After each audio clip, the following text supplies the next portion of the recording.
found her. The Mother Spirit slumbers to the south. I'm the only one left. What happened to your research team? How could traitors possibly serve them? A gesture of good faith. What's your purpose in all this? We're out of time! The road ahead will only grow more dangerous.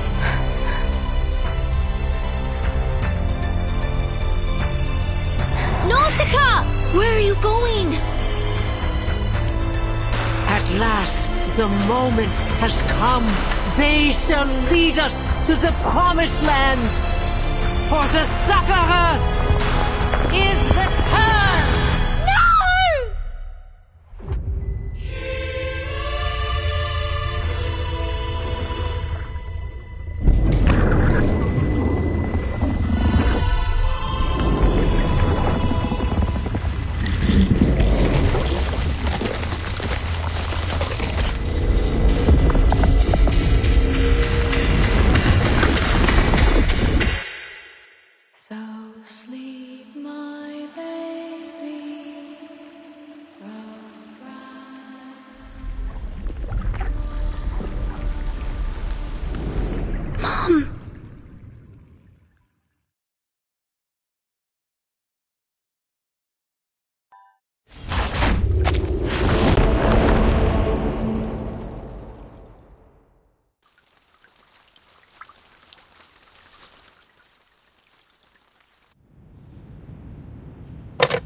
Liaison Creus, here's the order signed by the Pax House.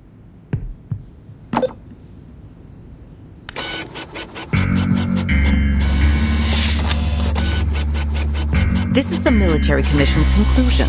Contact Admiral Psalm of Zeno and lead the troops to these coordinates immediately. Be prepared for an all-out battle.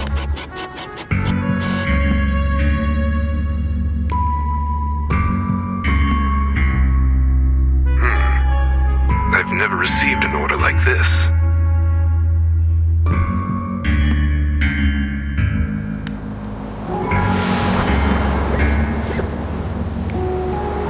Note that the designated coordinates lie in Antarctica. There you'll find Manus Vindicte's largest stronghold and the site of their ritual. Ritual? Yes, the ritual of both past and future. It seems Manus Vindicte has been preparing it in secret for quite some time.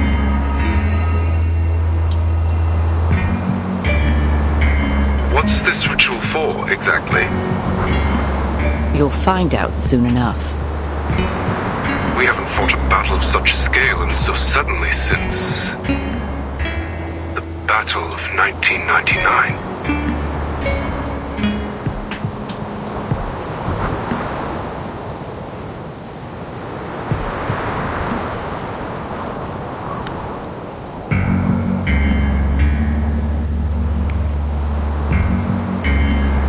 History is repeating itself, isn't it? Liaison Creus.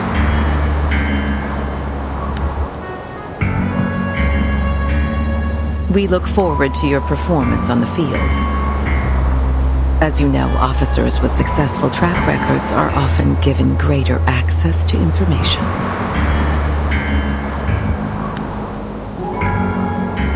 Yes, madam.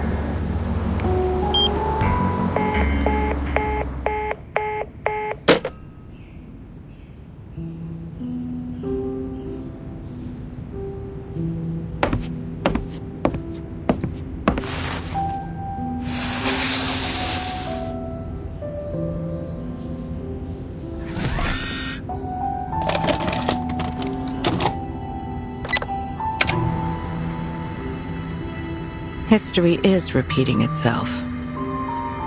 But we still have hope on our side.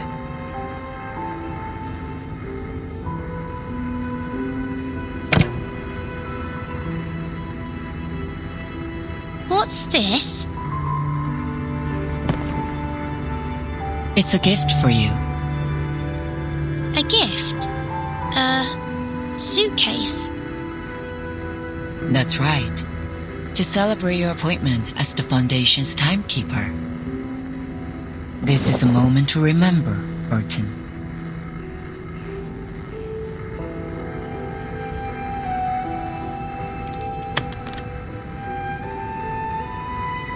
Who's it from?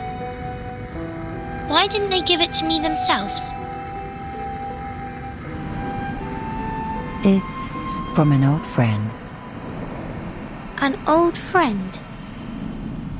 She left you a message too. She said,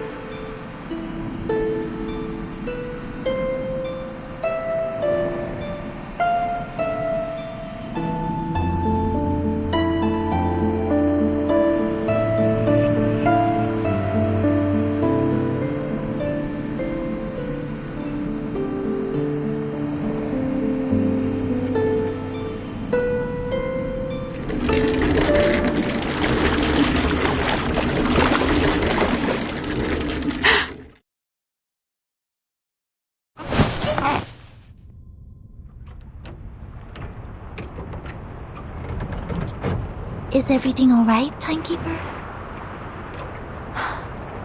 I'm fine.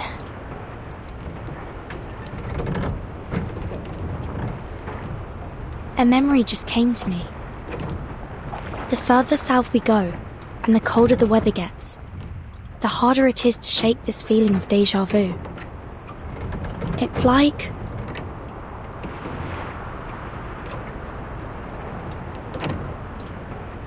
I've been here before.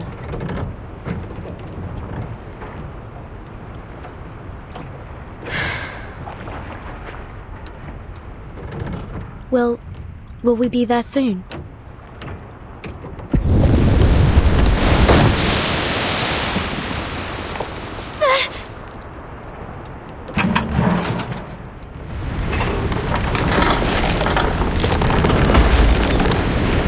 Looks like we've arrived.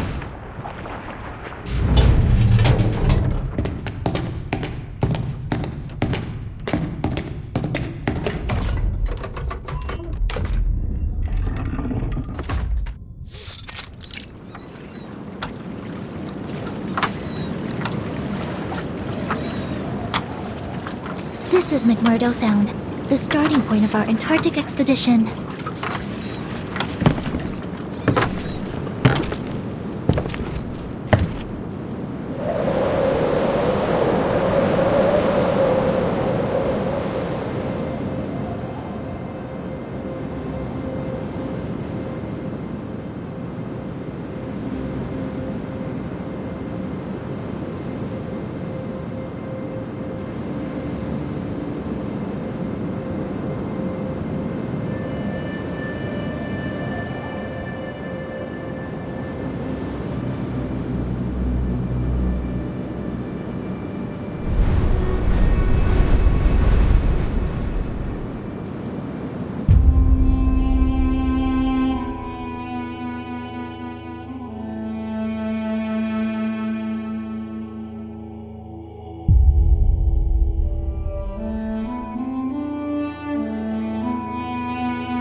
the ice zone!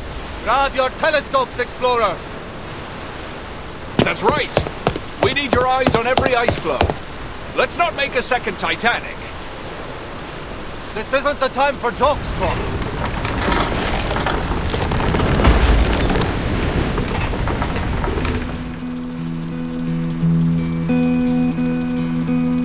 Hearts thumping with excitement, our team set off.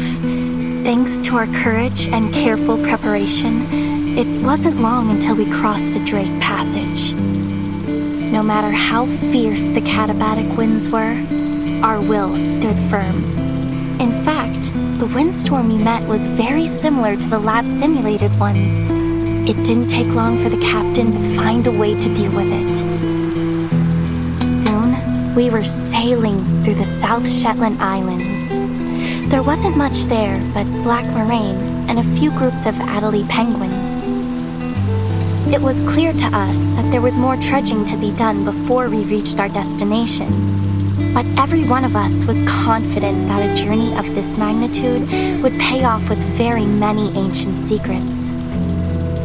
When the sun dawned, we saw the lichen that grows all over the Aicho Islands. Crimson, green, ochre, even the land blink couldn't pale those colors. That was when we realized that rocks can move too. I can't help but recall when the famous Gouvernoren returned with a full and bountiful load. We celebrated the harvest very amazingly. We opened a keg of beer and sang the songs of home under the rosy sky. The harvest bounty mankind's blessing be. We children blind from maces must be free. The Mother Spirit's light with ancient glow guides us to the great current, nature's flow. Yes, we are the polar explorers. We are meant to be the challengers of the most unknown greatness. So, with this feeling in our hearts, we will continue our march into the depths of Antarctica.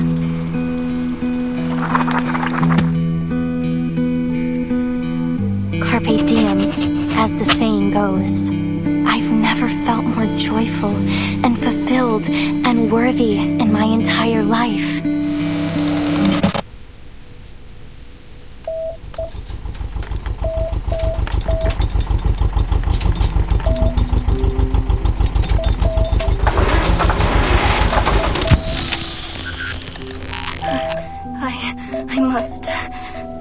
I must send it out.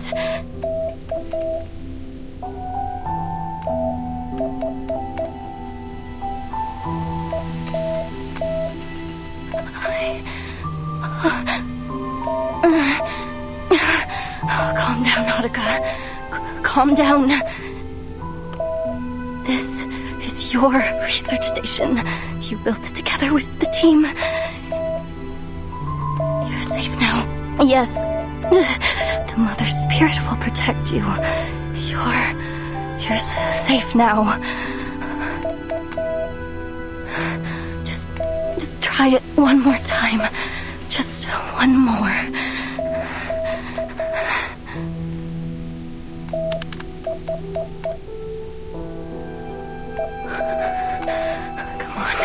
Come on.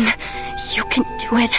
It's simple. You didn't go crazy. You have all your brains in here in your head. It knows all the letters of Morse code and how to send them. See? There's A and D and E, F, C. You know them all.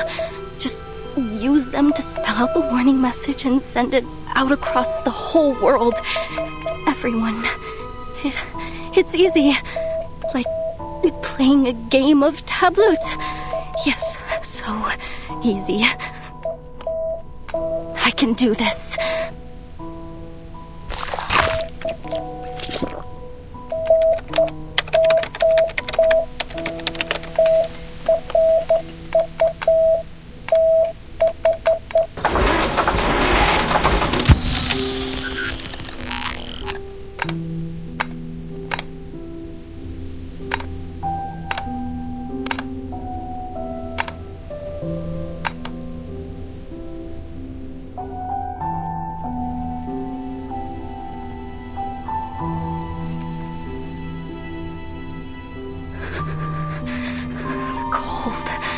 this moldy lime juice and disgusting ice algae.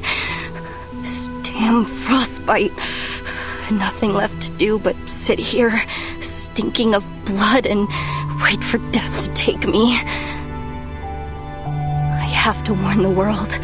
This place isn't the last oasis, and there's no such thing as the hollow earth. But no one will believe me if they don't see it with their own eyes. Nobody. Because I used to be the same way. Through giant mother's bones, the path is laid. In bloody pain, eternal life is made. The mother spirit's light, with ancient glow, guides us to the great current, nature's flow.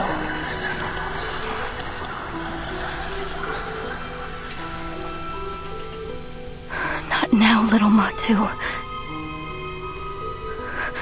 Mother Spirit, bless me. Lend me your glorious strength and grant me your protection. Let me live through this.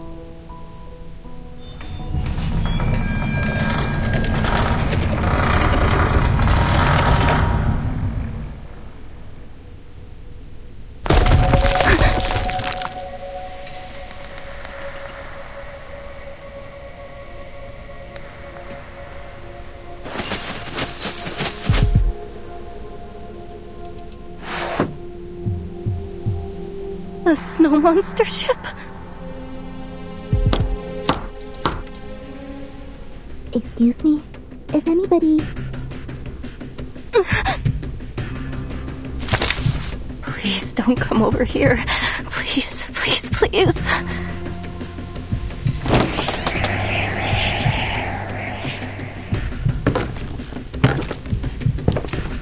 Excuse me? Is there anyone here? We just landed, and this is the only building around. We were hoping to ask for some help. I'm already half frozen to death! Don't you dare crack my skull and suck my blood! I won't taste any good! My apologies. There must have been some kind of misunderstanding.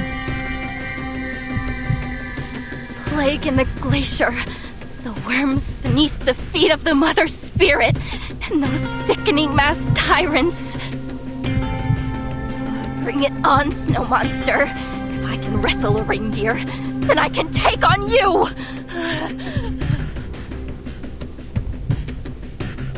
Wait!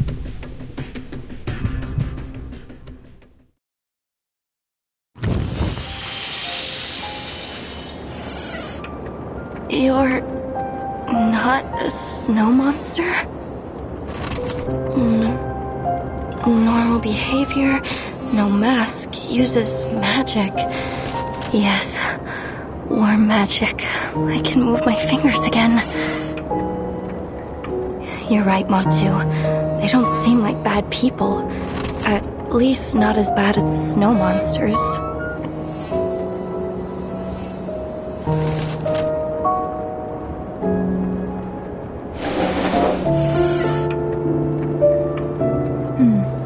According to Mr. Olive, this should be the coast that Dr. Doris landed on.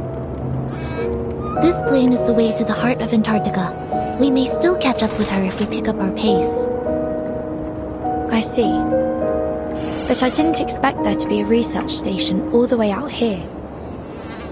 This place isn't on any map of Antarctica I've ever seen. It must have been built less than half a year ago. The facilities are quite complete. Diesel generators, snowmobiles, radio transmitters.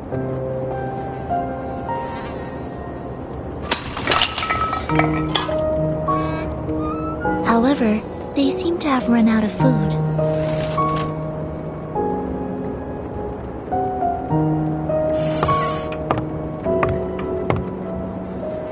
We're just passing by. We mean no harm. Is there anyone else at this station that can help us?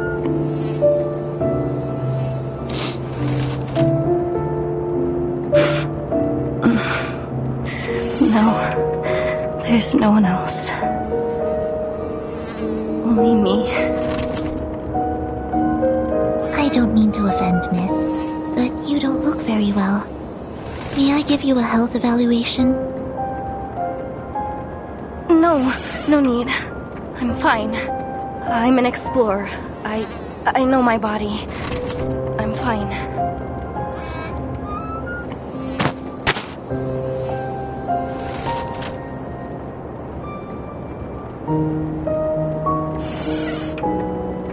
What are you eating?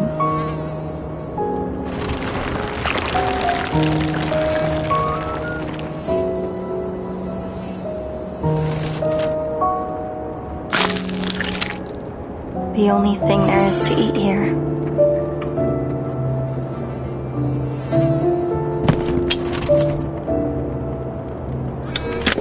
Please, take this. It's turnip and potato soup with beef. I hope it suits your tastes.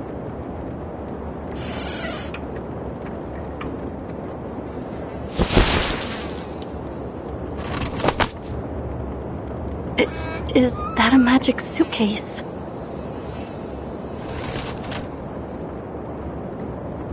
Yes, it's an arcane suitcase. It's bigger on the inside. It can hold food, rooms, even arcanists themselves. So you're arcanists?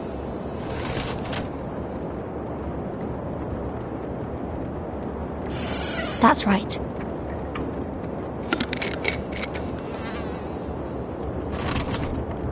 Actually, we're heading to the heart of Antarctica.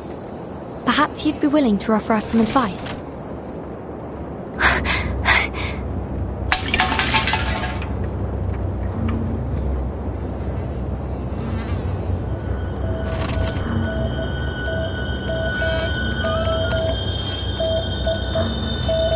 No, you mustn't. Do not go into Antarctica. You mustn't go any further.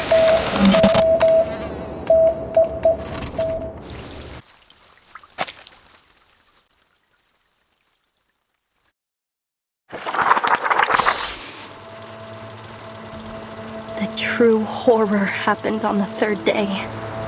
When we reached the hinterland, an aurora australis appeared in the sky, in the broad daylight.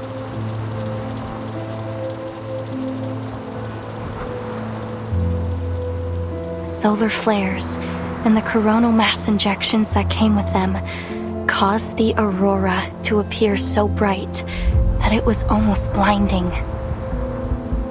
Frile saw it as a warning. She said that exploring the hinterland was a profanation of the Creator. Kot, however, stood against her. He said that the snow brick windbreak we made would protect us, and we couldn't let all those days of hard work be in vain. No one knew that the real terror was beneath the snow, deep below our feet. The sextant was right, as long as we stick to this direction.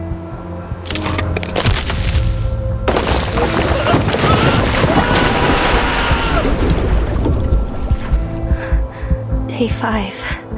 Haide has been left behind.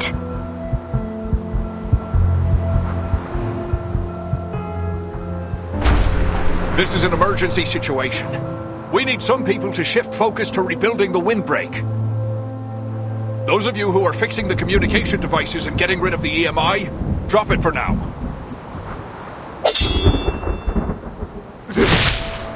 Devil! Demon!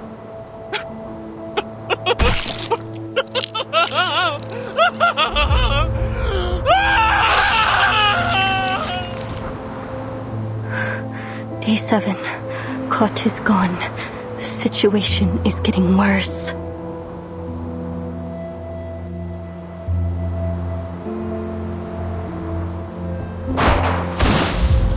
Finally, this damn place has shown its claws. I told you we shouldn't have headed so far into the hinterland. We're in way over our heads. Farewell, everyone.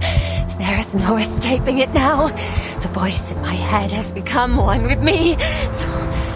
So let it end with me. Once I'm gone, it will be gone forever too.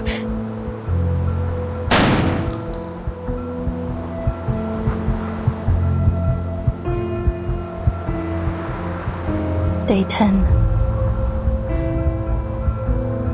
Day 15. Day 23. Day 30. Everyone is gone. Only Frile and I have survived.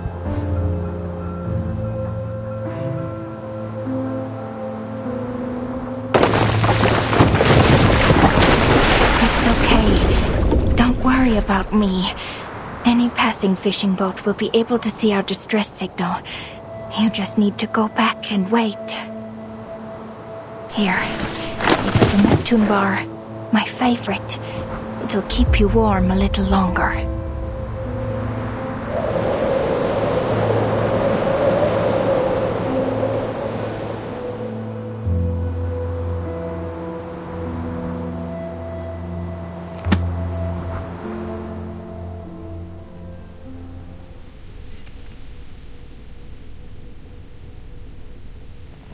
That's why you cannot go to the hinterlands.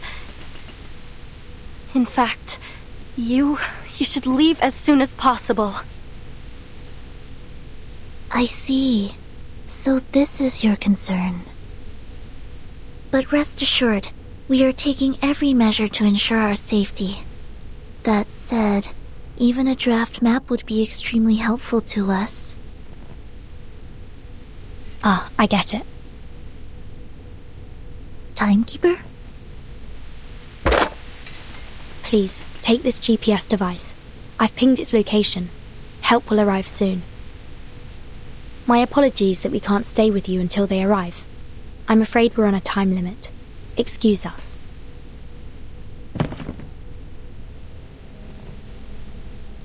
Why? Why don't you give up? Even after all my warnings? We have our reasons.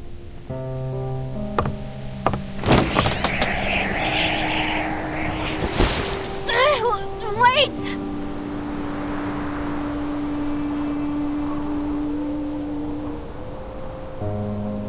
This land of ice is alive! It's alive and it eats people! I'm not lying. You have no idea what horrors lie in the hinterland. Even if you somehow escape, you'll go insane! Just like Rolf, my grandfather!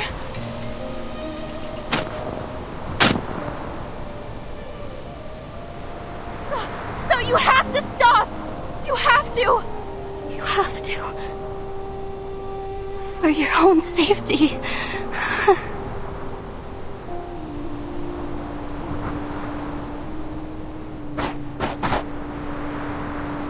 Rolf Amundsen. I know that name. What? The outstanding human explorer. His research has formed the basis for understanding many applications of Arcana. Countless Arcanists have benefited from his work. It's said that your family holds a particular set of beliefs about the unsolved mysteries of the world, and that every one of you holds a passion for Arcanum.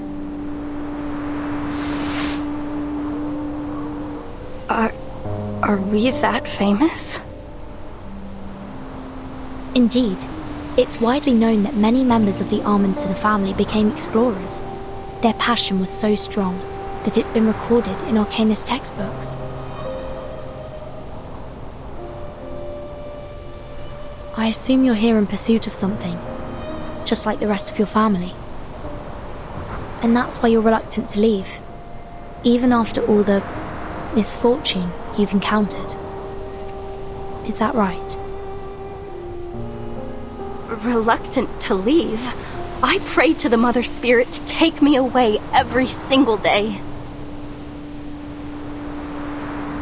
This station is close to the shore. There are many ways you could have got the attention of passing ships if you'd wanted to.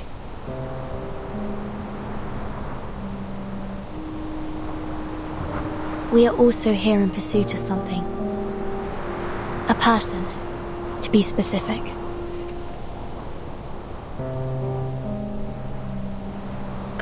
A person?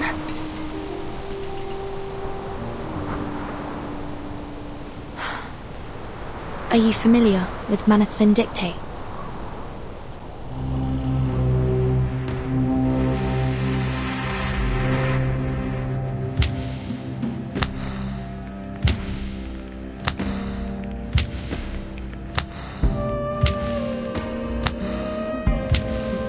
Eyes running blind by their every routine.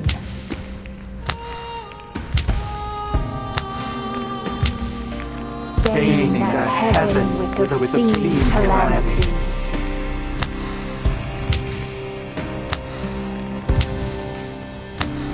The breaker of death shall rule us all.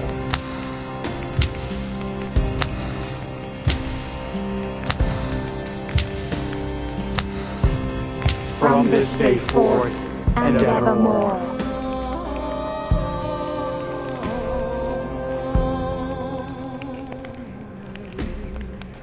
You've arrived, as the prophecy foretold.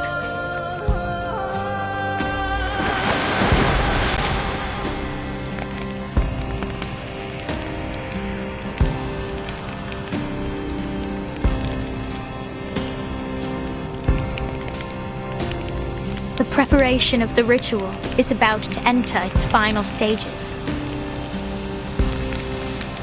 The inculcator of Arcanum, Lady Arscana, has revealed to me the final revelation and oracle. Hear ye! The blind visitor shall start the great ritual on our behalf.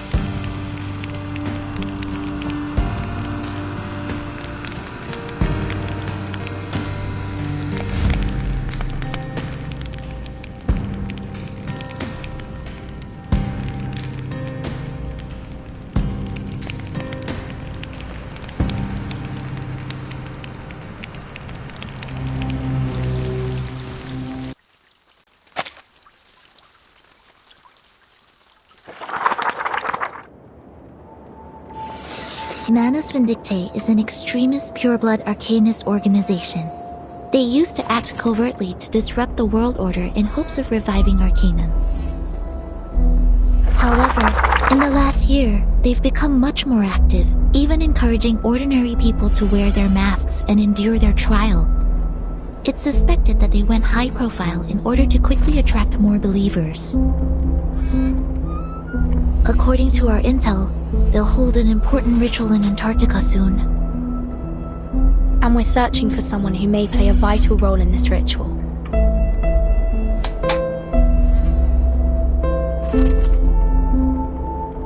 Arcanists. Masks. Are the snow monsters what you call Manus Vindictae?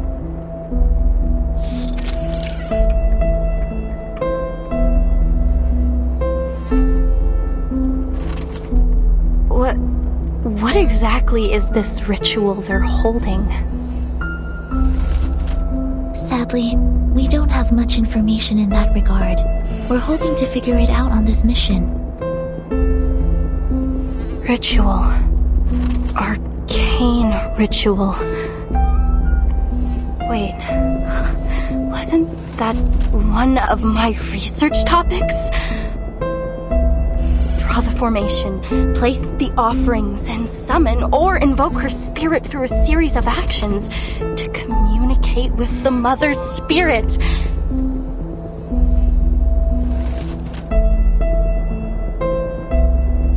Do you know of her? Do you know the Mother's Spirit?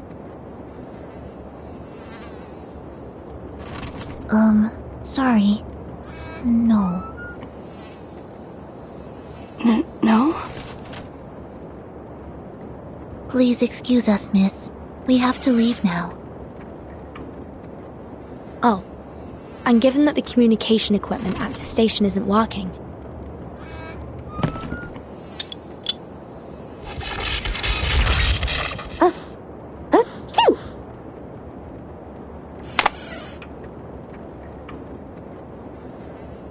May I introduce you to Miss Radio?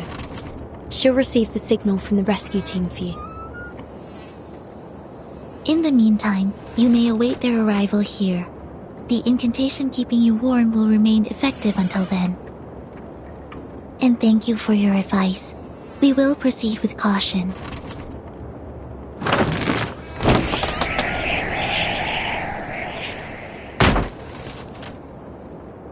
Hello, little explorer. You can call me Miss Radio, as the timekeeper said. The heart of Antarctica, an arcane ritual, a vital role. The guide appears, then fades from human sight. If the devoted journey, let their songs unite.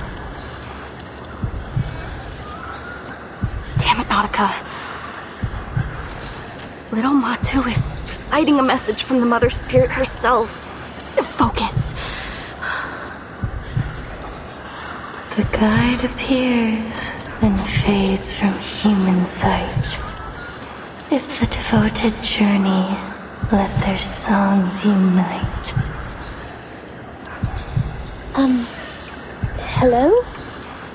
Can you hear me? Your topic, your research. I assume you're here in pursuit of something, just like the rest of your family. Their dream. Your dream.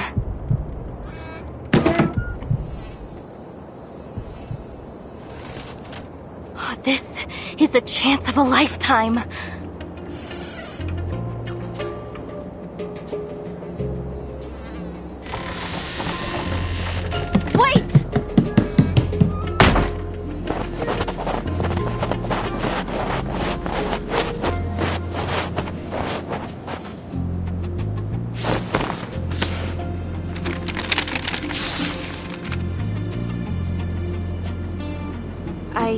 I drew this map myself. It's a draft, yes, but, well, in this situation, it is the authoritative guide on Antarctic mythological archaeology. I recorded everything I saw in Antarctica on it. See? Here's the route from the station to the hinterland. And here, the landmarks along the way. And this, I charted the topography around the ruins at the heart of Antarctica. Right here. Ruins? You mean there's an undiscovered site in the heart of Antarctica? Yes, exactly! It's never been recorded in any reports. It's a brand new discovery of our team. And Manus Vindicte's hiding place. It's highly possible that the ritual will be held there. But we've never entered the ruins. The closest we came was in its periphery, but the weather was too severe. We had to turn back. But if Matu is right, we'll make it this time. And by we, you mean... Well, if it's possible, would you mind taking me with you?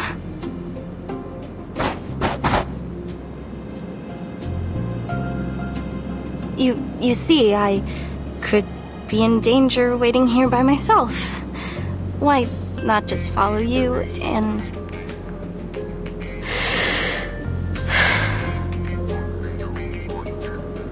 And... wait a minute. Is there really a rescue team on the way?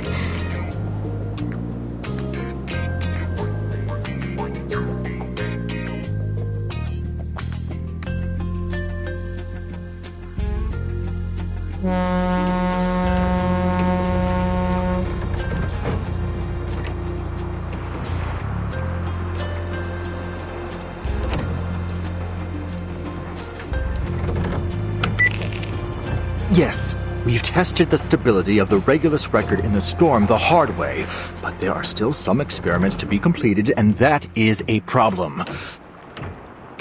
Our study is like a baby who just started to crawl. It's making moves, yes, but it isn't exactly going to win a marathon anytime soon.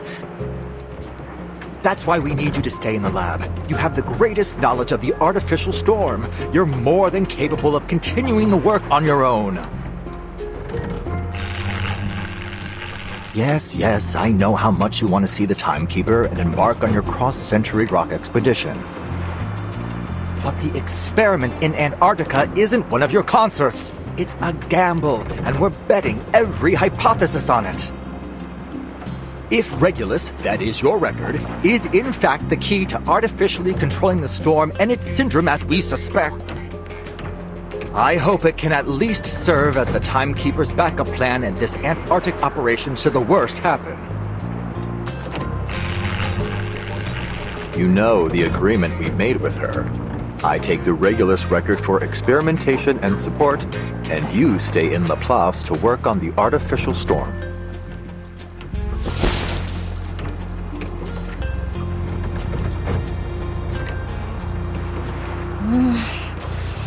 Boss, we've entered the continental shelf.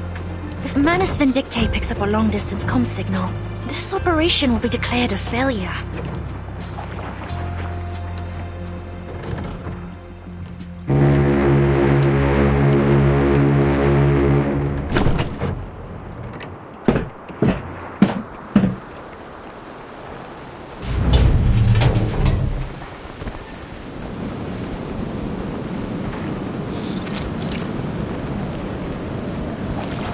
Oh, we finally met the Foundation's fleet.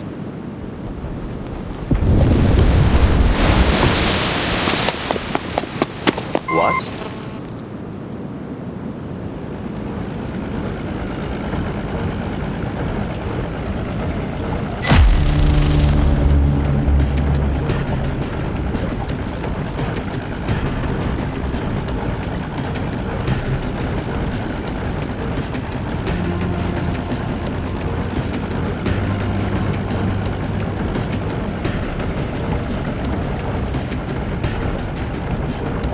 What on earth?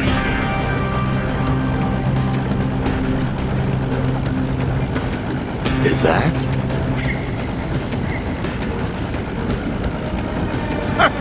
Trickle, the battleship, and Dina, the destroyer! Oh, they deployed from Petropavlovsk-Kamchatsky. Traveled halfway across the world to get here. Looks like they're finally on the last stretch to Antarctica. From the north? Surely not. Yeah, that's right. Seems that Commander Kreyas and Admiral Somm have struck a deal.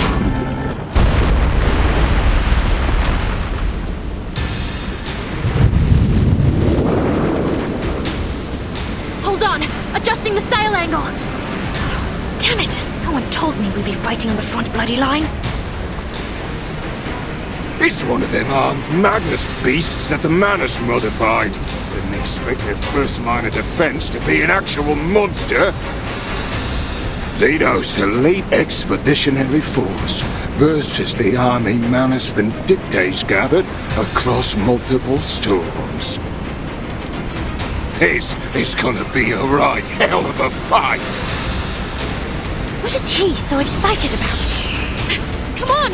Help me at the helm!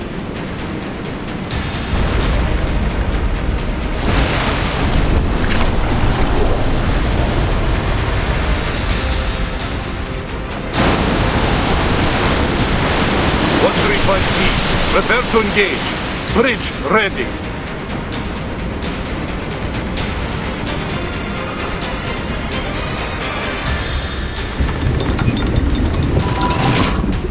Let's see if their liquid metal reactor can resist Type 65-76 torpedoes and our aerial firepower. Attack!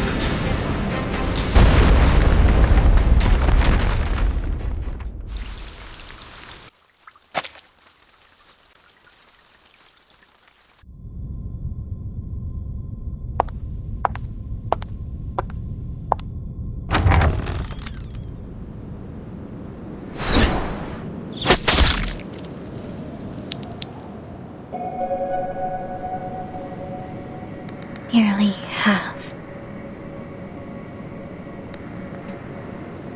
What? Nearly half of the Magnus submarines have been sunk. Speak up. Drop your pompous little act, girl. You'll win no favor with me through airs and graces.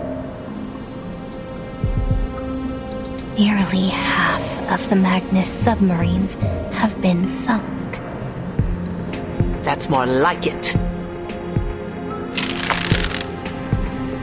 At last, those white-clad fools have levied some retaliation.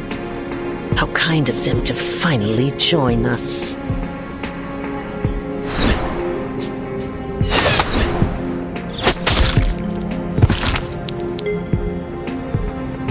I am loath to witness any more groveling at the feet of that preacher and her so-called omnipotence. The great corrector of the mysterious island, the one and only leader in the face of the slumbering inculcator of Arcanum, the supreme caster of the great ritual.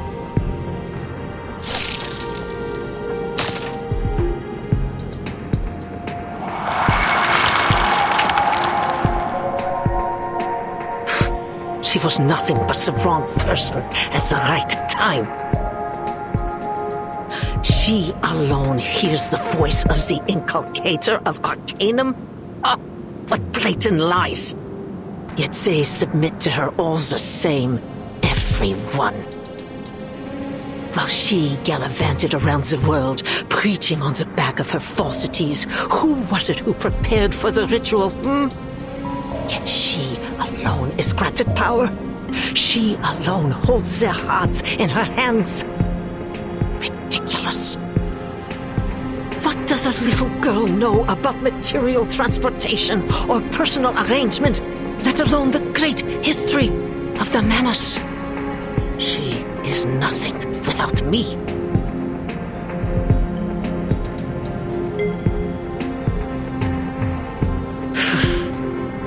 It is not you to whom I refer, girl. But you'd better keep that tail firmly planted between your legs.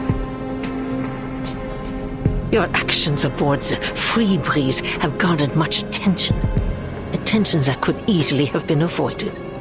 Now the whole world has their sights set on the southern hemisphere, and it's all thanks to you. No amount of ritual materials can make up for that. This is precisely why I was against giving power to you infantiles in the first place. Arrogant, reckless fools. There's not an ounce of self-control to share among you.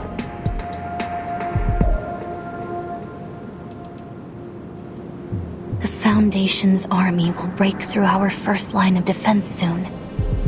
If we don't stop them, their advance will be halted.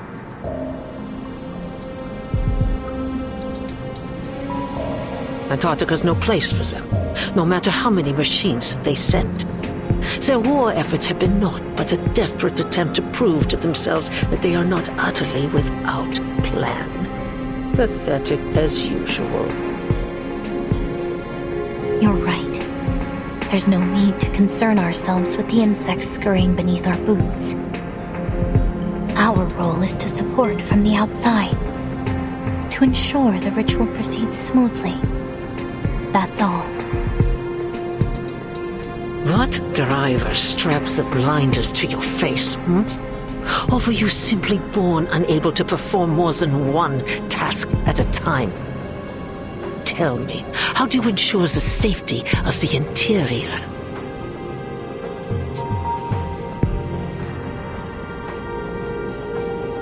I'm not sure what you mean. The Admiral's Sentinel unit. What is its status? Igor's unit?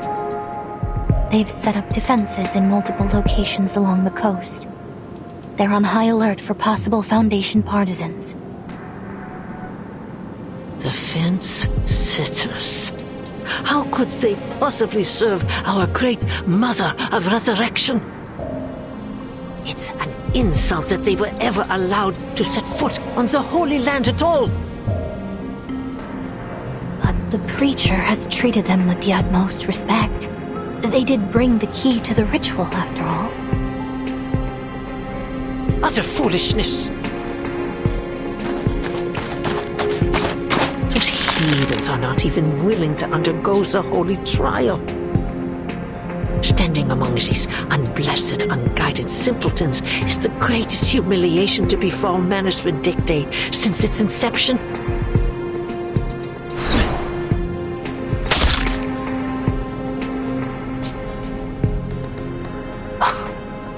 Despite this, it is of little matter in the face of the ritual.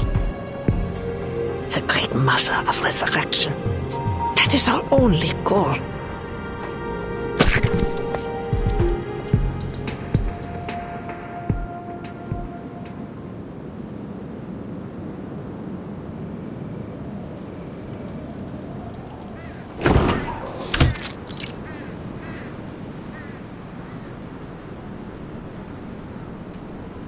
Lieutenant, we have run the check-in program. The problem is with the pedal.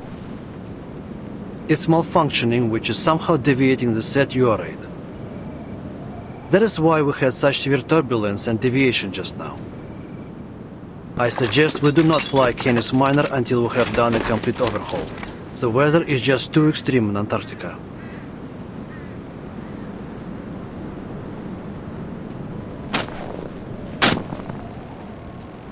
Report to the Admiral.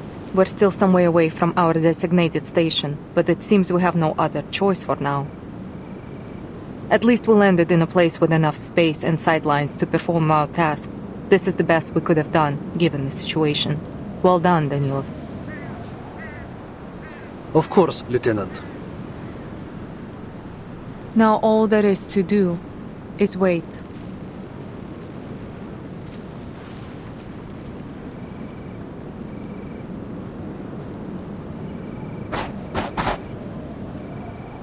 Attention! We have an order from Admiral Igor. We are the perimeter defense of Antarctica. We must be ready for any possible attack from the Foundation. The Admiral is stationed in the Sanctuary. From there, he will administer orders to both us and Ptolemy's infantry squad at the other port.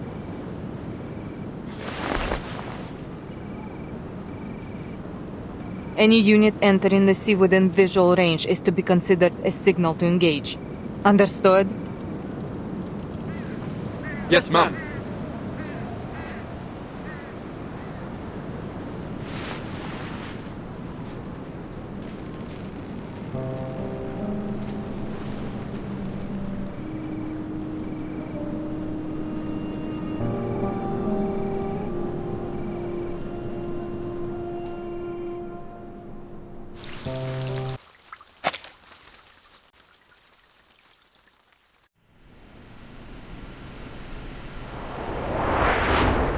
Timekeeper, are you sure this is the right direction?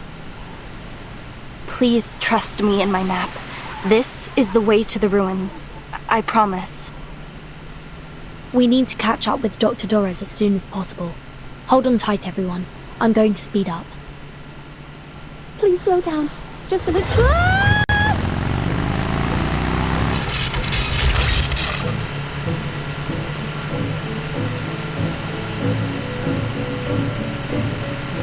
Wow, incredible!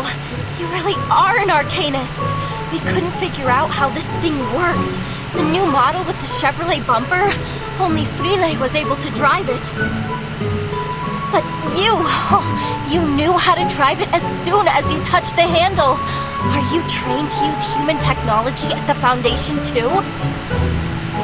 If you are, it would be a huge case support to my study on arcanist lifestyles.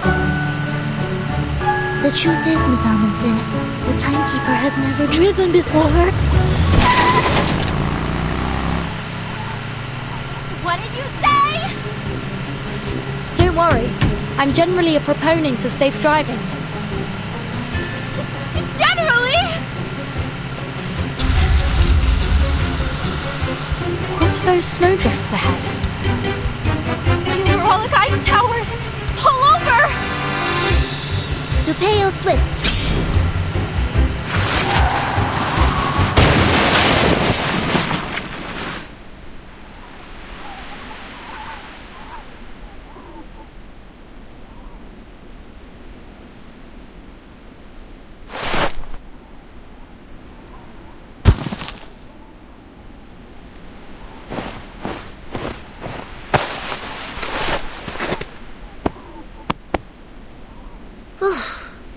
Thankfully, the vehicle isn't badly damaged. Miss Amundsen, are there any other obstacles ahead that we should know about? That's strange. This should be an open plain.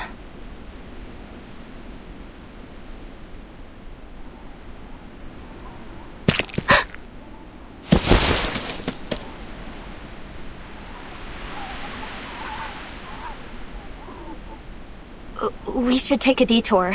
This place isn't suitable for snowmobiles.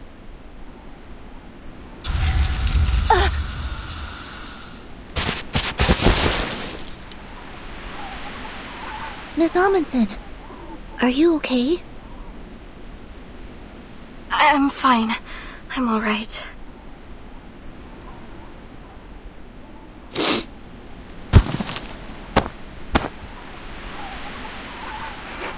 Has my nose gone wrong? Or are we carrying rotten food?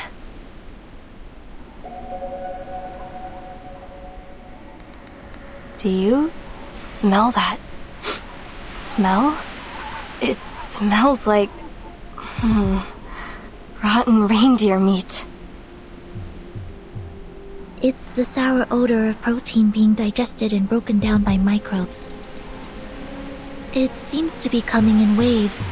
First it's pungent, then it gets carried away on the wind. It must be coming from the ice towers.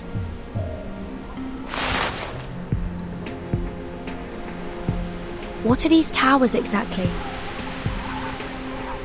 When there's magma beneath the surface, hot gas escapes through narrow cracks in the crust. When it meets the cold air, it vaporizes and forms hollow towers.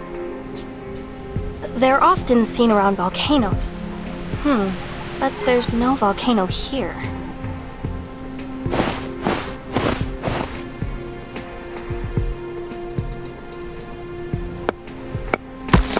Ugh, it's so stinky. The sulfur dioxide in lava does have a strong smell, but it's not as sour and smelly as this. Besides...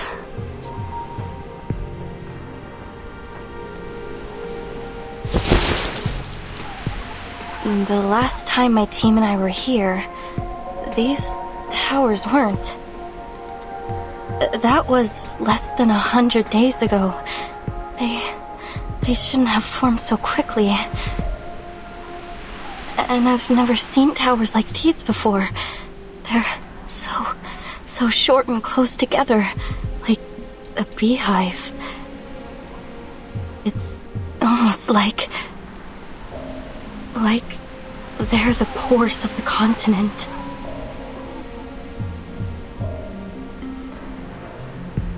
They are warm on the inside. Warm?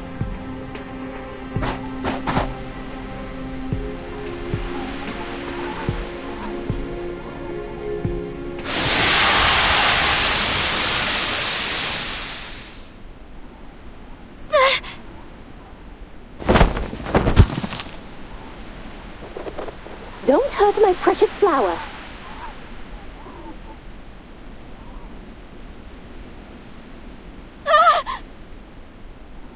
Burton!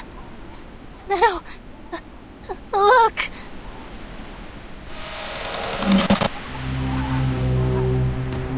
What is that?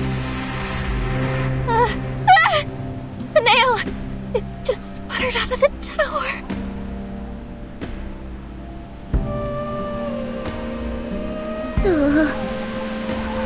At least now we can be sure that there are people around here.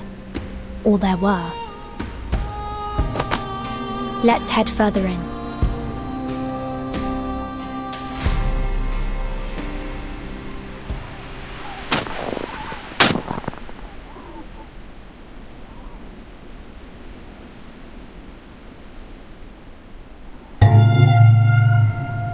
Timekeeper, over there.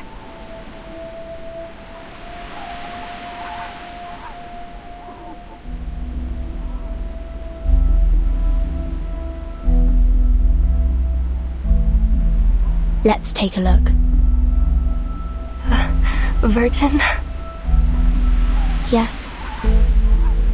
I can't go.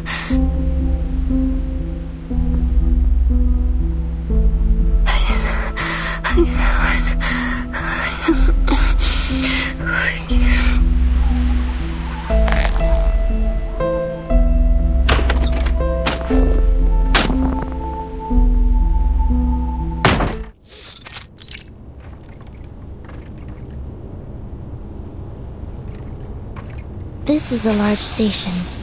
They have a kitchen, separate bedrooms, a biolaboratory, and a daylight simulation room. But, judging by the mess, it's been abandoned. Huh? What's this sticky substance on the ground? It's black algae. There's so much of it here. Watch your step. It could be slippery.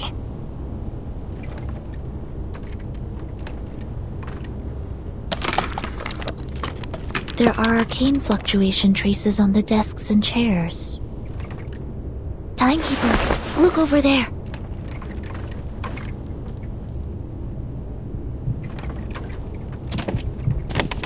Excuse me?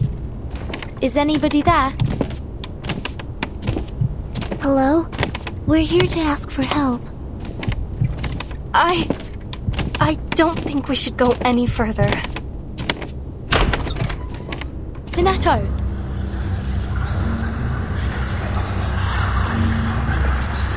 Yes? Timekeeper.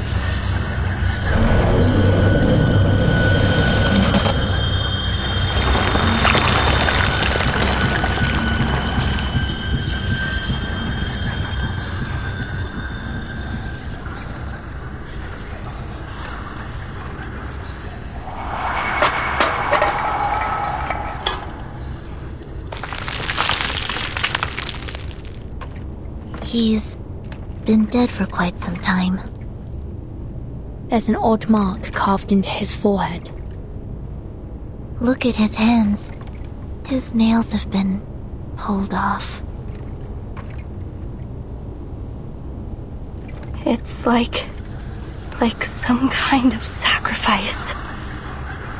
Some cultures believe the connective tissues containing keratin are unclean.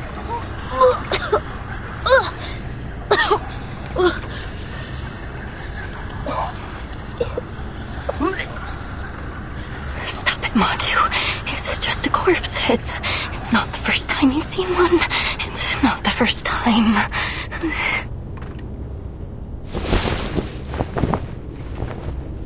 Something else is off.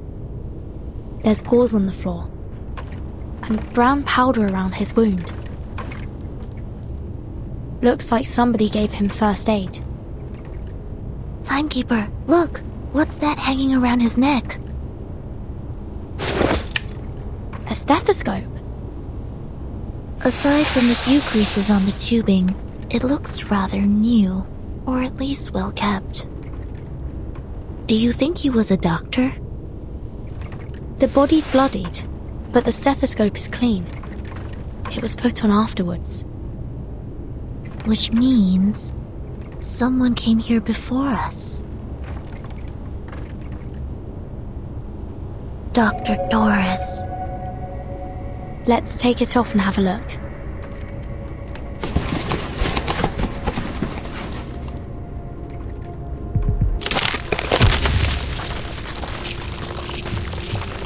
Timekeeper, watch out!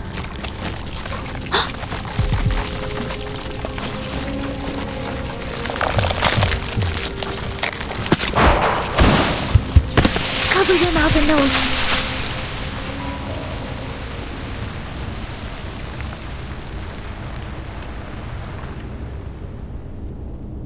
Within the great eternal mystery, even death itself shall die, instantly.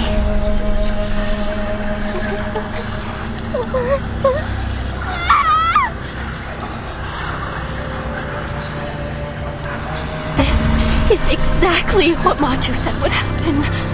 I told you we shouldn't have come here. Spirit, please save me. Oh, Hadja, save me.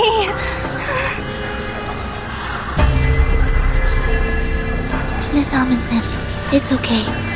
Just take a breath. No, you don't know what this means.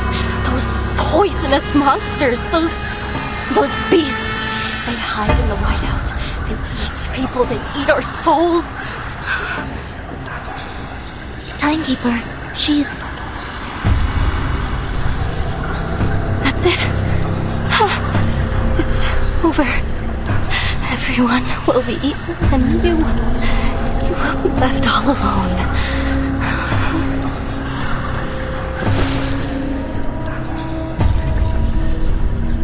Just you and their nails alone. Nails? Nautica, did something similar happen to your teammates?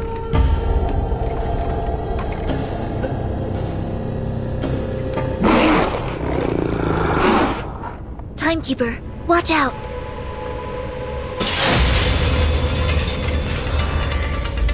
Sinetto, prepare to engage. Copy that.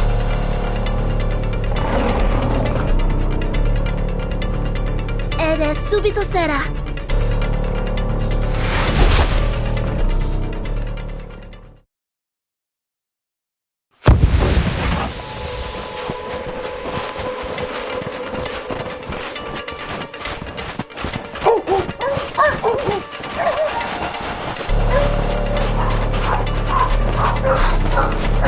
Manus Vindicte's effect on them. They should have calmed down by now.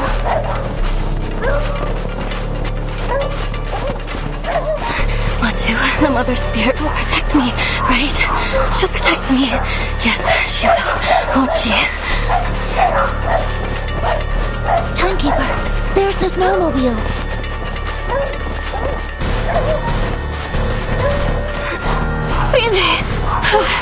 Really, snowmobile has come to save me. Get on, Miss Amundsen. Give me your hand. Grab tight. I'm starting the engine.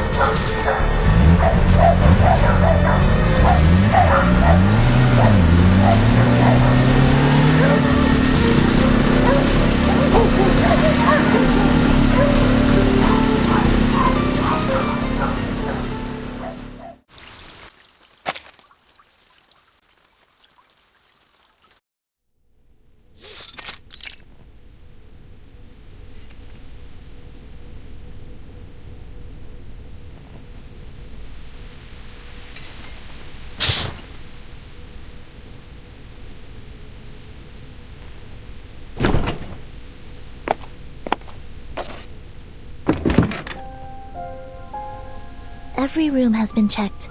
There are no hidden enemies. Thank you, Sinetto. Let's take a rest before we set off again. Timekeeper. According to the official map, the previous station we entered is called Shackleton Station. It's supposed to be the site of the largest scientific research operation in a 70-mile radius. If even they fell victim to such a tragedy, it's hard to imagine any of the smaller stations surviving it. There must be a purpose behind these attacks. Judging from the state of the corpses, the researchers were sacrificed for some kind of ritual. If we assume that Manus Vindicte did this... There is no doubt. This was done by those snow monsters.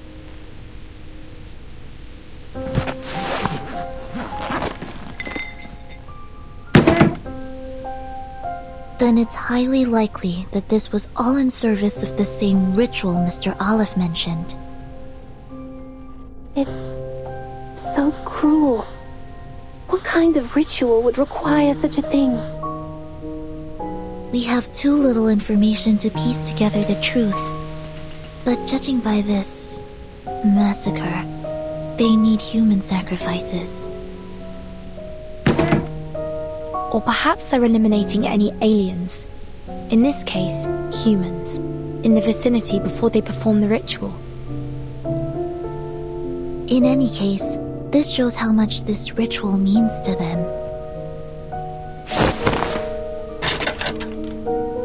Dr. Doris. If Dr. Doris was in fact here, then we're on the right track. According to Miss Amundsen's map, we're not far at all from the central region. We must catch up with Dr. Doris before she enters Manus Vindictae territory. From the looks of the angle of the sun, we still have some time to catch up to her before it gets dark.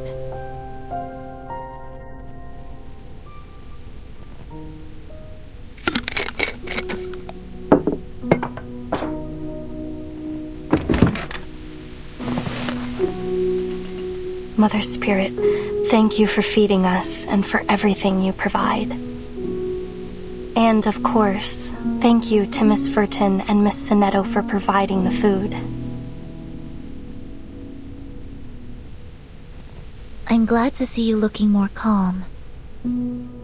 Sorry, I wasn't always like this. I was...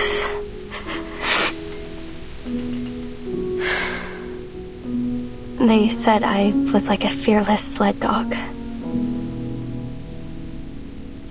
Don't worry. I understand. We've all gone through things that have scarred us.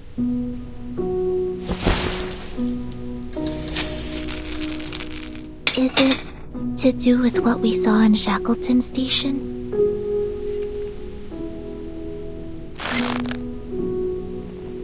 I know you need information, but there isn't much else I can tell you. Insanity, snow monsters, starvation. Death just kept on coming. Frile told me to run, so I did. I ran all the way back the way we came. I ran fast, as fast as I could. But when I got to the station, everyone had either left or...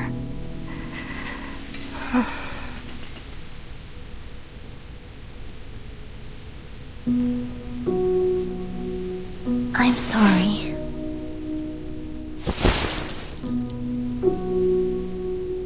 I don't know if it's because of hyperventilation or that I hit my head, but there's some things I can't remember clearly. But that fear I felt, that fear still haunts me. I'm no longer as brave as I used to be.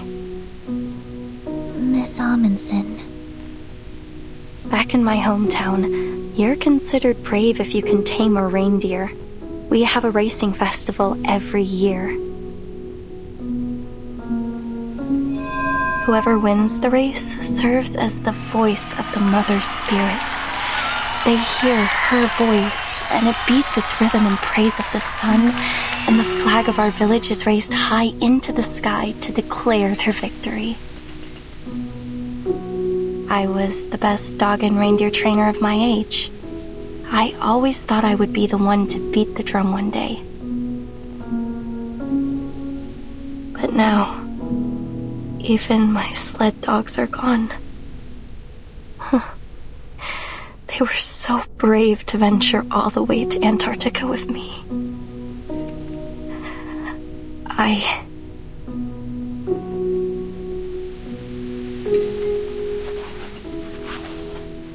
I'm not that girl anymore.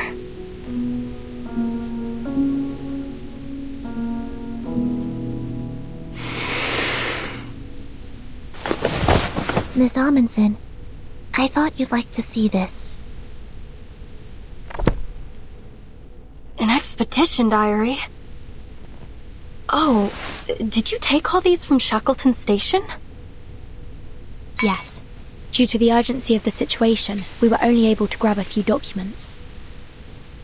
We thought you'd have liked to look through them had we not encountered those rabid dogs, so we took what we could before we left. A survey of the Antarctic cryptobiosphere, an index dictionary of arcane ruins, a polar guide to the arcane cultivation of vegetables. Incredible. Oh, fantastic. With this, we may finally master how to grow potatoes in polar regions.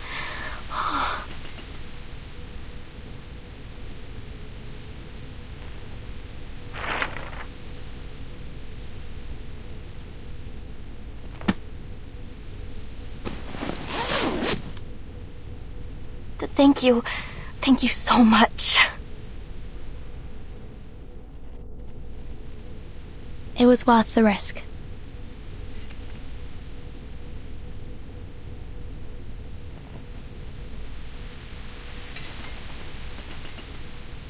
What are you looking at, Sonetto? The sun doesn't seem to have moved at all since we last calculated the angle, Timekeeper. Oh, is it the midnight sun? If only I had the eyes to see it. Technically, it's autumn in Antarctica at the moment. Polar day only occurs in the summer months. Indeed, we've seen it rise and fall several times since we left from Tierra del Fuego. And even if it were the season for Polar Day, the solar angle would still vary.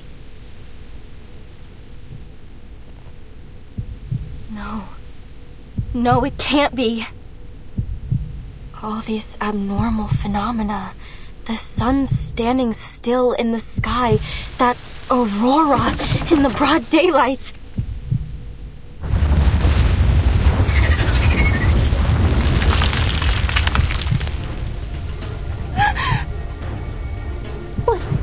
What's that sound?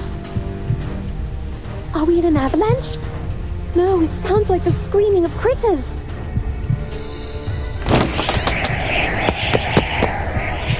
Timekeeper, take a look at this.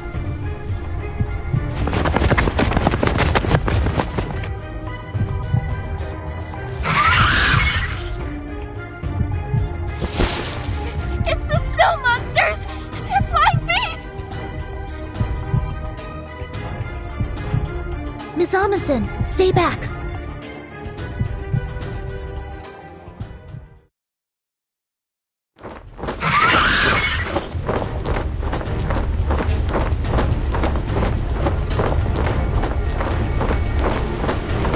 No.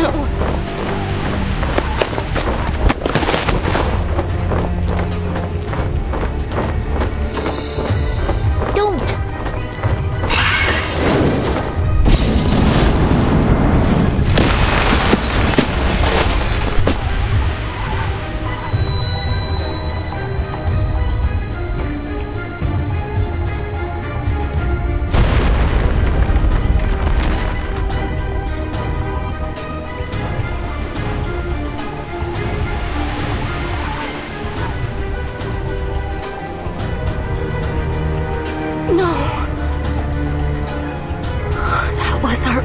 Means of transportation.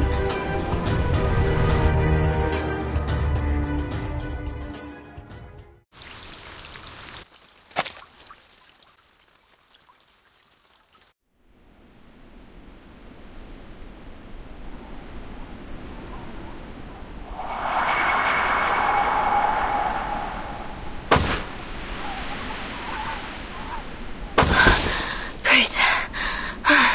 Mother Spirit. Just a little farther.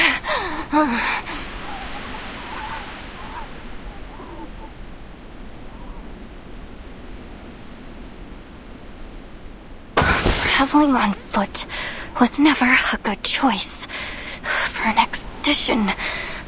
Evil snow monsters. First, sled dogs, then mad critters.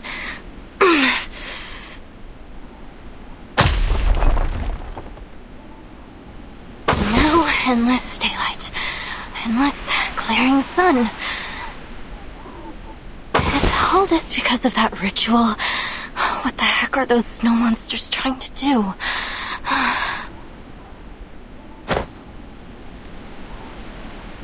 Miss Amundsen, how long until we reach the ruins? I don't know. I don't know.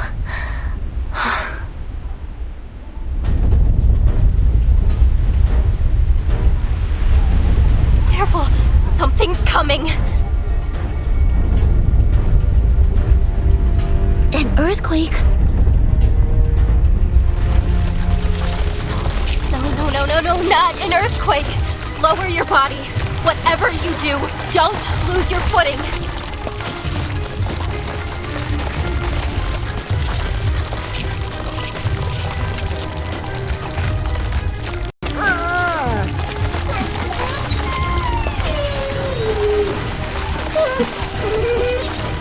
Sled dogs. Oh, they're smart. They avoided the cracks very intelligently.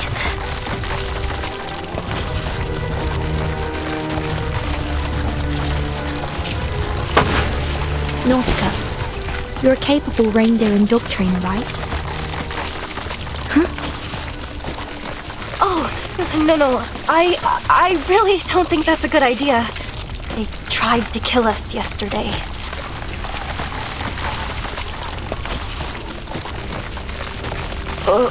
Well, maybe I can give it a try. They might still have some sense.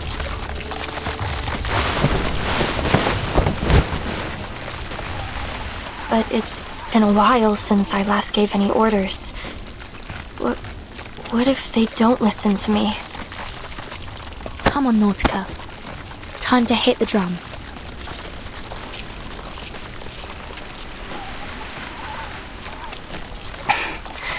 You're right.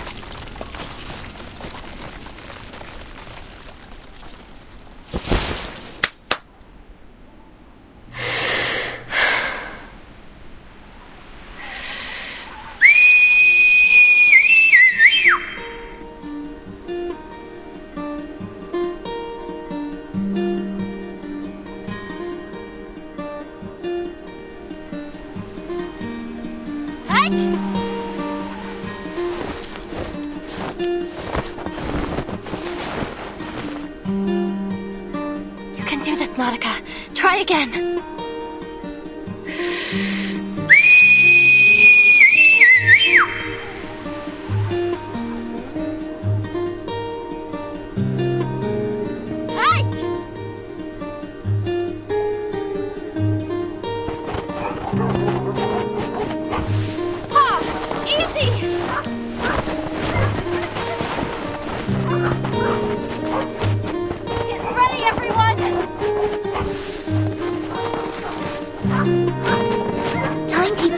Are we really going to do this?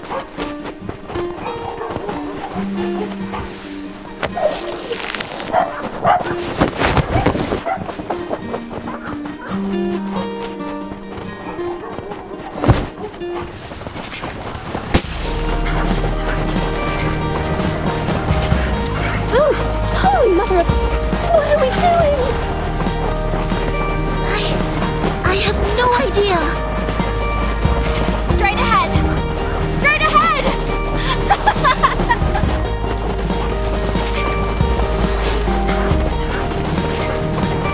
Oh, all right! Hit them around the head and neck. That will help you bond with them. I suppose that makes sense.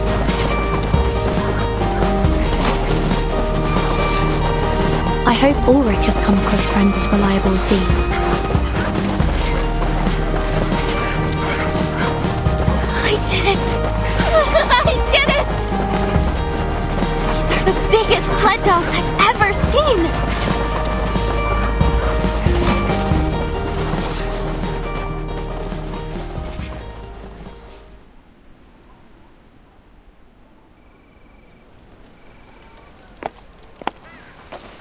Lieutenant, we have spotted a suspicious unit.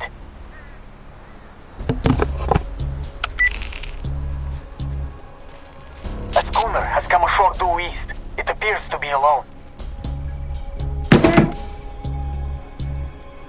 Team 1 and 2, come with me. Team 3, stay and keep watch.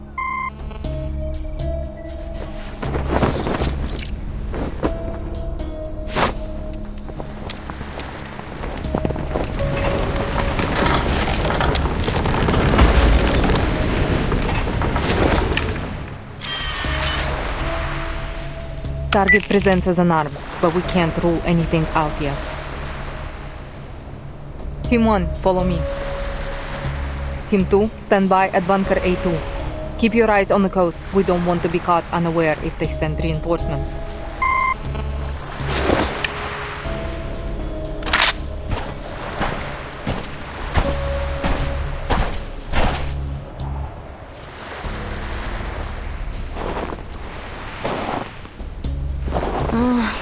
Seasickness, whiteout, and judging by the trembling compass pointer, something's messing with the magnetic field here.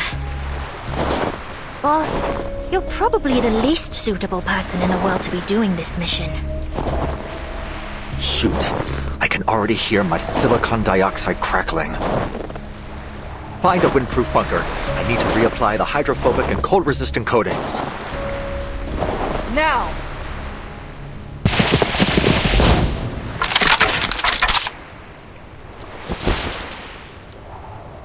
Sergeant Frickman, take 2 soldiers with you and search the schooner for any other threats.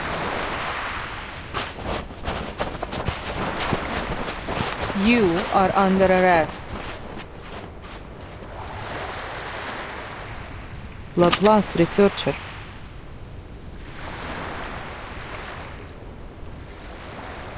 That uniform. Are you from Xeno?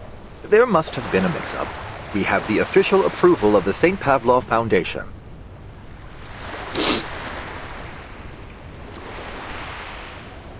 Boss, I've seen their faces hanging in the Hall of Merit. So unless they're ghosts, we've just stumbled upon the rebels. What is your purpose here?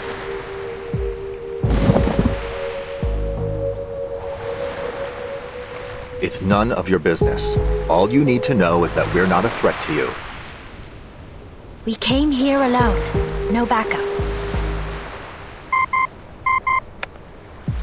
Lieutenant, the schooner is clear. Only an unarmed sailor on board. The outpost confirmed that they haven't spotted any other ships. Lower your gun, Lieutenant. We're not a threat. We're just here to play a tune. A poor excuse, researcher. Please head back to where you came from. Now is not the best time to play sing-song in Antarctica. I'm not leaving.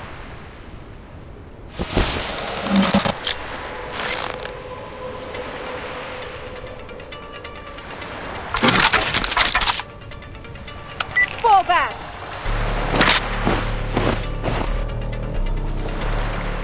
Calm down, sir. You're a researcher. Perhaps you should stick to the pursuit of knowledge and leave the explosives handling to me.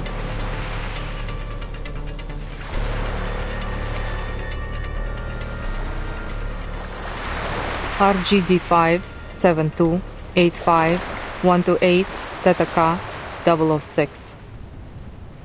I know the owner of this grenade.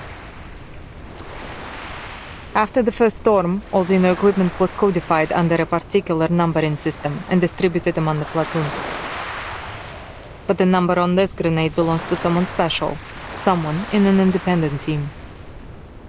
Someone who has a unique code on all her equipment, including her famous SU-01 flying device. A Slav. So, you've been in contact with Team Timekeeper. And what if I have?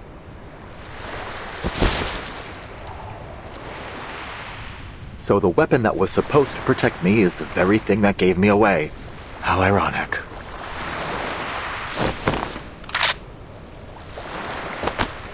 Are you out of your minds? This is a real grenade, you know. Powerful as 200 grams of TNT. Что было, то и будет.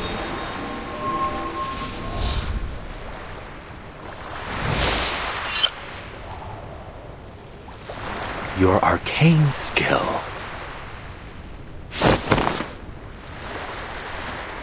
For the last time, what is your purpose here? Is it about the timekeeper? About Verden?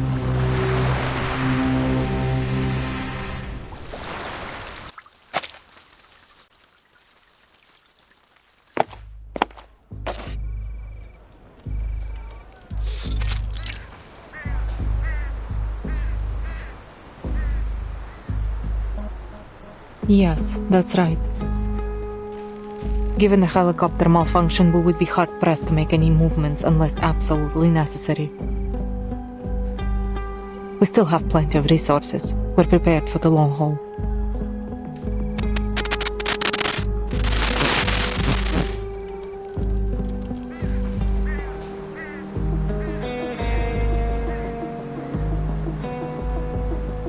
No Foundation armed forces have yet appeared.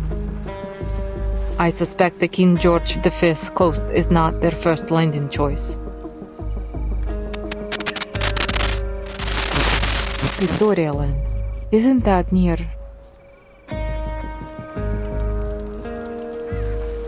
Yes, understood. We are on high alert. No suspect will be spared.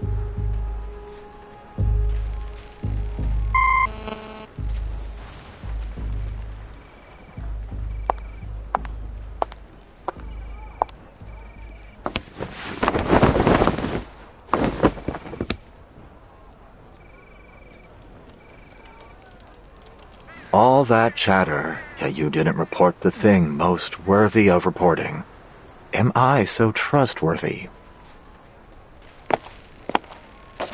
You are disarmed with no locator and no backup. It would be redundant to report you. There's no need to disturb Father with such things.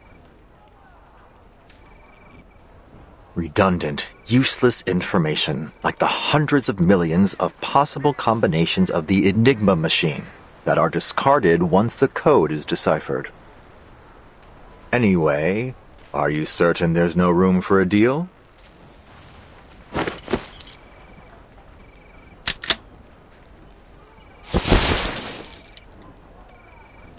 No deals for captives.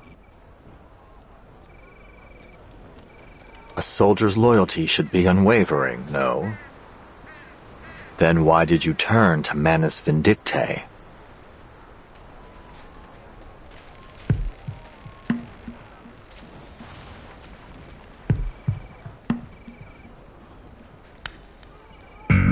It's none of your business. Touché. Did the other soldiers agree with this decision? No need to tell me. Your silence is answer enough. Those who were loyal to you stayed, and those who weren't were exiled.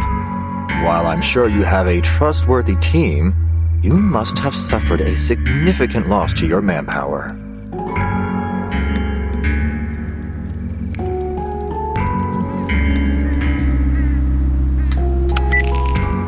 So you're here to listen to music, huh?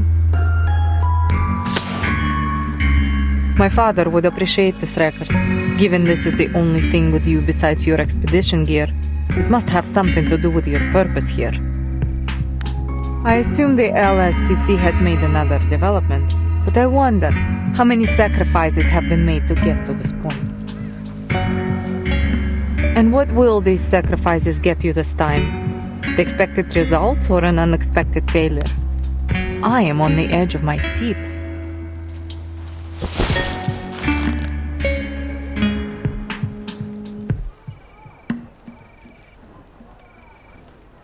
Then I assume you're able to accurately predict the consequences of all your actions? So, where do you predict this decision will take you?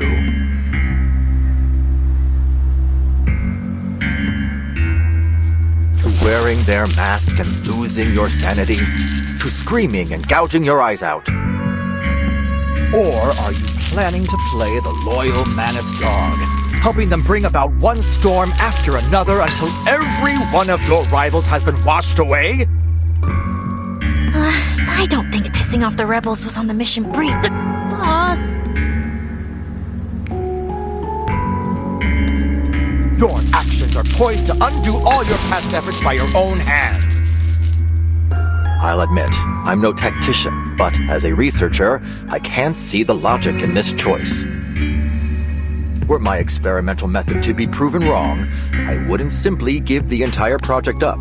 I'd adjust the variables and change my method. As a new Laplace member said, there are no wrong projects, only rules that have not yet been made reproducible. Every researcher will inevitably experience many failures. We just brush ourselves off and get back on our feet. Or are you hiding behind your military orders to absolve yourself from making decisions? Is that why you're hiding here on this coast right now? Well, guess that ship has sailed.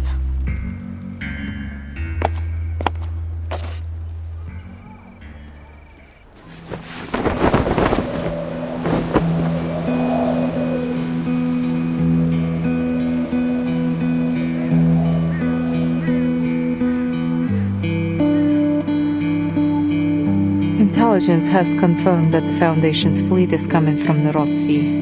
Presumably, that's the area of operations.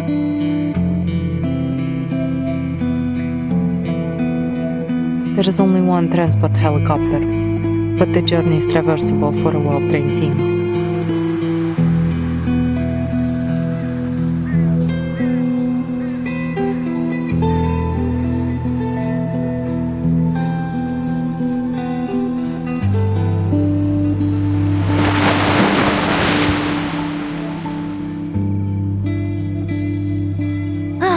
Looks like this mission is a great big fail. Least we can have one last chocolate MRE before we're toast. Do you want a piece, boss?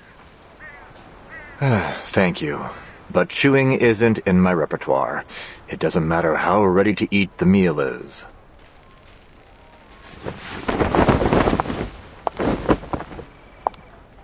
Mr. Ulrich.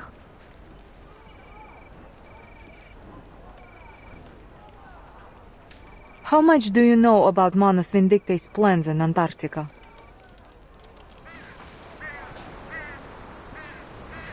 No deal made, and you still want some info.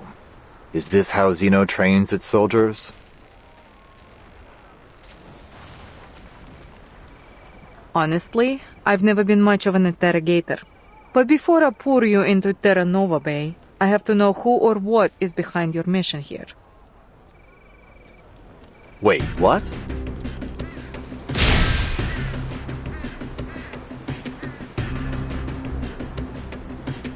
Sergeant Whitegloves, Sergeant Frichman.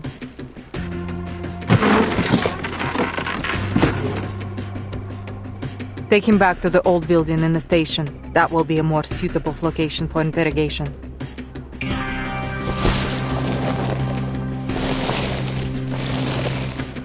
Wait. You don't know what you're doing. You're making a huge mistake.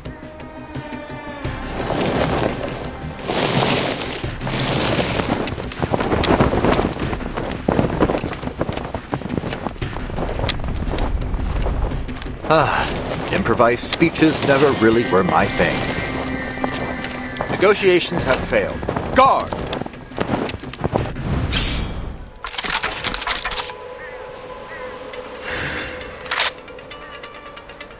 Watch your step!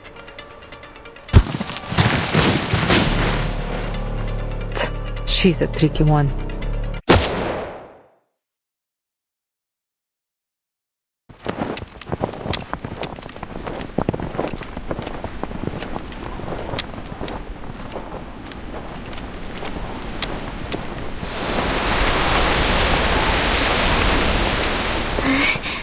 Boss, the situation's critical.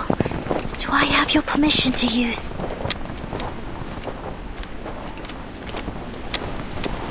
So close to death, yet you're still in the mood for chit-chat. This emergency intercom has a direct line to our commander-in-chief. If I press this button, our mission will fail. but it'll also send our coordinates to him. And we both know what'll happen after that. What are you waiting for then? Press it. We're ready.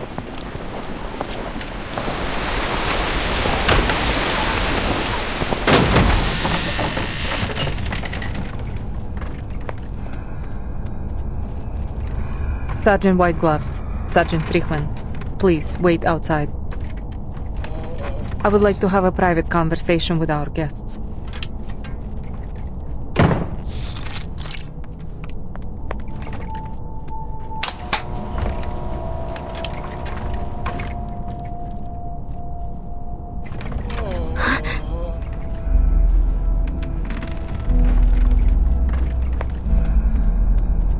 This is...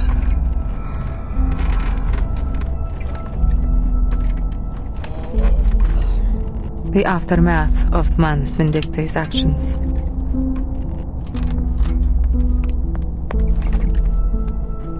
They have slaughtered researchers from stations across Antarctica. Most died immediately, while others were taken to their base. They didn't tell us why. These are the people we found who were still breathing. Are they all humans?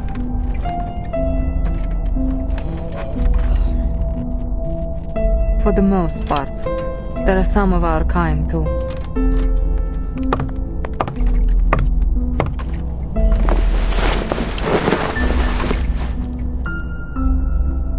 When we first arrived in Antarctica, we were hit by a blizzard near Manus Vindictae's base. We lost some of our men in it. By the time we found them, they had all suffered serious mental breakdowns. Father promised us a shelter. But now, everyone in Andrea's team has donned the mask and become a mad follower of the Manus. I know how it feels to lose your comrades.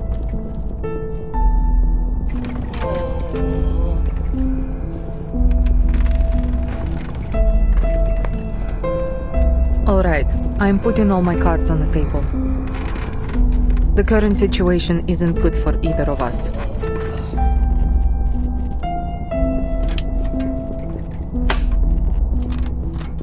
We need to trade information if we want to stay in the game.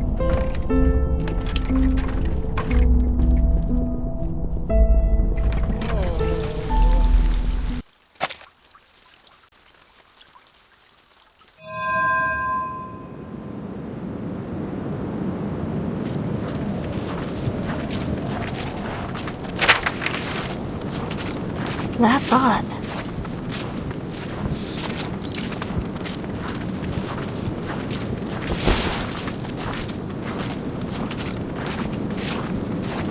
Are we lost? My team reached the outer perimeter of the ruins twice. The entrance should be right around here.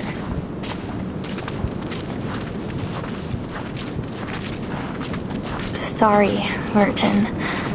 The terrain here is nothing like I remember. Just so you know, I've lost all radio reception from the Foundation. No signal, no landmarks, no working compass, and the terrain doesn't match what's on the map. What should we do now, Timekeeper?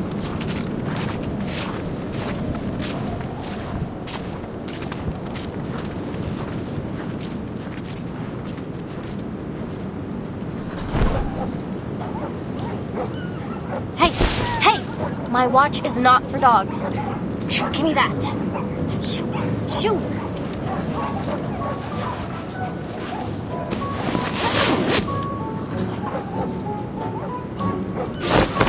I have an idea. In fact, the answer's right in front of us.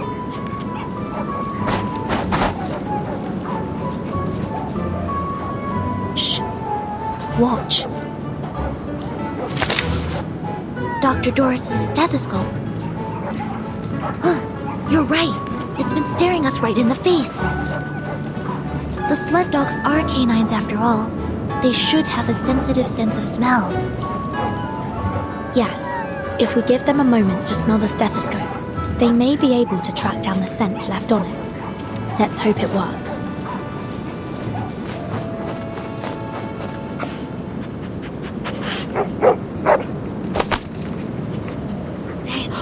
smelled something. Hop on their backs.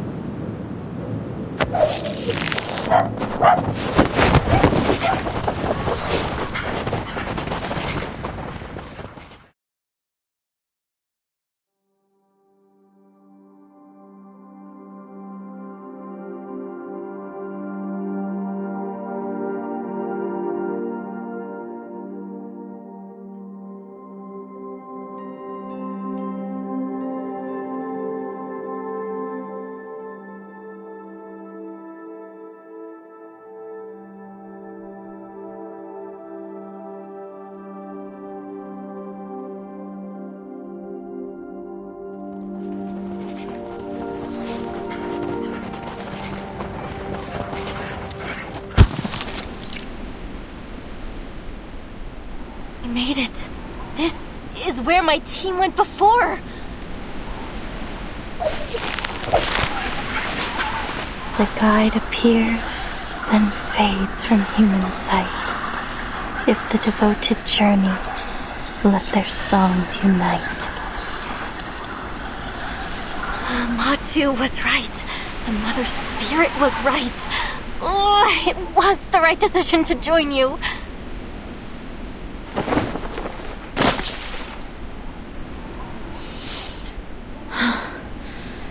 Where are we? A labyrinth in a valley? Relay believed that these were the only outskirts of the site. She said that if we passed through the valley, we might even find the real ruins of a temple, or a city even. Look at this stone wall. There are excavation marks on it. We ran into an abnormal whiteout last time. It was too dense. We couldn't make out any details.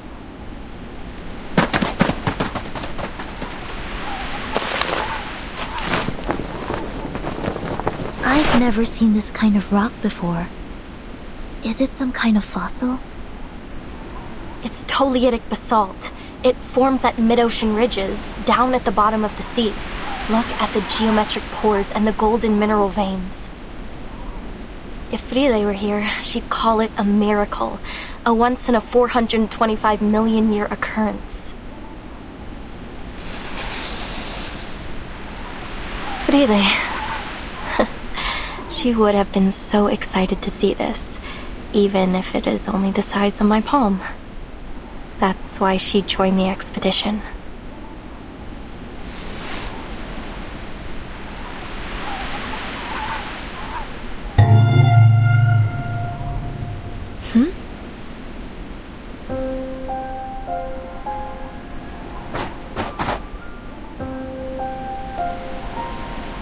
Timekeeper? Not an illusion.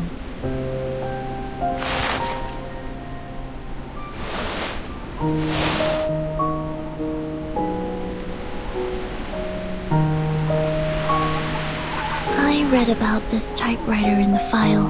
Miss Whiterum and Nala also mentioned it.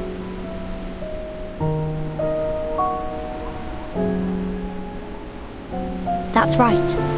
This is Dr. Doris's typewriter. Another one of her belongings.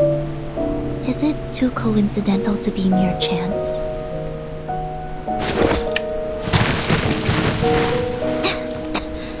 What's this all over it? Scale powder?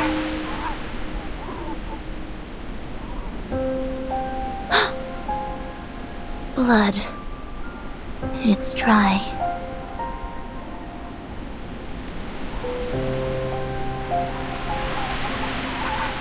Whether these were left intentionally or not, this proves that we're heading in the right direction. So much blood. She may be injured. We need to find her as soon as possible.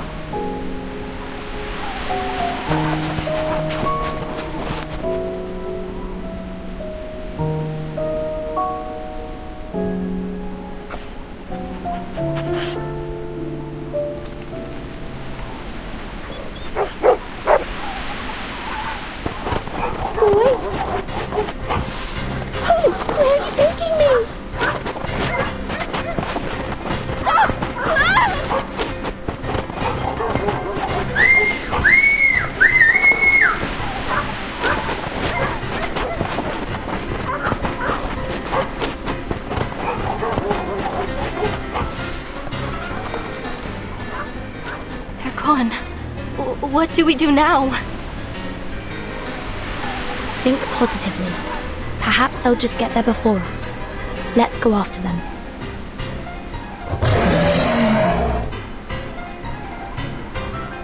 Wait!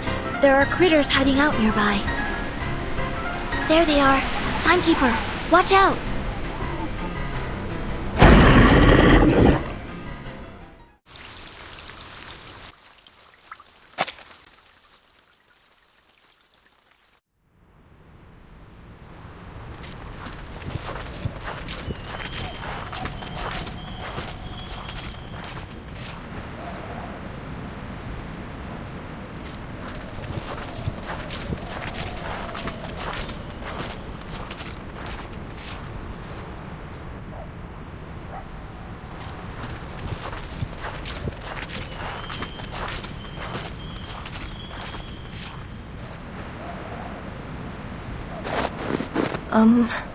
Guys?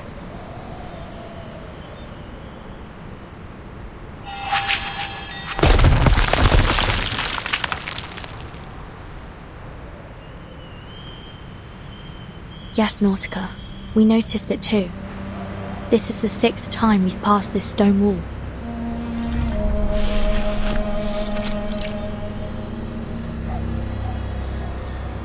It might even be more than the 6th time.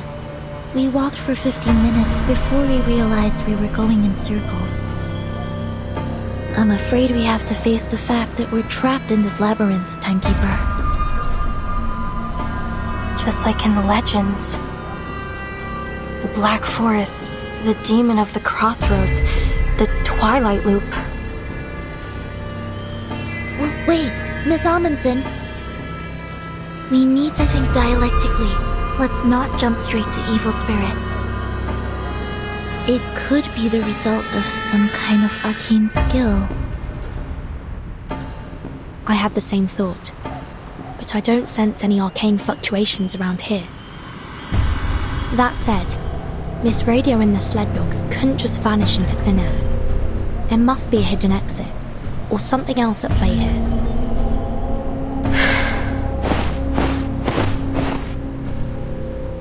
Let me give it a try. I may not be an arcanist, but we human explorers have our ways.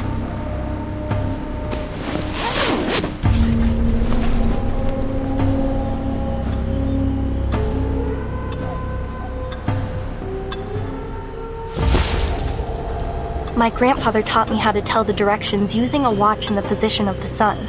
I have his watch right here. I took it with me. Let me see. What was it again?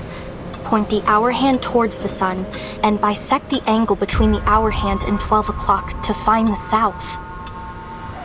Wait, we're in the southern hemisphere, so it actually points north. Thankfully, we aren't in the polar night yet. We still have the sun in the sky.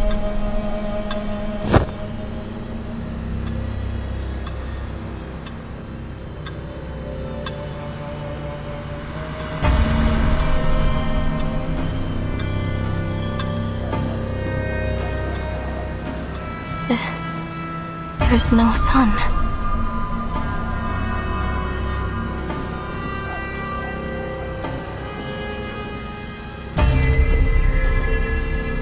Manus Vindictae's ritual is affecting the day and night cycle.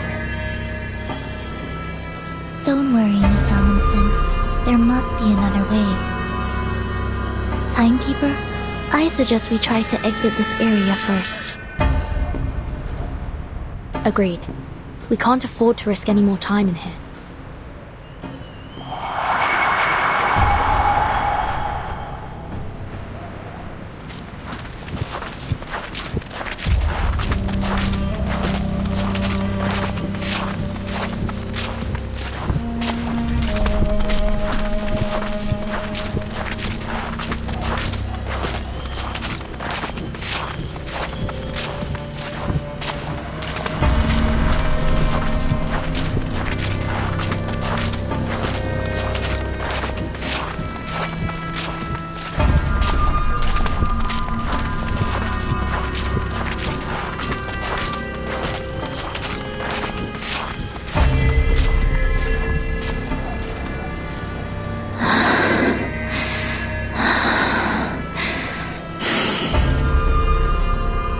We're back at the beginning again. I've been keeping an eye on the sled dog's footprints. We've been following them all this time, yet we still seem to be going in circles. How did they disappear, along with Miss Radio? Is this a trap? A trap that only lets dogs leave? I don't want to be stuck here forever. The ruins are just behind the pass. They're so close. Is it really impossible to get there? But Matu told me that it's different this time. This is the closest I've ever been.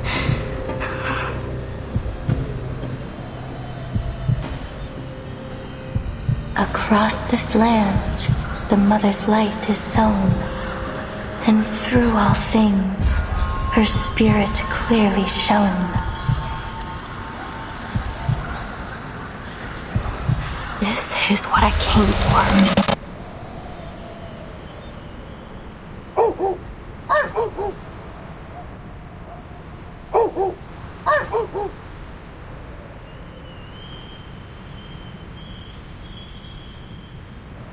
The sled dogs followed Dr. Doris's scent from the typewriter. That's right. And the direction of their barking is consistent. So, unless the labyrinth has been designed to carry sound in a particular direction, they must have made it through to the other side, where the ruins are. Which means Dr. Doris must have made it through the labyrinth too. Exactly. Although we can't be sure whether she was guided here. Let's assume that she was alone. Then, despite the fact that she's blind, somehow she didn't get trapped by these stone walls. This Dr. Doris you're looking for, she's blind? Yes, she always covers her eyes with a patch or bandage.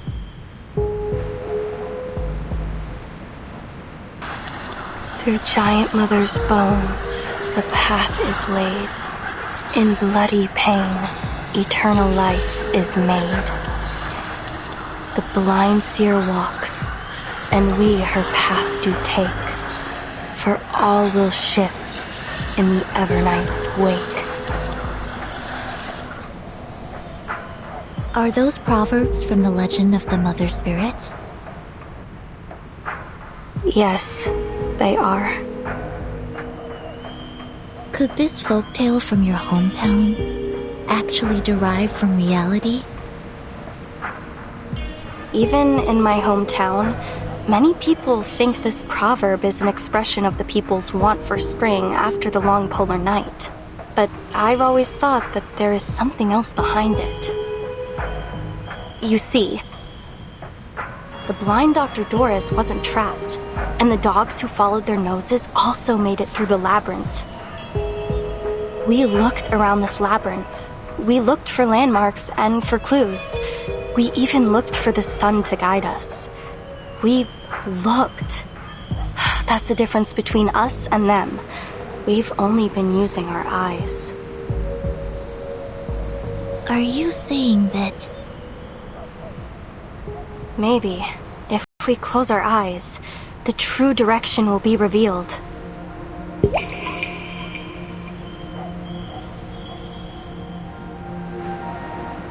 Close your eyes, Vertin.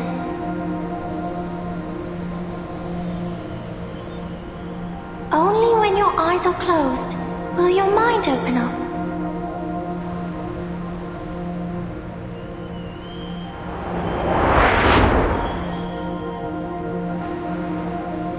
It's worth a try.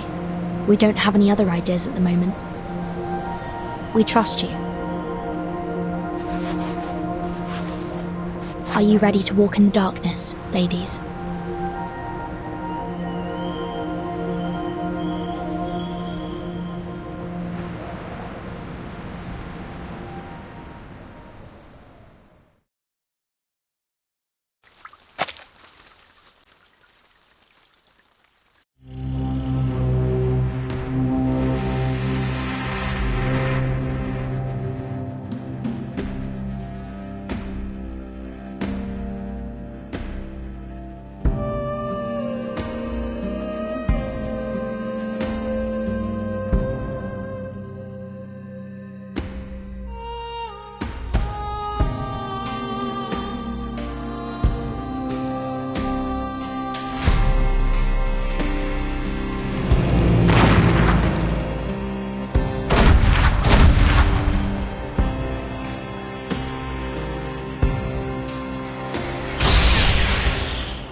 Raiders out. No sonar contact. Targets eliminated. We got them. Good work, everyone. But let's not start celebrating yet. The ice is getting thicker. We are entering an ice zone. Notify all bridge personnel to reduce speed. Engineer, what's the damage report? The Magnus hit our portside propeller. We're down to about 20% thrust on the steering, sir.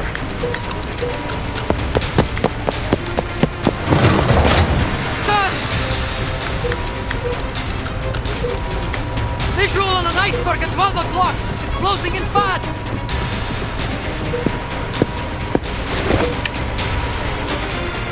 Speeding iceberg? Really? What did I tell you about staring at the snow too long? It messes with your vision.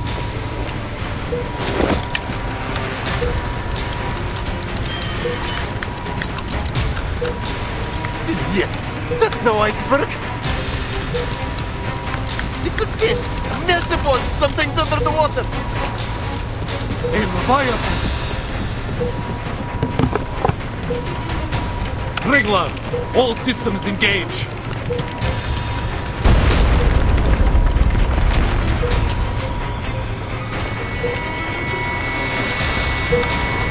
All units, report your status. Water in main battery magazine! All watertight compartments are under pressure. Captain, we're going down! Understood.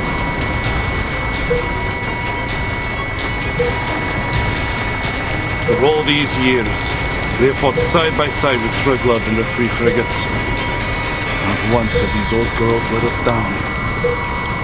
The menace must be desperate to stop our landing. Sending them fighting after us of all things.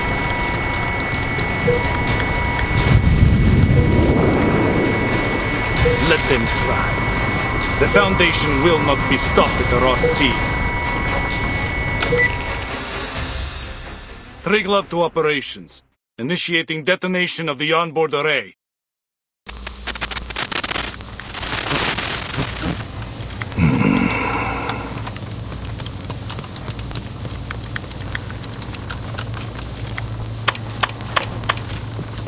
Operations to Dida.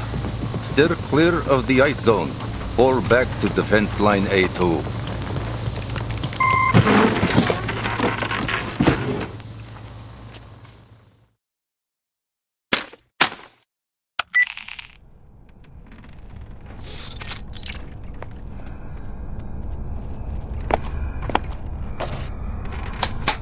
You made your way here, through the Ross Sea. The front lines must have given you a grim taste of the war. The Manus won't let the Foundation set foot on Antarctica, not without the fight. The ritual is too important. They will stop at nothing to see it happen. So here's my offer. Reciprocity. As a gesture of good faith, allow me to share some intel on their movements with you first. There's a ruin of an ancient city deep in the heart of Antarctica. That is where the ritual will be held. A ruin? Here? Against that mountain, yes. But it isn't just any ruin. It's Manus Vindictae's stronghold. Rituals, preparations, high-level meetings. That is where they all happen. In order to secure the continent, they have fortified the coastlines, covering every possible landing point.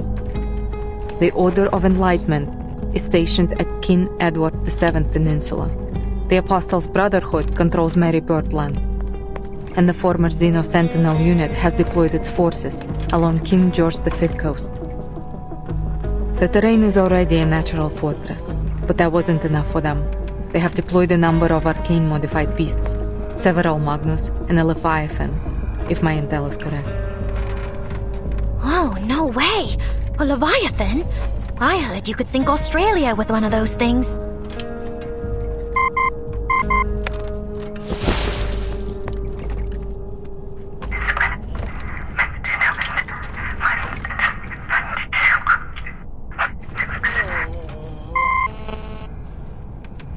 Not anymore.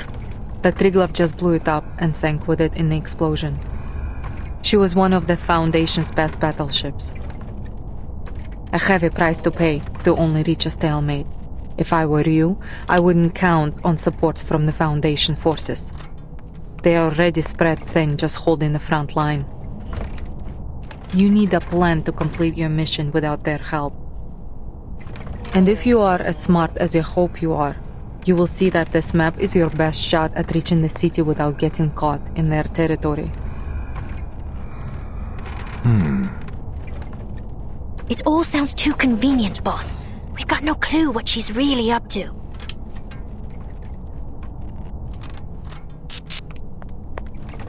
Fair enough.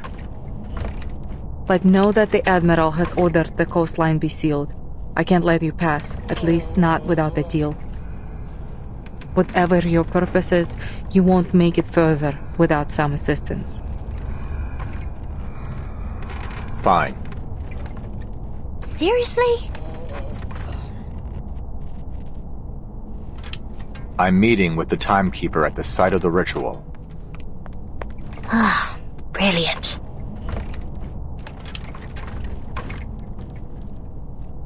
What's the Timekeeper doing there? I'm not saying another word until you remove these cuffs. You think you're in a position to bargain? Bargain? You were the one suggesting reciprocity. Hardly seems reciprocal to keep us locked up, don't you think?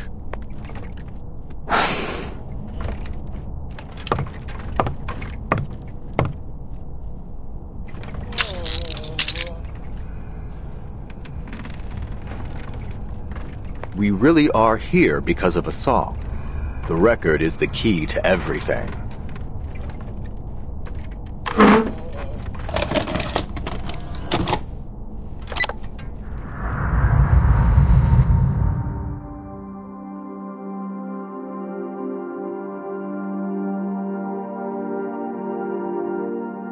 In 1995, before the world was afflicted with the storm, this record, along with its arcane record player, was sent into space aboard the Regulus Space Telescope, serving as the power source of the satellite.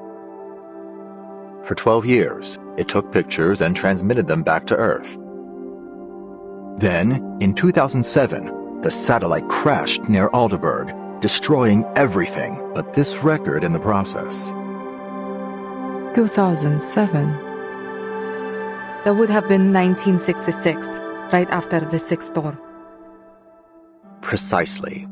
A rock music enthusiast from that era found the record and later brought it to Laplace. She is now a member of the Timekeeper squad. The last image transmitted from the satellite was time-stamped April 16, 2007. Even after the storm sent everything back, the satellite's timeline kept moving forward. Are you saying that the satellite crossed the storm? How? We believe it's because of this record.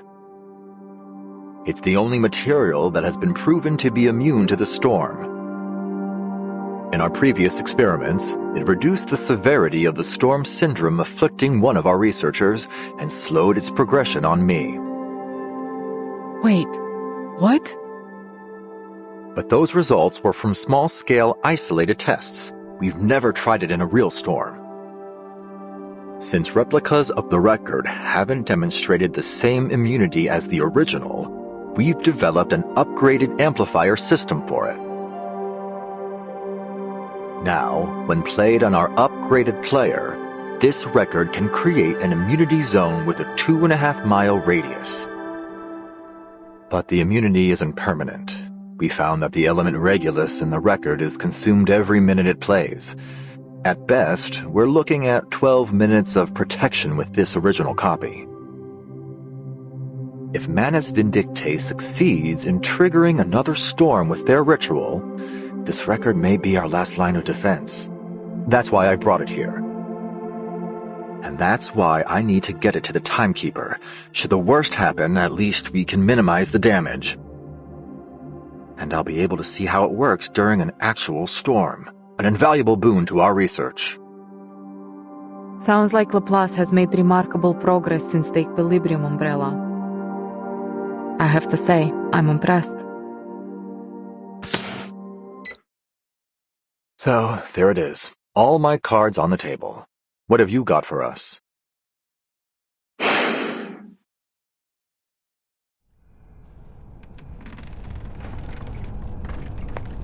The actual location of the ritual is in a sanctuary hidden in the heart of that mountain behind the city ruins. First a city, now a sanctuary. Boss, she's got to be messing with us. I am telling the truth. There is a tunnel in the city that leads into the mountain. Only the chosen are allowed through. And you can bet that the tunnel will be heavily guarded.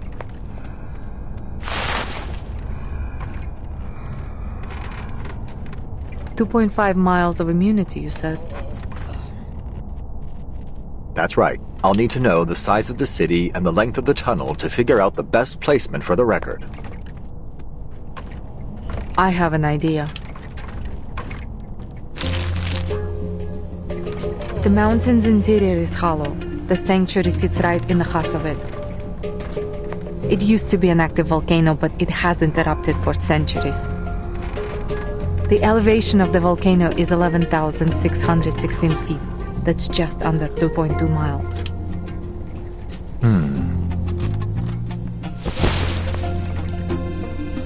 Boss, it's not exactly easy to tell what you're thinking, you know. Surely you're not taking her seriously, are you?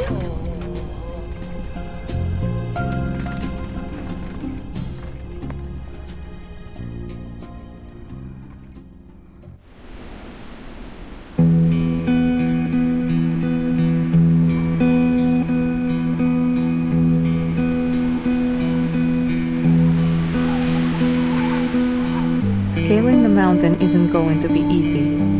I have marked the dangerous areas on this map. Try to avoid them when planning your route. Before you go, let me make one thing clear. This is just my advice. Whether you take it or not is up to you. If just the two of you go up the mountain, you may keep yourselves out of the enemy's sides, but it will be highly dangerous. There will be no saving you if something goes wrong. Of course. We'll weigh our options before we make a move. Good. Keep your head on straight, soldier. So, just like that, you're letting us walk out of here? With the record and a map? You call it reciprocity. But what's in it for you? Aarkana's death hasn't weakened Manus Vindictae.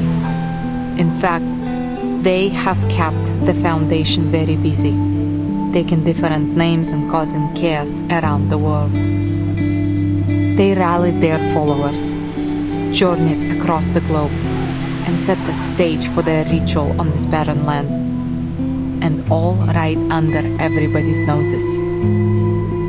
They planned every step, but you just barged in here with nothing but a record and an idea. If you were my soldiers, I would have thrown you out of my camp by now. That said, I would rather see the storm end than see you fail.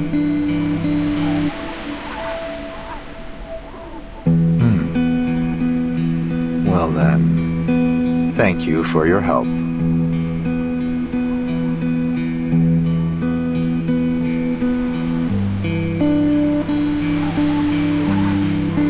Why don't you come with us?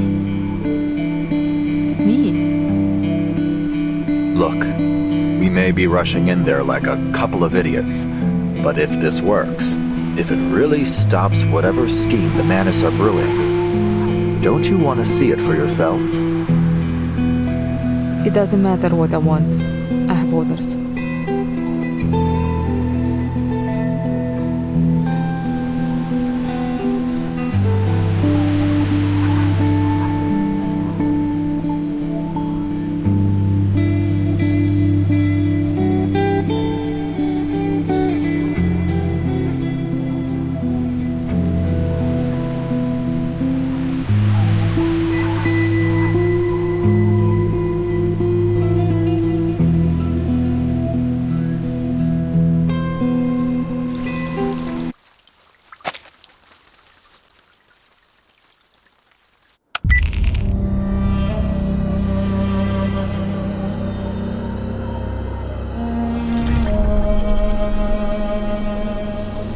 I see. Thank you, Mr. Ulrich. This is exactly the information we needed. If everything's gone to plan, the Foundation spy should already be in Antarctica. But they haven't made contact with us yet. It seems we won't be getting any more intel on the ritual from them anytime soon.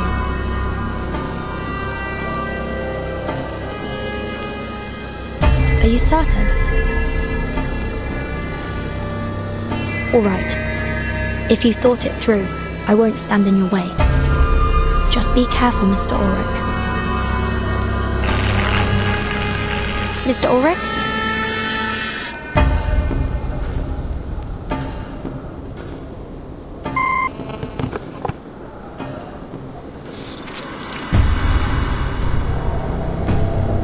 Signal's gone. I can't tell if it's an issue on his end or ours. Still, we got what we needed. The ritual will take place in a sanctuary, hidden in the volcano at the edge of the city ruins.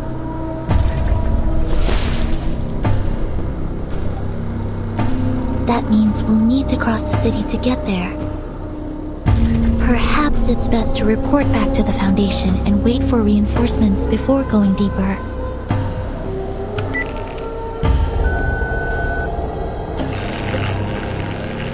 I'm afraid comms are down.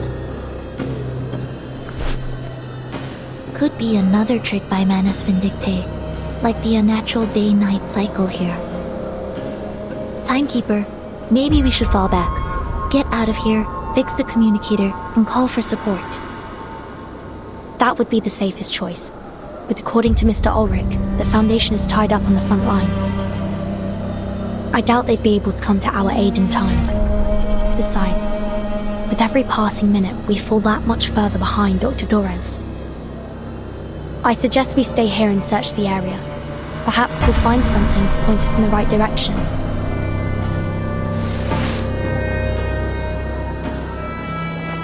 Well, there are no immediate signs of danger. It should be safe to look around.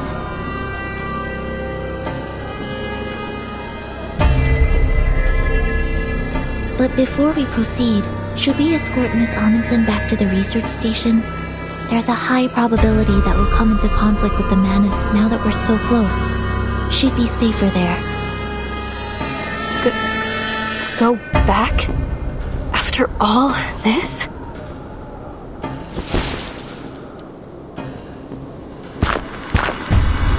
These ruins, they're the only thing that has kept me going.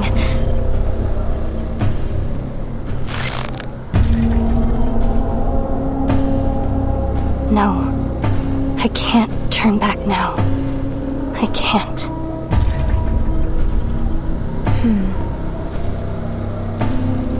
It's okay, Sonetto. Nautica can come with me. We'll just look around the city's perimeter. You have my word. Alright. Please be careful.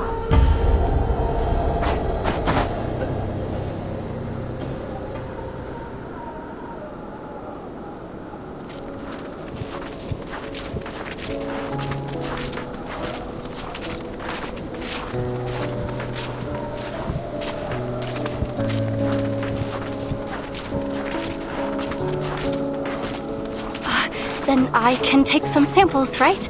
Maybe even dig a little? Yes, but please keep an eye out for anything suspicious while you work. The Manus might be closer than we think. Oh, and before you go, let me enhance the warming incantation on you.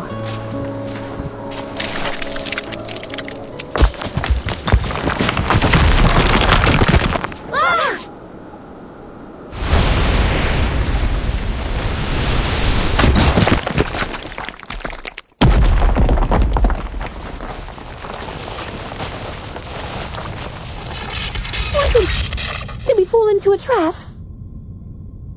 Is everyone all right? My arm. Timekeeper, are you injured? I'm fine. Don't worry. The ground was probably already caved in. We must have stepped on the thin layer of ice left behind. This happened back home once.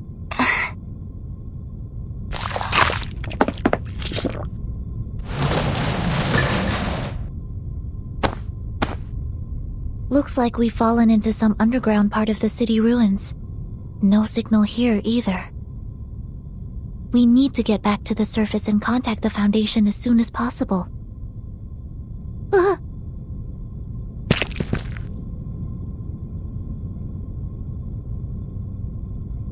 This is...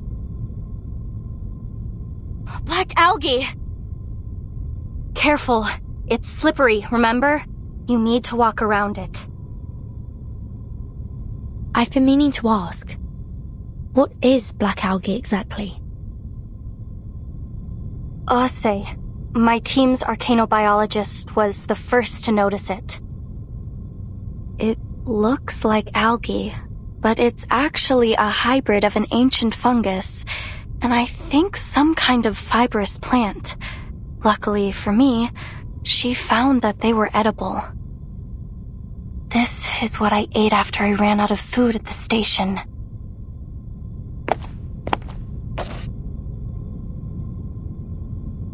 But there's so much of it here. Look at the pattern. It looks like they've grown all the way from the foot of the volcano.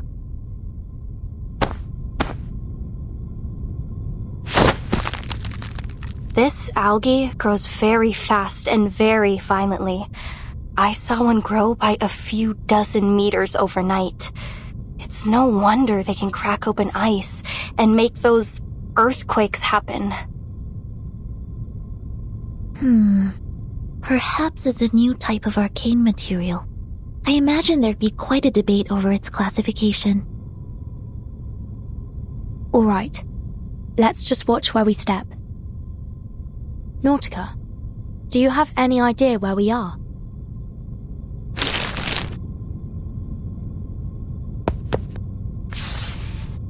Oh, I think I do.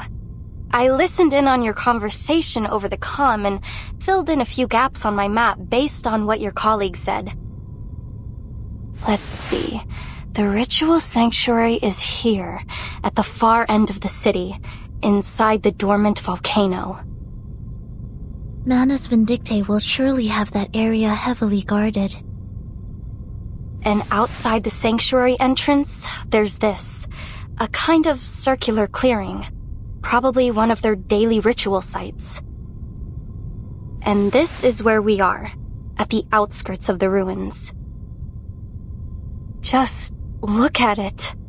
This ancient city, from here all the way up to the foot of the volcano. It's incredible. Just imagine all the secrets and answers hidden away within these walls. If we're going to find out anything about Manus Vindictae's ritual, the answers will be in this city. Stay close, everyone. Let's head back to the exit of the labyrinth first. Vertin! Vertin! Come look at this!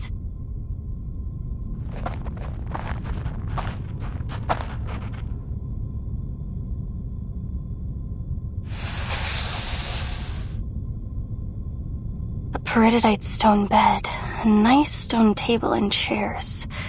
Someone used to live here.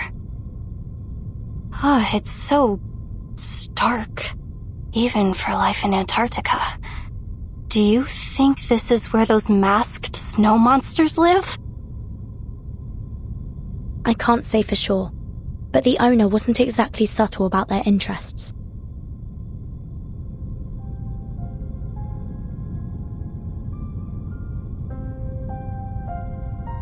This is an alchemist's chamber.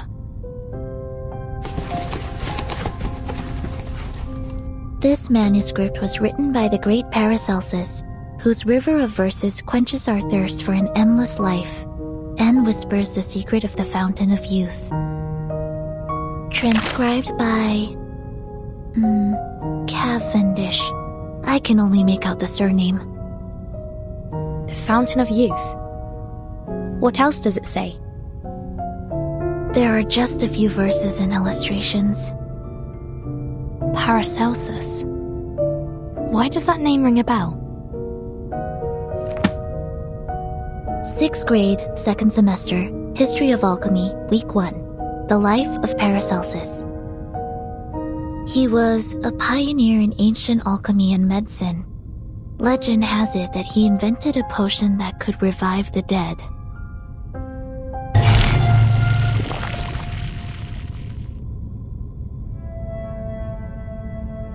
Revive the dead.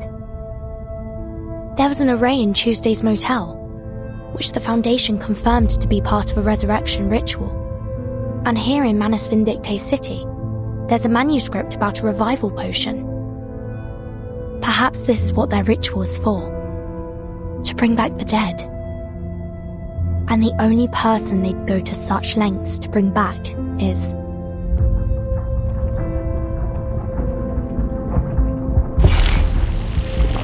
Arcana.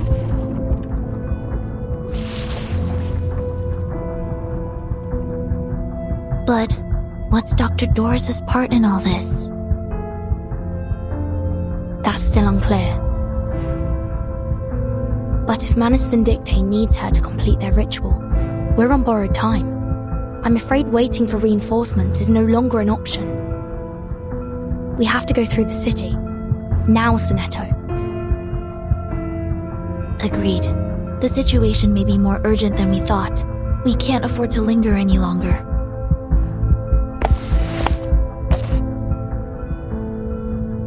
Miss Amundsen, there's been a change of plan. We're entering the city. We'll do everything we can to keep you safe, but there's no guarantee we'll... Miss Amundsen?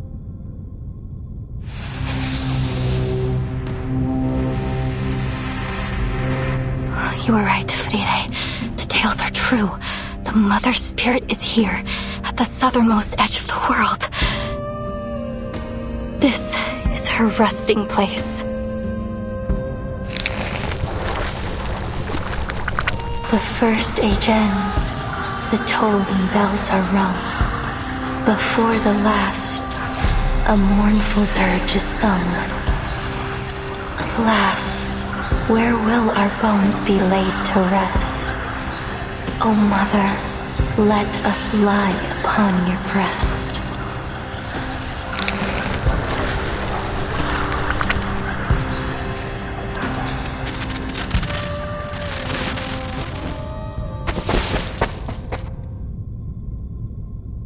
Burton, here, this place! Oh, this is the place I've been searching for! Huh?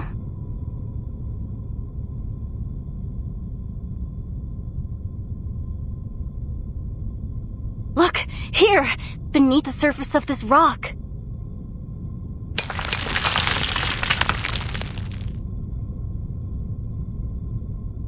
Feel it. It looks like chalcedony, right? But it's much heavier.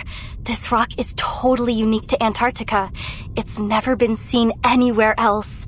We call it Rock of the Blank Era. This is the exact same rock Frile and I studied. 3 years ago, we ran a carbon dating test on the rock samples my grandfather brought back from Antarctica. When we ran the test on this rock, we found something strange. It was pointing to an era that didn't exist in any geological record. None of the other samples matched that strange era. We looked for other evidence, but we found nothing. No fossils, no minerals, no records. But then, when we couldn't think any longer, our folktales suddenly came to mind, and it all started to make sense. Our book, Tales of the Mother Spirit, led me here, to the end of the earth. It guided me to these ruins, to this very rock. I see what you're saying, and I'm sure there's more to discover through this rock. But isn't it a little too soon to link it to your tale? I'm sure of it. This is the place. It's just like Matu said, this is where the Mother Spirit rests. There is no doubt. If I can bring more samples back to the lab, we might be able to figure out the connection between the Mother Spirit and the Blank Era. We can finally find out what it was like.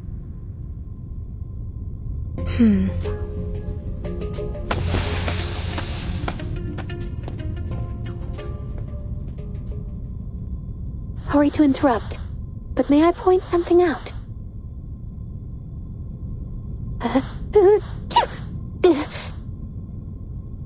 It's getting very cold in here.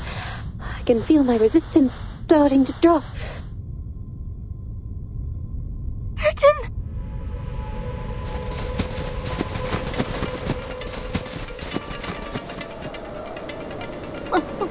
Monster!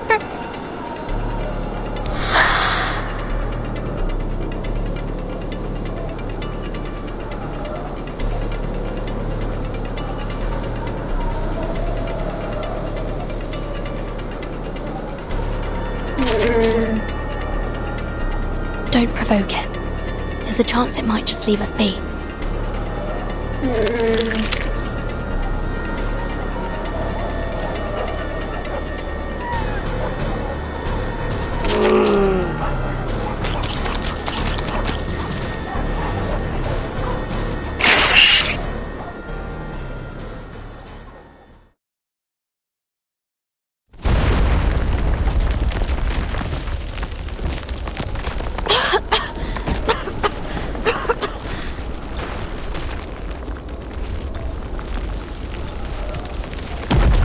Timekeeper, are you alright? Alive and well. And you? Where's Nautica?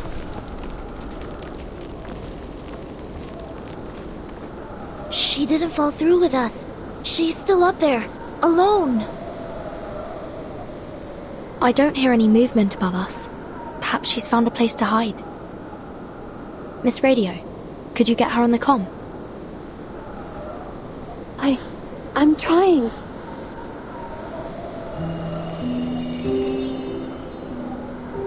Is that girl with you? Huh?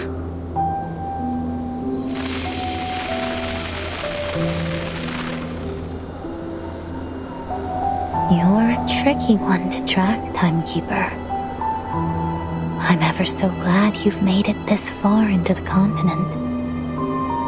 I'll admit, I'd be more than happy to welcome anyone from the Foundation here.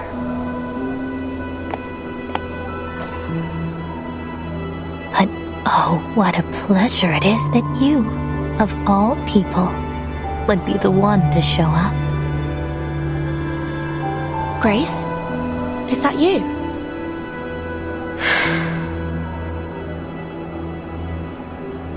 No. Who are you really? Kayla from the ranch? Captain Grace of the Free Breeze? Or just a familiar stranger. Who would ask a common moth its name? Who would even notice if it weren't drawn to the flames? So many lives have been lived through me. So many names taken. Cecily, Kayla, Grace. I've been them all, yet never quite been any of them. So which one are you now? What's your goal here?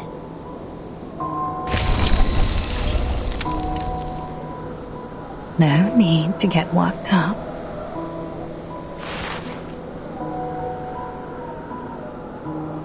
About Dr. Doris, or rather, Miss Erd. I have the final piece of the puzzle that will lead you to her.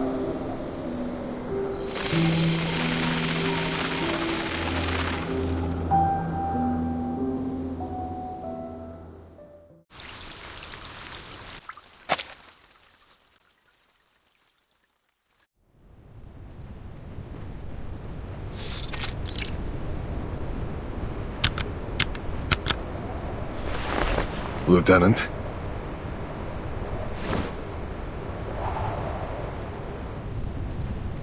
What is it, Sergeant?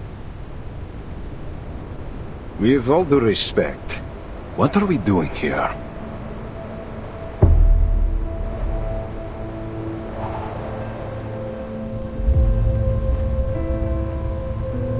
We're on standby.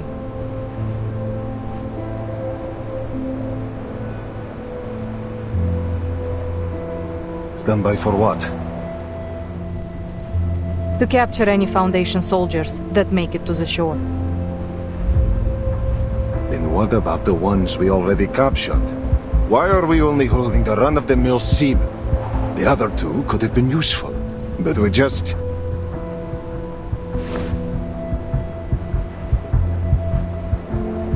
Those two? Hardly.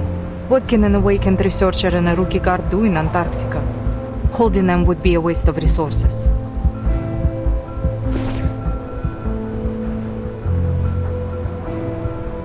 Where is Danilov? Tell him to meet me at the helicopter.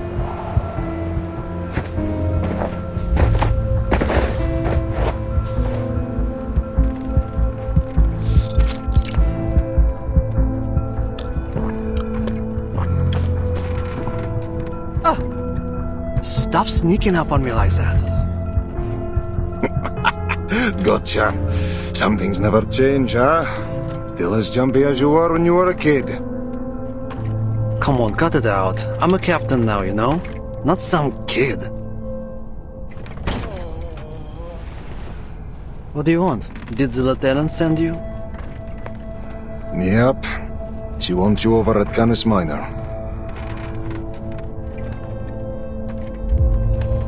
Lucky you.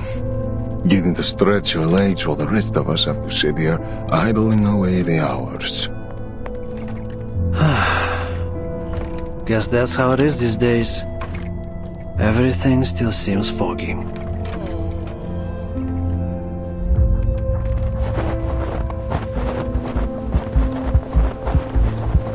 Tell me about it.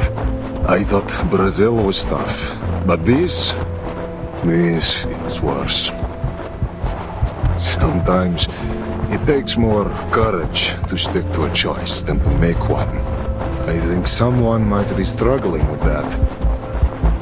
You should know better than to doubt our leadership, White Gloves. Sure, but what if they start doubting each other? What if the Admiral's steering us one way and the Lieutenant another? You saw how the Lieutenant let that Foundation researcher go. Didn't that bother you?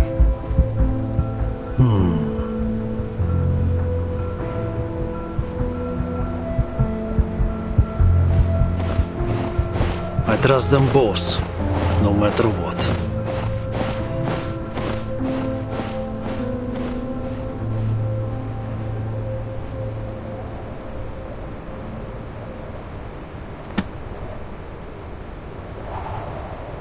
A urate issue might just be a pedal problem, you see. In this case, either the rudder pedal has loosened, which is affecting the responsiveness of the tail rotor, or the tail blades were damaged by the impact. I see. Let me take a look.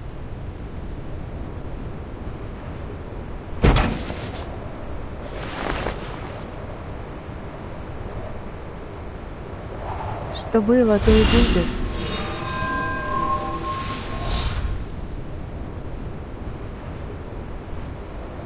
This is more complicated than I thought.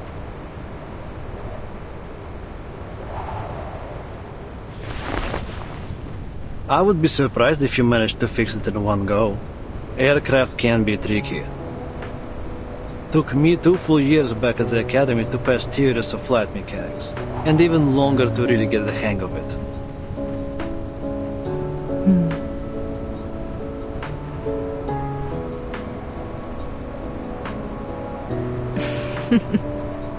I remember.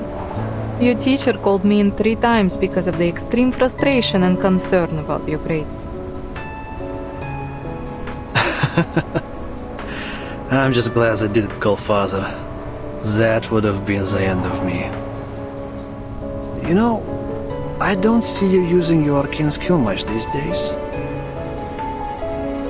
Well, there is not much use for it, really. Bullets and medicine are 1,000 times more useful on the battlefield.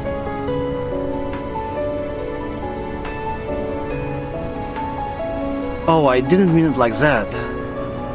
Sorry. Do you want some space? No, it's fine. You're fine. We just need to get this helicopter fixed as soon as possible. Can you run another check? There was a blockage in the system that stopped my arcane energy from flowing through. Maybe the issue isn't as simple as just the pedal blade. Got it. I'll take another look. That blockage. I just couldn't push past it. Did I follow the wrong circuit? Or did I just do the whole thing wrong? I wouldn't overthink it if I were you. And stop underestimating your arcane skill. It saved us more times than I can count. Frozen prosthetics, broken casts, ripped dents. Hell, you've been fixing our guns since we were kids. There's nothing wrong with your power. We all appreciate it a lot more than you think.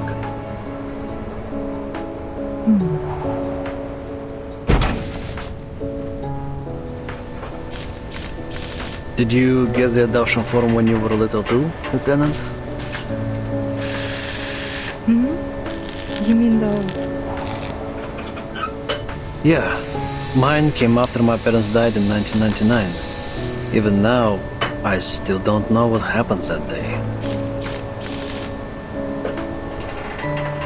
When they brought me the death notice, they handed me an adoption form along with it. It was from Admiral Igor. At first I hated the idea. I didn't want anyone to take my father's place. But you signed it. Otherwise you wouldn't be here. I did. Because I needed to know what my parents gave their lives for. And the man they fought beside.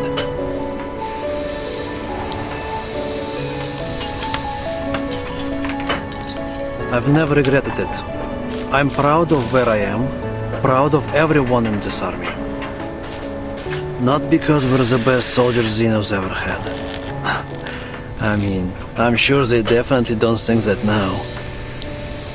No. I'm proud because we're more than just an army.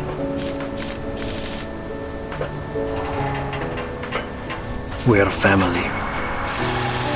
We Storm Orphans grew up together, trained together, fought side by side. We trust each other like we trust ourselves. Hell, maybe even more so.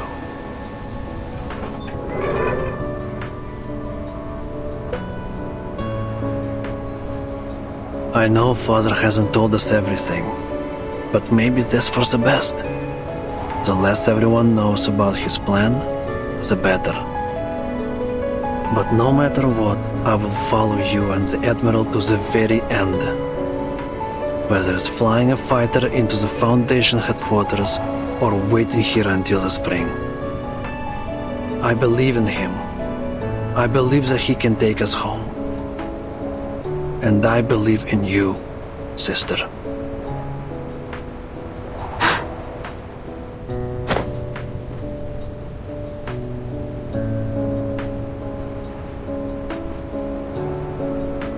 Thank you, Captain Danilov. Our current mission is to wait here.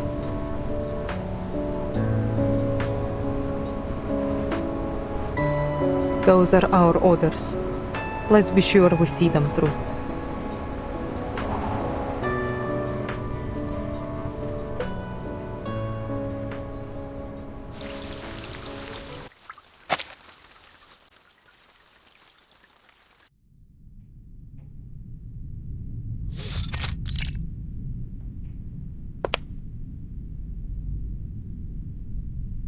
Miss Grace, you're a Manus apostle.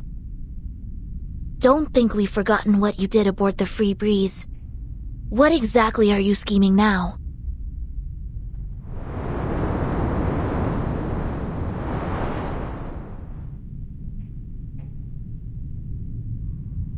Ah, the Free Breeze. My lovely little cruise ship. Like you, I often find myself missing those serene days on the water. But it seems a few unpleasant memories and misinterpreted actions have deeply wounded your trust in me.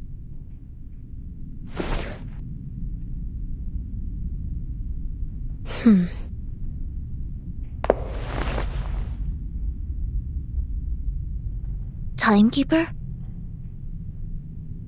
It's fine, Sonetto. I have a few questions I'd like to ask.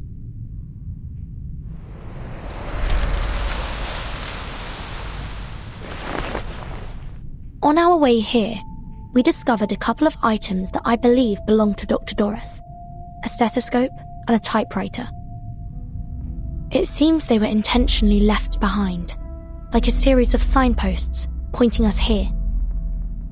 You wouldn't happen to know anything about these items, would you?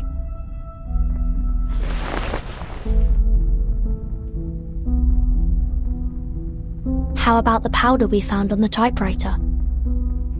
It's finer than snow and reflects the sunlight differently. It sticks to the skin and is bitter on the tongue.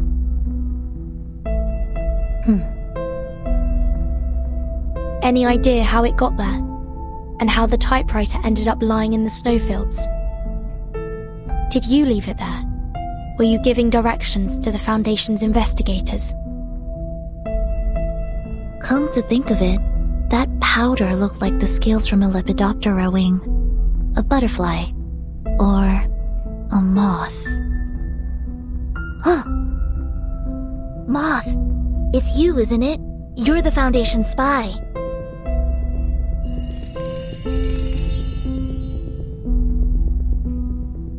I could provide you with a detailed account of the Foundation's phototaxis experiments if you need further proof of my identity. But we're running out of time.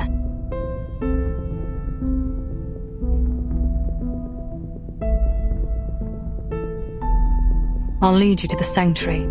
Dr. Doris, Miss is already inside. Oh, and my moths have just brought some new information. Your human friend has also gone in that direction.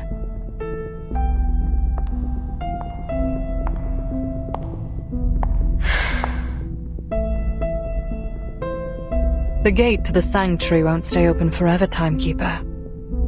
Shall we?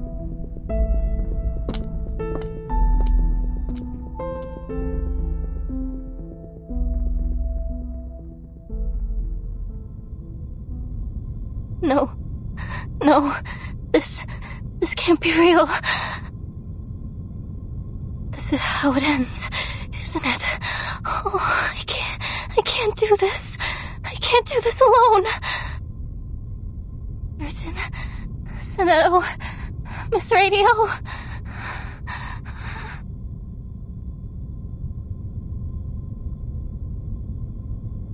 Possible cause of death 1. Freezing. Frozen solid with a bunch of unstudied samples clutched in my hands. Possible cause of death 2. Getting torn apart. Cold, sticky monster fingers sinking into my skin and ripping me to pieces. Possible cause of death 3. Killing myself before 1 or 2 can happen to me.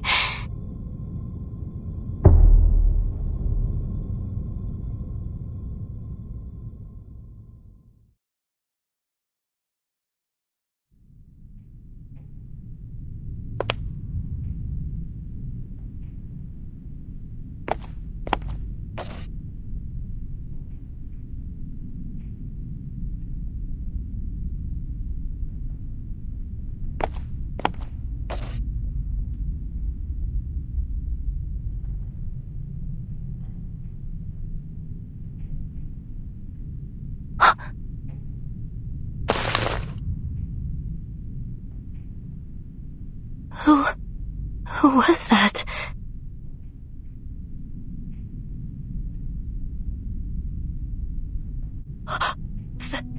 Frida?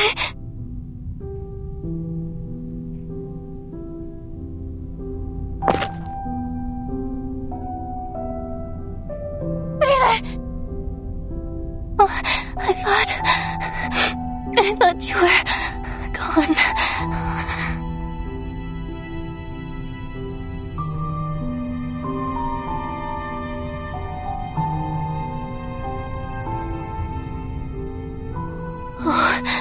Thank you. Thank you, Mother Spirit. Thank you for keeping us both in one piece. We'll find a way out of here. We'll look after each other. Oh, goodness, Frile, you're a sack of bones. I met 2 arcanists. They'll help us. I would have never even gotten here if it weren't for them. You should have seen how they chased off those snow monsters. You can trust them. Come, Frile. We have to find them. They'll protect us. They'll get us home.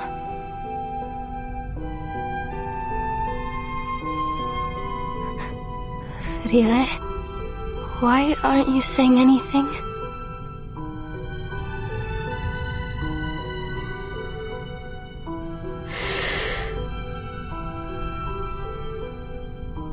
Can't you speak?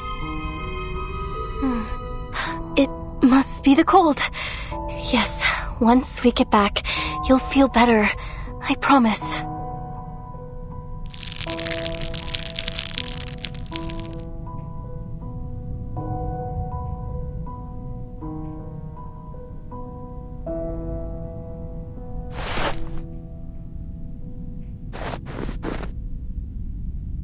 No? Why? Frile, listen, I found it. The resting place of the Mother Spirit and the Rock of the Blank Era. Remember? I found lots of it. I found everything we came for.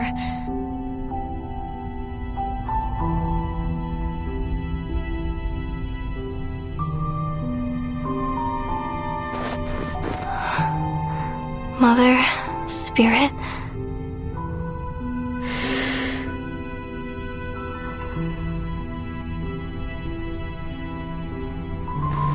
Will see me soon.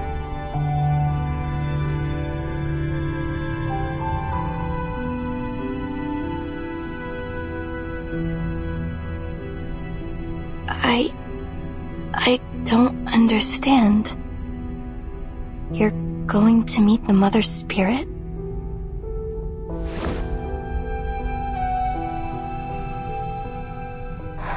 But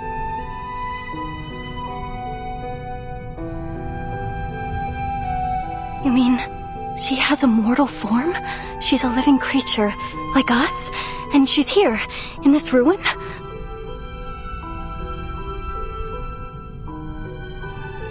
But how?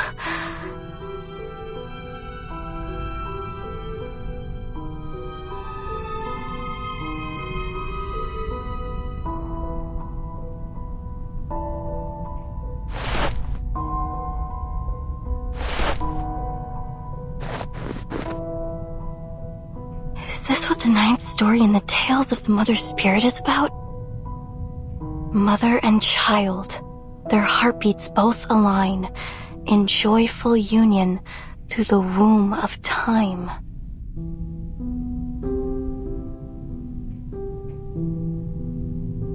No, it can't be. The tales say that the Mother Spirit should be asleep. She shouldn't wake up until after the Arctic polar day.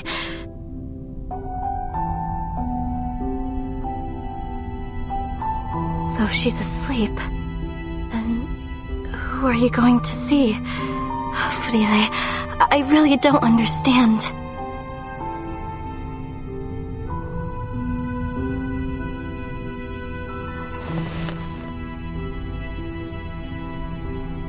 You really won't come back with me?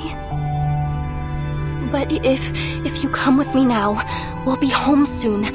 I drew a map, like you always did. There's food cached in the depots on the way. I even managed to train new sled dogs and...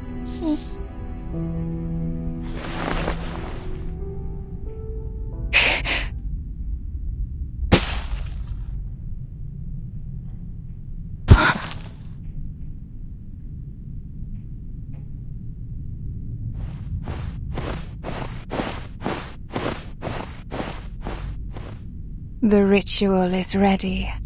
They are waiting.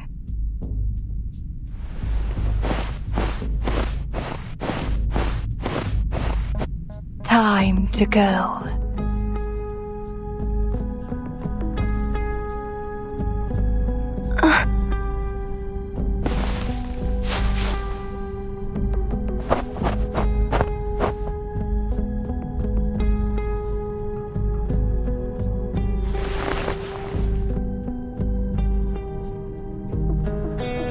Onward, child. Follow the word of mouth. To the earth's edge, the land farthest south. The Mother Spirit's light, with ancient glow, guides us to the great current, nature's flow.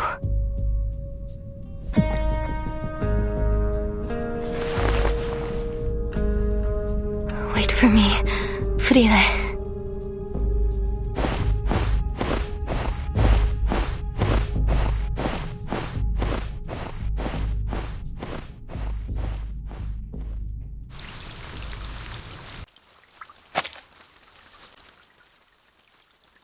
Miss Stranger, where are we now? Miss Amundsen is a human. If she's been caught by Manus Vindictae... Keep it down. We're in the tunnel to the sanctuary. It's the easiest path to follow, but also the most dangerous. Is that a lake?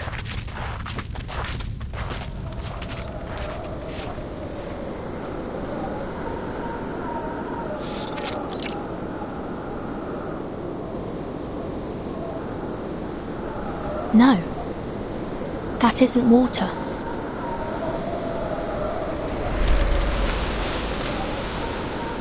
It's the believers.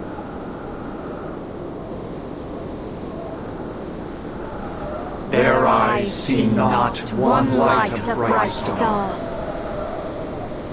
Down they fell in martyrdom, but from death's murky waters they rise once more.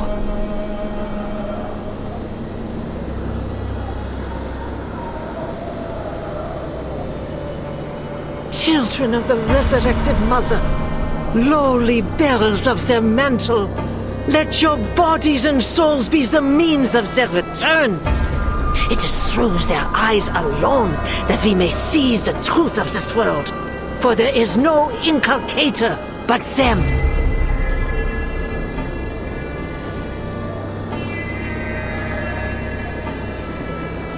Call their name, beseech their light. With the Mother's will manifested, the gate of ascension will swing open. Oh, what glory! Oh, what exaltation!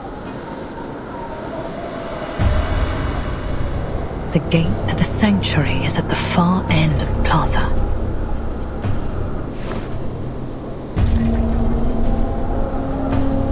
But how do we get past all these Manus followers?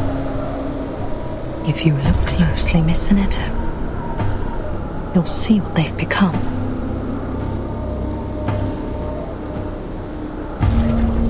Strange. It's almost like they're in a state of unconsciousness. It's the easiest path to follow, but also the most dangerous. Whenever a sacrificial ceremony is held in the plaza, Animus has all the believers put on masks to ensure she has full control over them. Right now, there is only one thing on their minds: the ceremony. If we're careful and choose our route wisely, we can slip by them unnoticed. No one will see us except for Animus. What's the purpose of this sacrifice? To open the gate. They're taking a life just to open a gate? We must take this opportunity to slip through to the sanctuary. What exactly do you mean by that?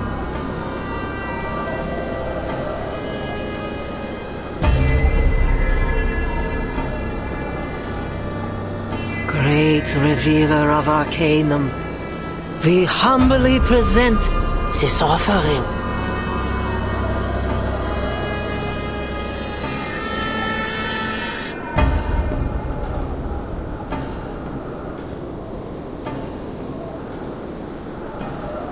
The offering is human? No. Not just any human. That's one of Nautica's expedition team members. Timekeeper, look over there. It's Miss Amundsen.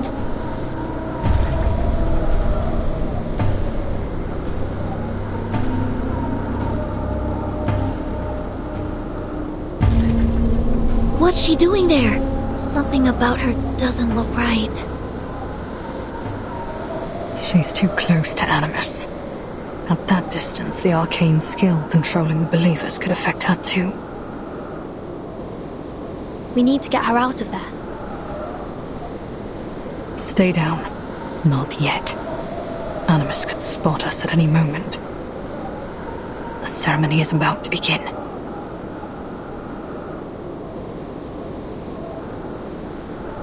Praise them, worship them.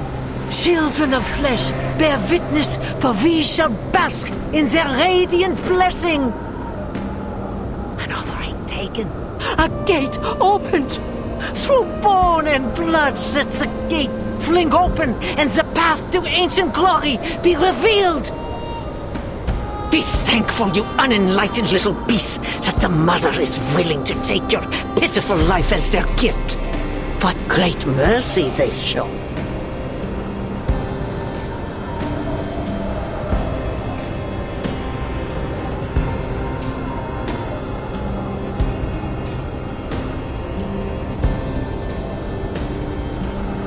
Through the giant mother's bones a path is laid, in bloody pain eternal life is made. It's just like in tales of the mother's spirit.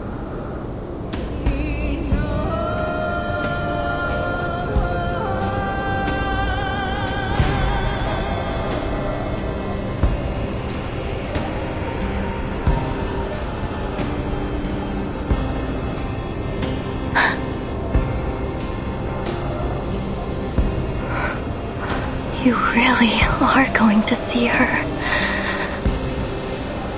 The Mother Spirit's light, with ancient glow, guides us to the great current, nature's flow. The 9th story in Tales of the Mother Spirit. It happened in that season on that day. The children found their mother at the gate. With offerings, the finest of their art, they paid her homage with a faithful heart. And in return, their reverence repaid. By her great gift, her children were remade. By her great gift, her children were remade.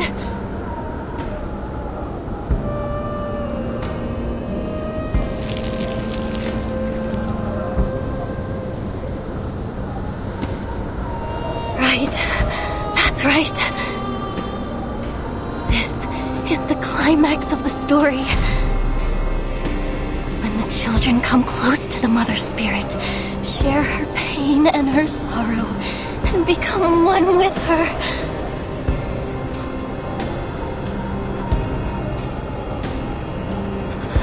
The Mother Spirit will come. She'll come to guide us.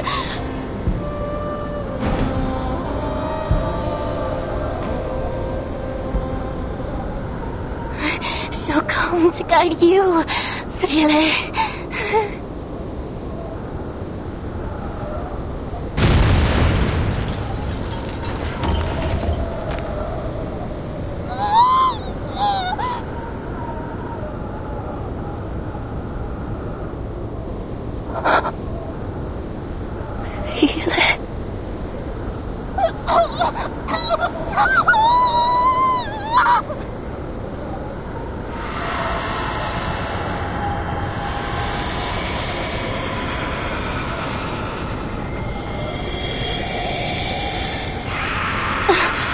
What's happening to her?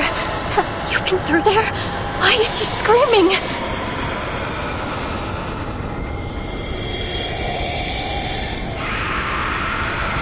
Mother Spirit.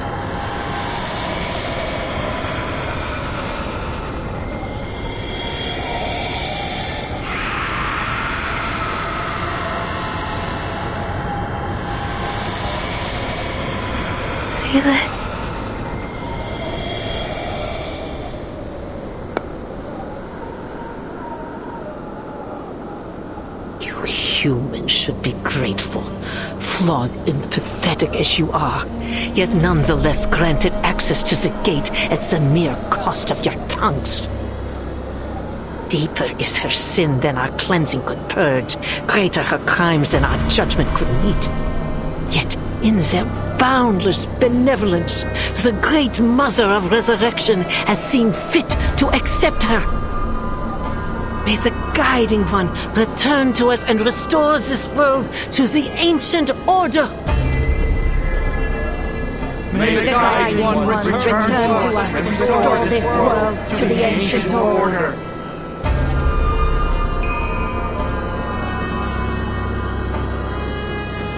Cleansing. Judgment? What are they talking about?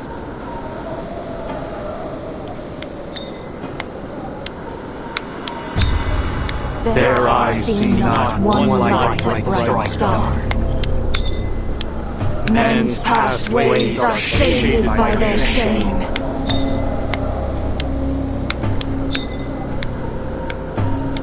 Is that it? Is that the whole ritual?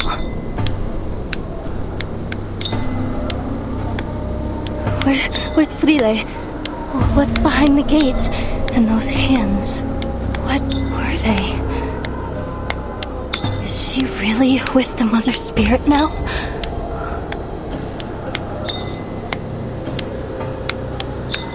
Hands are but aberrations in Miraha. What just happened?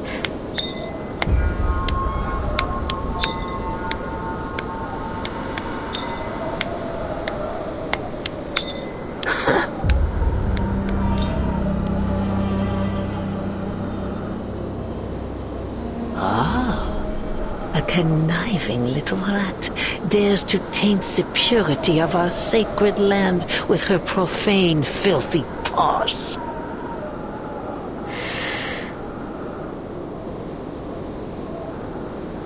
My friend, Frile, where is she? Why hasn't she come back through the gate?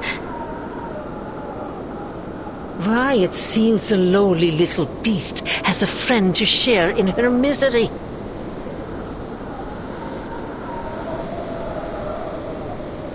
She has been taken by the Mother of Resurrection. Not that there was much flesh and wit to take. Flesh and wit?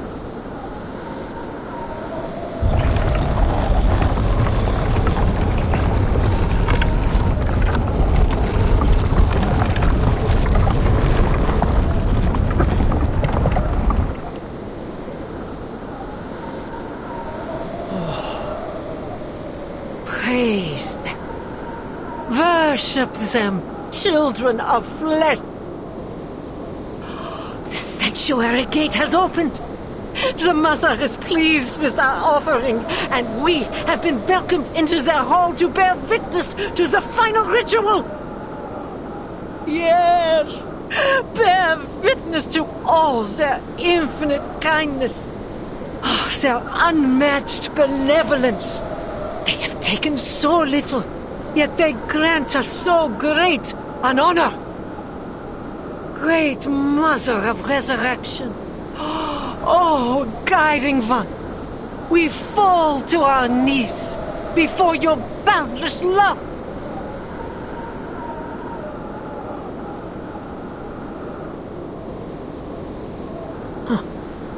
How much longer do you intend to allow this human to sully their holy land, Feed her to the gate.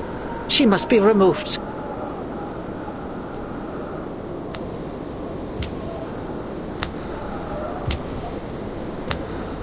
No! Let me go! They're taking her. Don't. Now is not the time to act. If Animus spots us, she might lift her control over the believers. Then we'll find ourselves in some serious danger.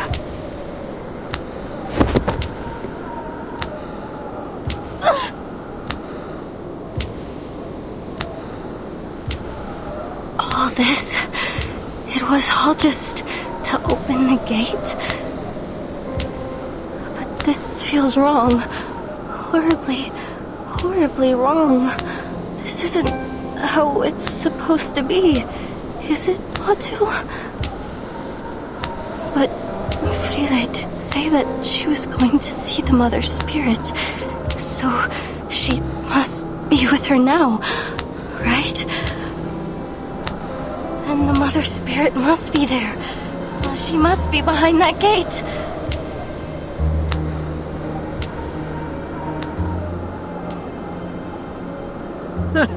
Mother Spirit.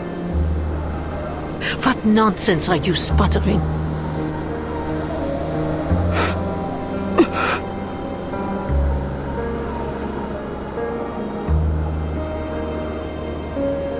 She is the tides, the flowing light. She is the rocks and the soaring partridges and the swooping peregrines. She is the energy behind all things. She will give her children a great gift. A gift that will change their lives forever.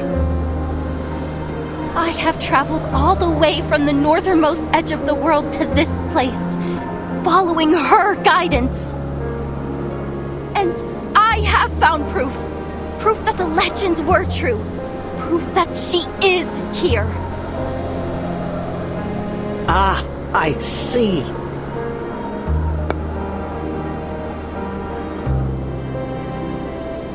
Mother Spirit.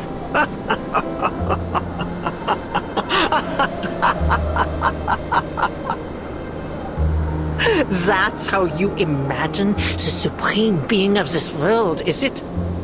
A deity no greater than a charlatan shaman? And what flattery to claim yourself personally guided by a goddess. Yet, still, I cannot help but feel a twang of pity.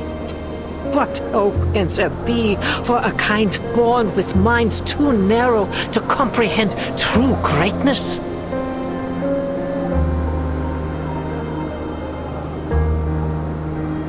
An inescapable predicament indeed. Before you are thrown to the gate, allow me to share with you a fragment of truth, so you may die knowing what you've served.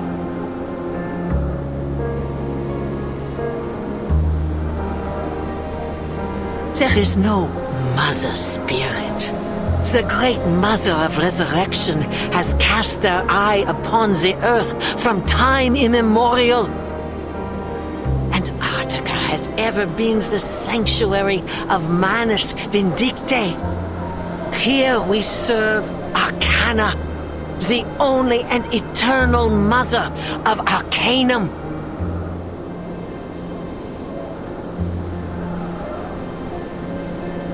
Few are fortunate enough to learn this truth. What was that pitiful thing's name again? Really? Oh, no matter. Your little friend came to me boldly claiming to share our noble faith and pleaded to be thrown to the gate so that she may meet her goddess. And so I was inclined to turn down such a blindly foolish request. I agreed.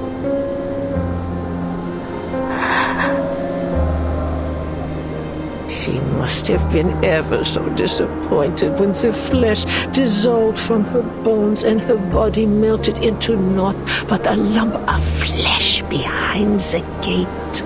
Oh, that screaming and crying. Oh. Ah, humans. So full of your precious reason and logic, yet turned at even the most basic arcane trick. How foolishly simple you are.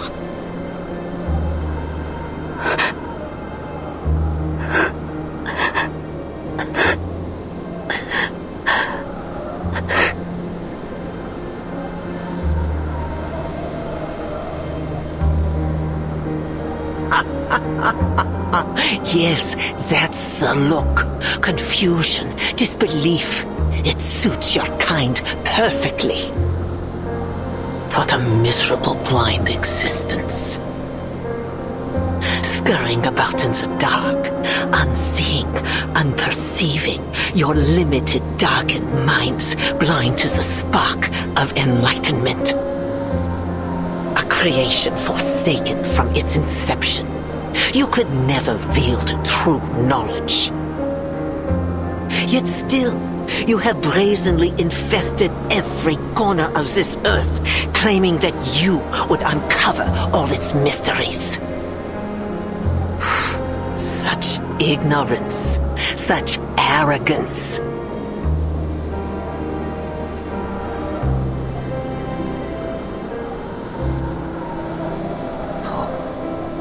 How could you possibly grasp its secrets?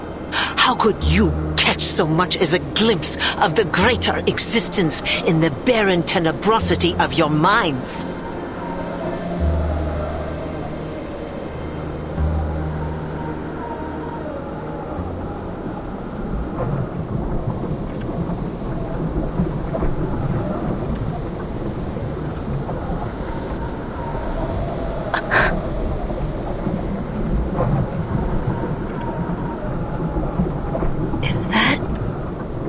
Algae?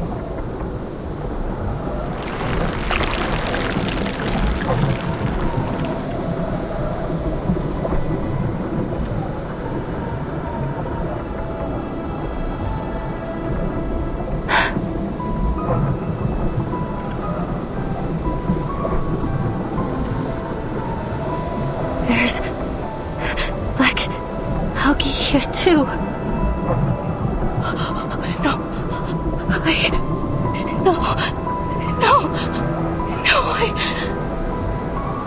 I ate them. I was eating. No.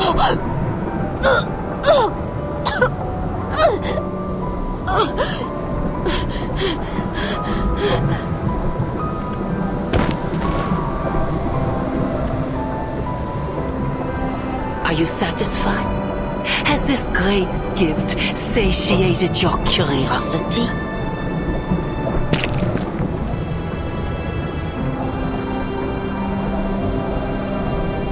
Has realization finally dawned in your darkened mind? Your friend is gone. She will never return from the gate.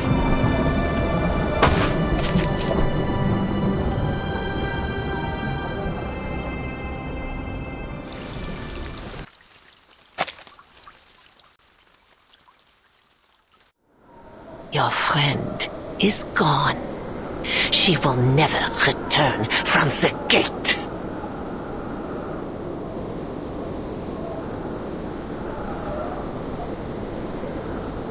Timekeeper, now!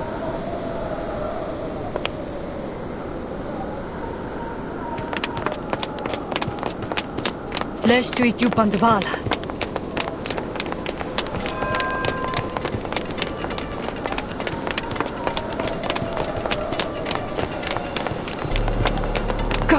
Through the gate, Timekeeper. We can't just leave Nautica here. Sinetto! Ede subito sera!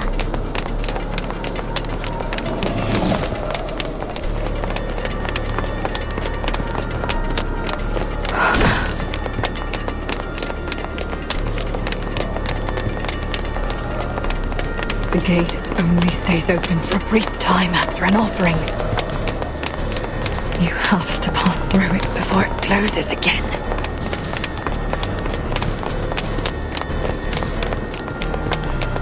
Come, Nautica.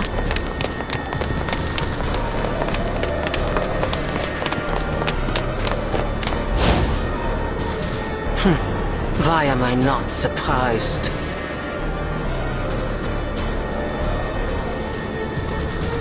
Sie musste mich leben lernen oder sterben lernen.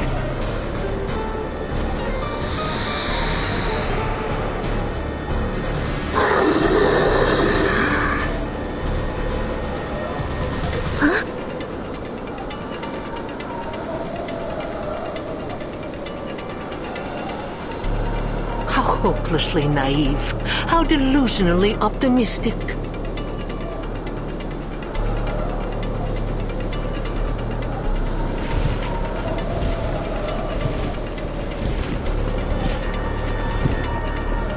Has the thought not crossed your ignorant little minds for even a moment?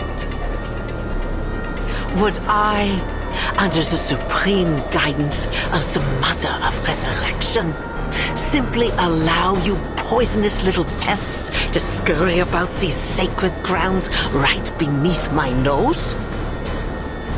Ha! Since the moment you step foot on this holy land, every one of you has been under my watch. Nothing escapes my gaze. Not here.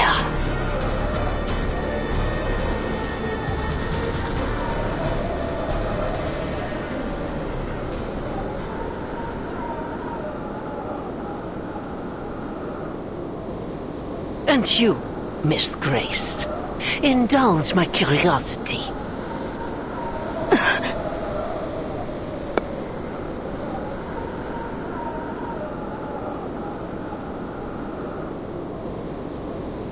That noose about your neck, is it simply a choice of fashion or a reminder of the precariousness of your situation? Life must be ever so suffocating, knowing that the smallest breeze could tighten its grip at any moment. You must be longing to loosen it. You're making sport of me again.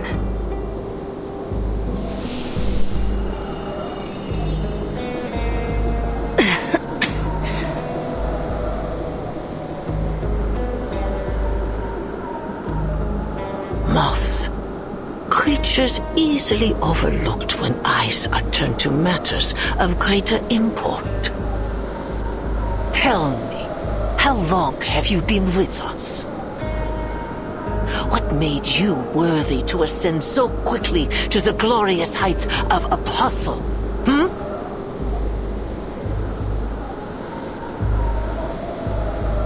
We have painstakingly cleared the path to their final ritual. Yet ever since you reared your head, greater and greater complications have continued to arise. Do not take me for a fool, girl. I know treachery when I see it. You were lucky, taking Mr. Forget-Me-Not's place after his expulsion over his alchemical failure. But fortune can be fickle, don't you think? You need no reminder that the trial of the Guiding One is not to be tampered with. Those who sow discord will be silenced forever. You've fallen. Your ladylike visage cracked. I can only imagine how strenuous the fight against their will must be in the face of your waning willpower.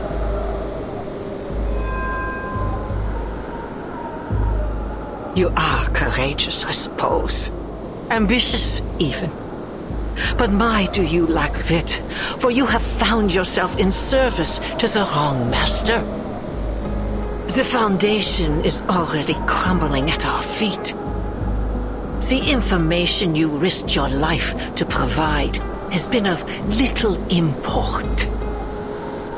At this very moment, the Foundation's fleet is stranded off the Antarctic coast, and the only reinforcements you've received are some arcanist children and a human.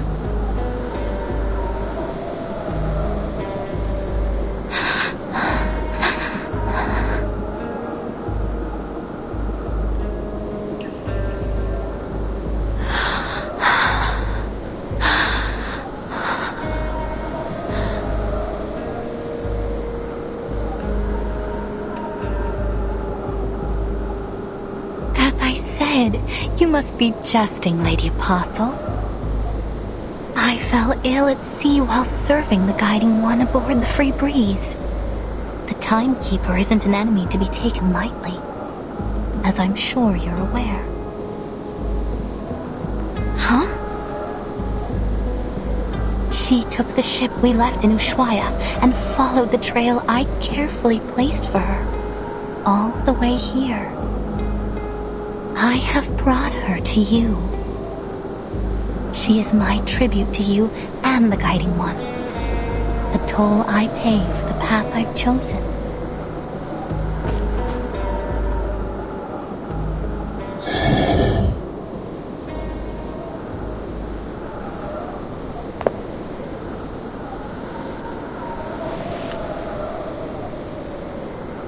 What would you have me do with them? You've been lying to us this entire time?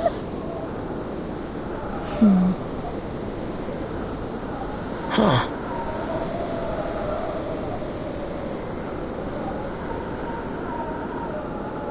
What did I say about airs and graces? It'll take more than the kiss on the hand and a few hostages to prove your loyalty, girl.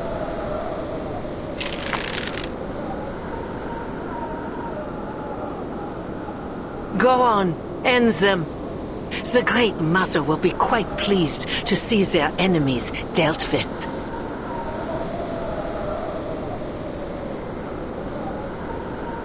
Perhaps you'd like to start by piercing their eyes.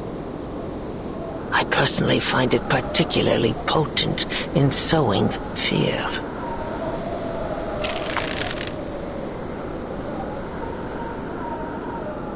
Timekeeper!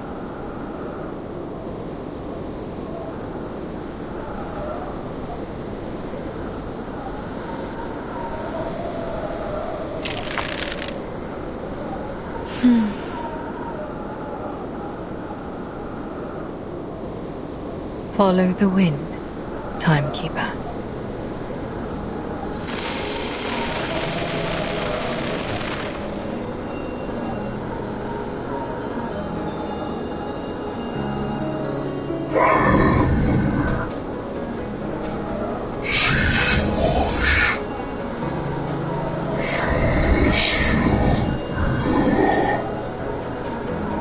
Don't let them get away!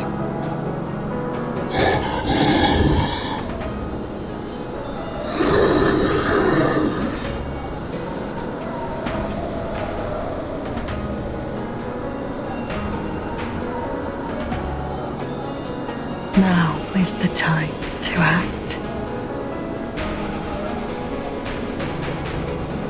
Sonetto, now!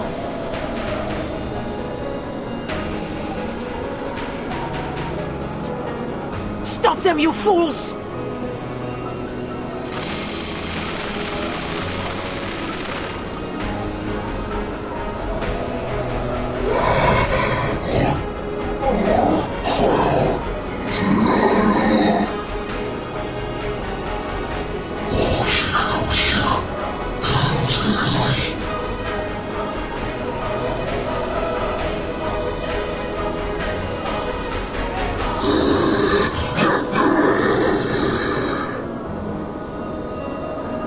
How could you pull such a thing from that feeble body of yours?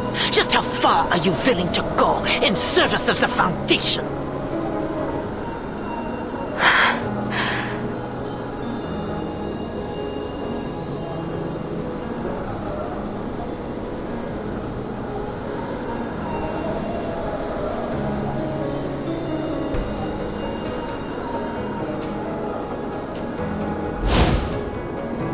On the count of 3. 3, 2. You cannot pass! I will not allow it!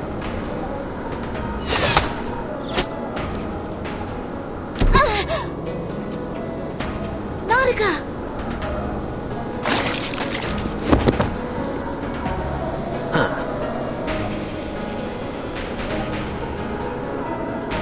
I need only the timekeeper. Dispose of the rest.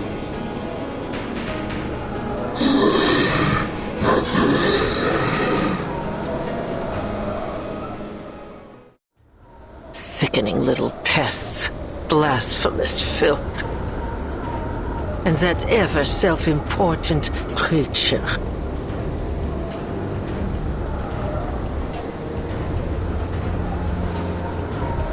Come, children of flesh. We need not entertain these fools any longer. The mother awaits.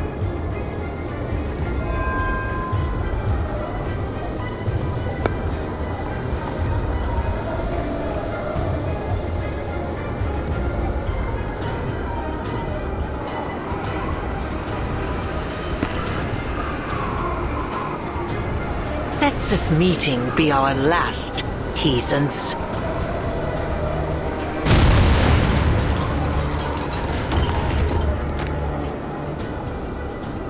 The gate.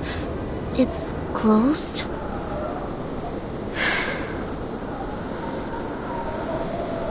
We missed the window.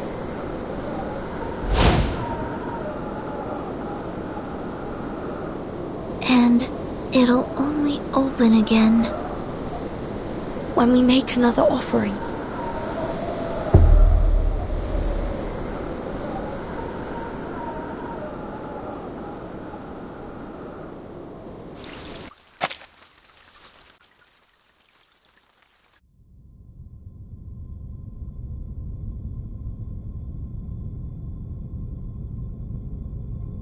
Matu, are you there?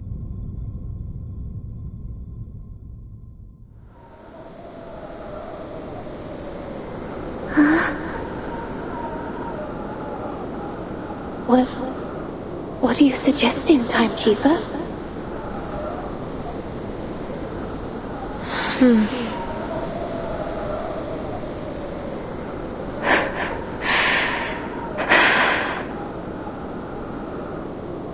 She's right. It's the only way to open the gate. Matu? What are they talking about? We have no choice. Listen. You have to offer me to the gate. What?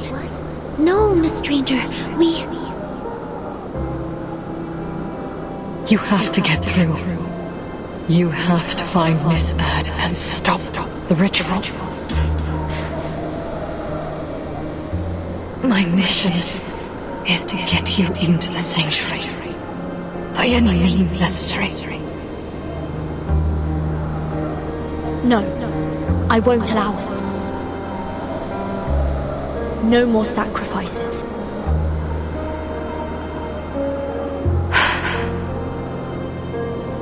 Have you heard of the lungfish? What? It's an amphibious fish found in Africa. Its gills are so shrunken that it developed a second respiratory system. Lungs. It's an obligate air breather, despite being a fish. It's not a land-dwelling creature, but if it's kept from the air for too long, it'll drown in its own watery habitat. A creature that doesn't belong to land or water. Exactly. Foundation is no home to me. And I just used the last of my moths to create that storm. I'm useless to them. If I go back there, I'd drown. Just like the lungfish. Let me open the gate.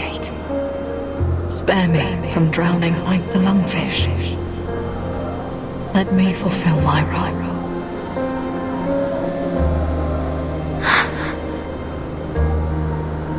It's a big world, Miss Stranger. There will always be a place for you. We'll find another way to enter the sanctuary. Miss Radio, could you get Mr. Ulrich on the line? Perhaps he has another lead. Matu, do you hear them? What are they planning? What should we do? Should we join them? Matu? I don't... What's wrong? Why are you so quiet? Sing to me. Speak to me like you used to. Hum another verse of the Mother Spirit for me. Why don't you guide me? It's because you were never there for me in the first place. Were you? Huh? Miss Amundsen? How are you feeling? Are you able to get up? Here, Take these narwhal ivory candies. They might help calm your nerves. Miss Amundsen? Where are you going? Nautica? Matu, do you know where Frile went? Oh, she's gone to see the Mother Spirit, hasn't she? But that woman, she said that there's no Mother Spirit. And where is Frile now?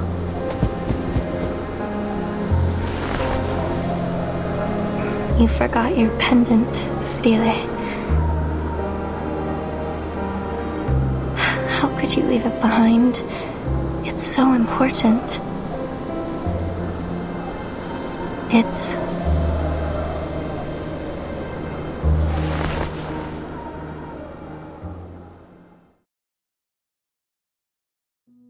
It's ambergris, Yanurov. Be careful, Frile. Gently. Look, there's something trapped inside.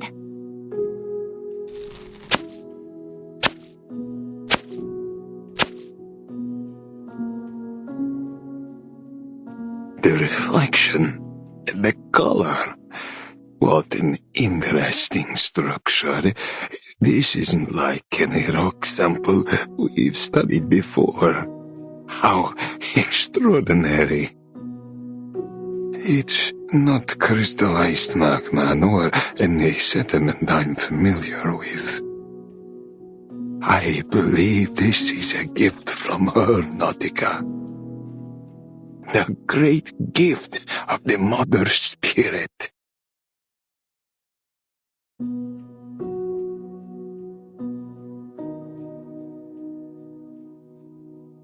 I just said that it's a gift from the Mother Spirit, Frile. I bet Antarctica is filled with all kinds of secrets about this little stone. The harvest bounty mankind's blessing be.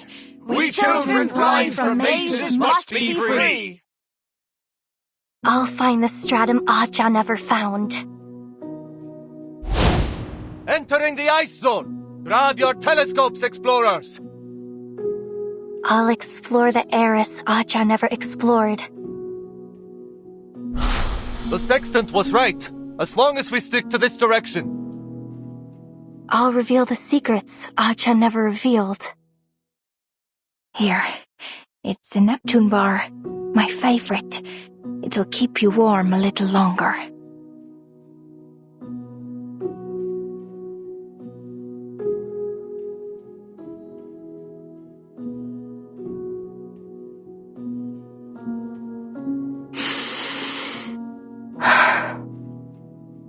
I've never shown you this little piece of rock, have I, Matu? Kot, Ase, Frile, and I, we studied it over and over. We know it like we know the back of our hands. When you came to me, I thought that maybe I would finally understand this rock and the blank era behind it. You gave me hope. You gave me purpose. And you gave me the courage to face every obstacle. You were there every step of the way, whispering in my ear, like a friend. Like you were the voice of the Mother Spirit herself guiding me to where I needed to be.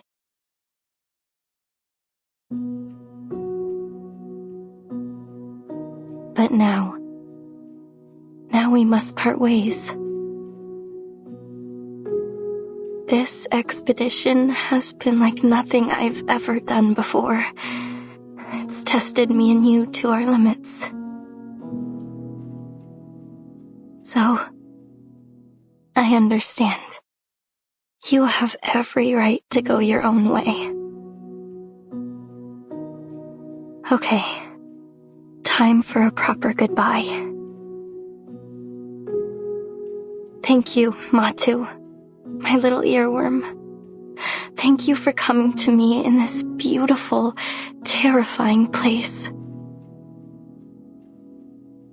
Goodbye now.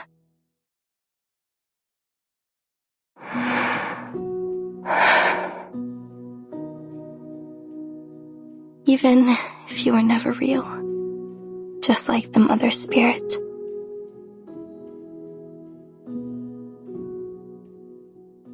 Miss Amundsen? Miss Amundsen! What do we do? She's not responding. It's like she's in some kind of trance. I already gave her all of our candies. Maybe a calming spell will snap her out of it.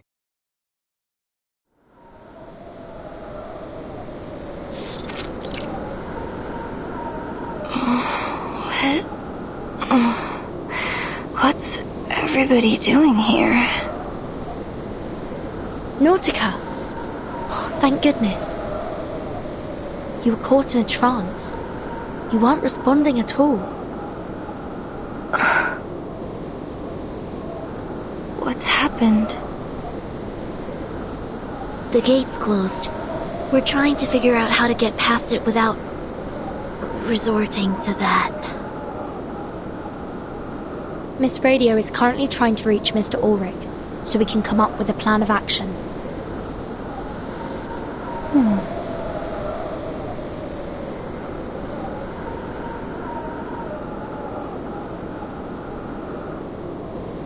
Lava tubes. Every volcano has them. They're pathways made by flowing lava that lead to the heart of the volcano.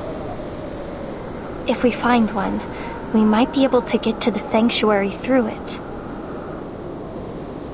Not very likely.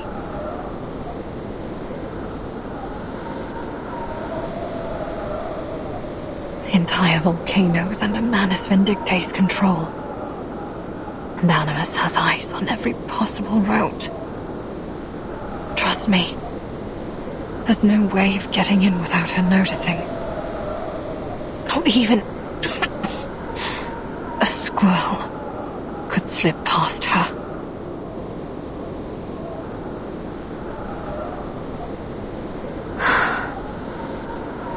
Let's get moving up the mountain. We may still find a lava tube that they overlooked, or at least we'll have a better signal to get in contact with Mr. Ulrich.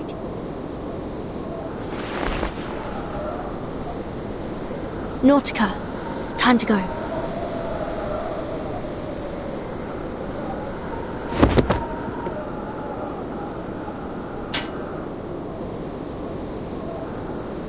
All right, let's do this.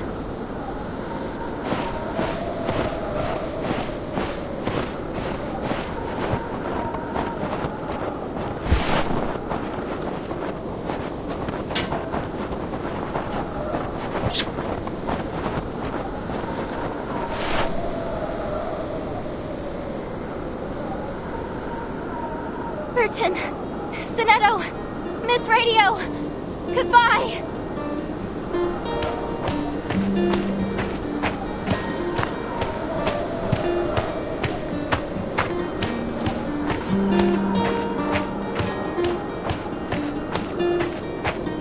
Miss Amundsen, where are you going?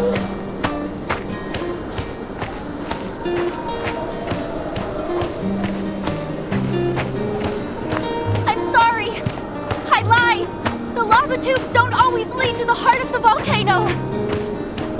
But you'll find your way in! You will because you must! And I also must find my own path, in my own way!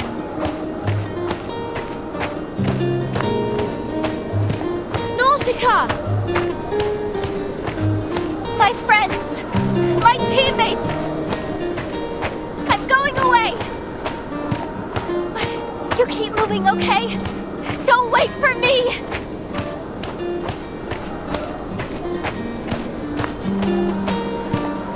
No! Nautica! Come back!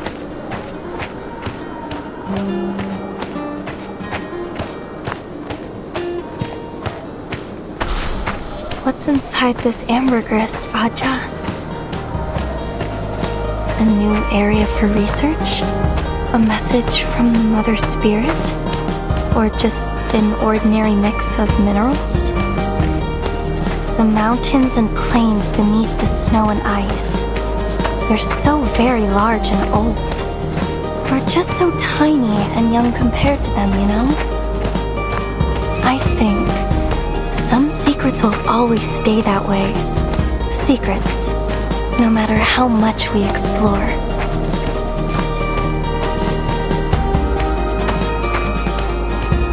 But still, if I get closer, look harder, maybe I'll see just a little bit more.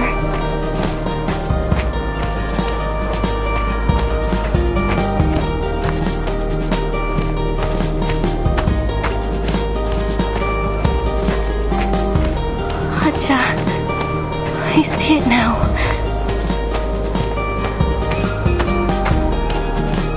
It was the unknown that I was chasing, not answers. It was the beautiful, glorious unknown.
The gate has opened once again.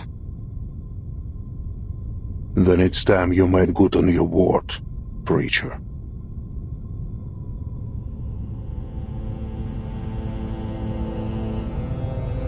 The stage is set. Apostle Animus is ready to preside over the ritual. But the mist has only just begun to rise, Admiral. The Foundation's fleet is still threatening our coastline. I'd expected you to be busying yourself with wartime affairs.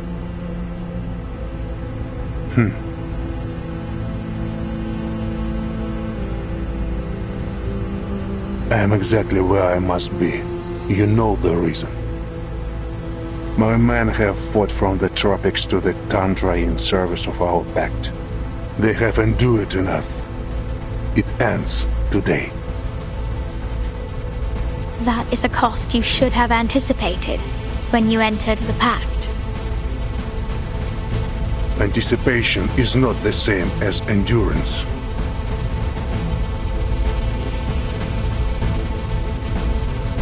Now the final piece has fallen into place, and we have done all they asked of us. It's time that you fulfilled your promise. The boon for my army.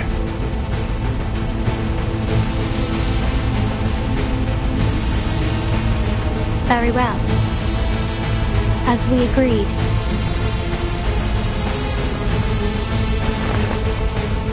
An army for a boon. Lamo Flicker.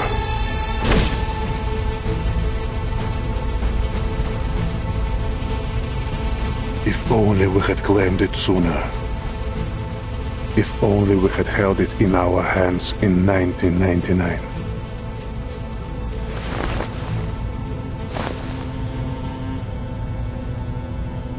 Fruit is not yet ripened, Admiral. To pluck it too soon is to bring ruin.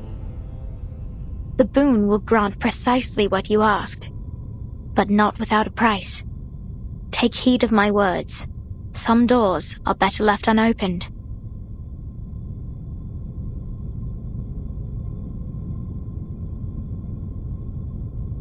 I trust you laid down your past when you chose to stand with us. My path is set, Preacher. Then do not stray, Admiral.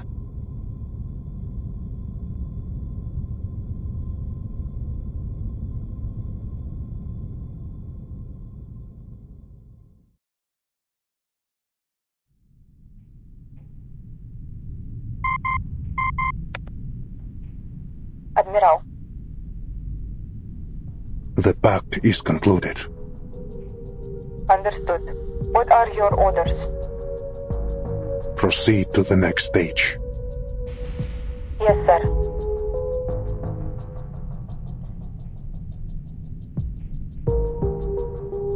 But may I first request permission to attend to a personal matter? A personal matter? Permission granted. Do as you see fit. Thank you, Father.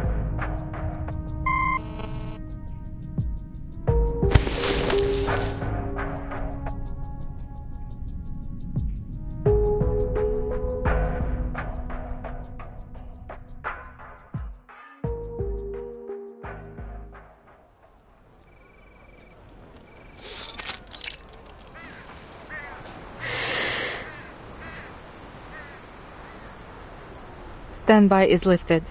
We are clear to proceed. Sergeant White Gloves? Lieutenant, did you just... You heard me. Eliminate the Manus spies. Prepare for immediate evacuation. Comms. Block all intercepting Manus signals and get Ptolemy on the line. Where is Captain Danilov? Here, Lieutenant. And I have good news. Your arcane skill did the trick. The helicopter is now fully operational. Very good, Captain.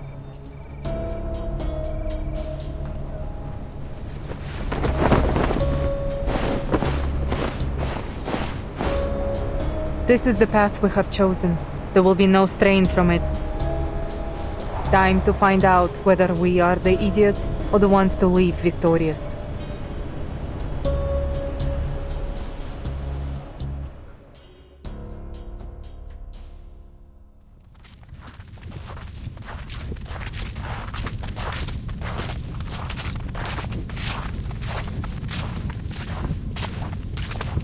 Timekeeper, Miss Stranger and Miss Radio have settled down in the suitcase. Thank you, Soneto.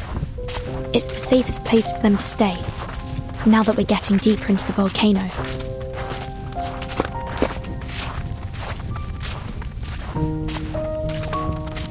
The sanctuary is just ahead. Manus Vindicte should be holding the ritual there.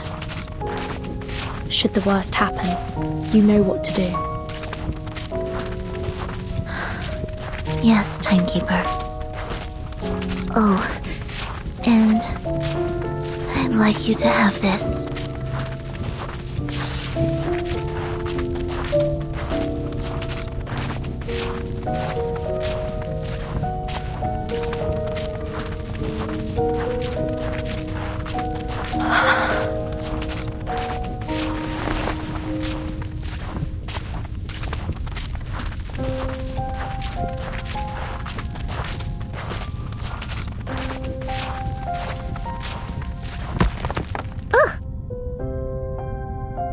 Careful, Soneto. Are you alright? Are you... shaking? Don't mind me, Timekeeper. It must be the cold air.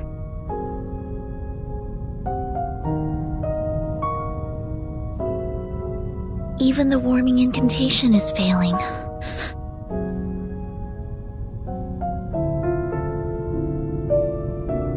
Is this how Miss Halmanson felt when she passed through the gate? Sonetto. She was so brave. Braver than I could ever be. I wish I had the same courage to pursue what I want. Sorry, Timekeeper. This isn't the time. Let's move on. There's still much to be done.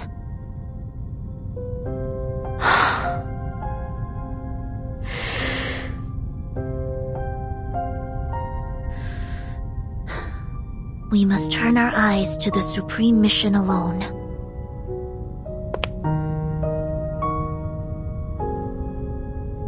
The ritual must be stopped. Shall we go, Timekeeper? Yes.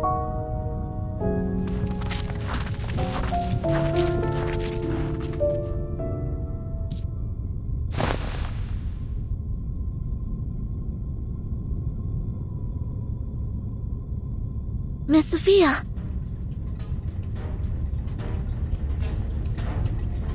Sonetto.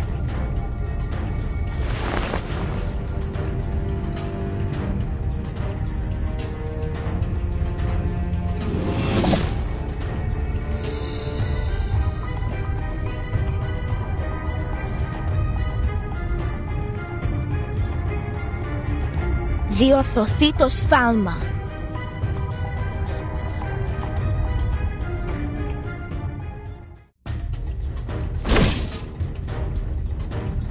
Now, Sonetto.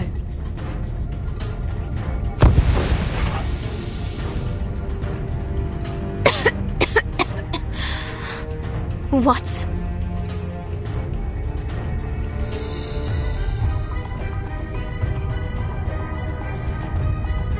Run!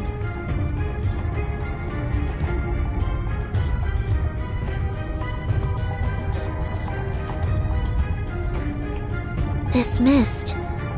It's not from the misty bubble ball.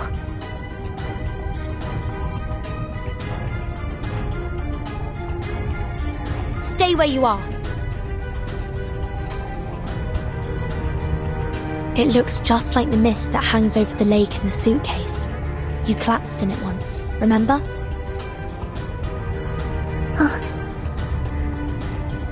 You cannot escape.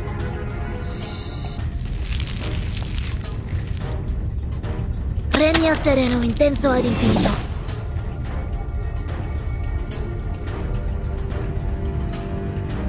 It seems this is the farthest I go. Timekeeper, go on without me. I'll hold her off.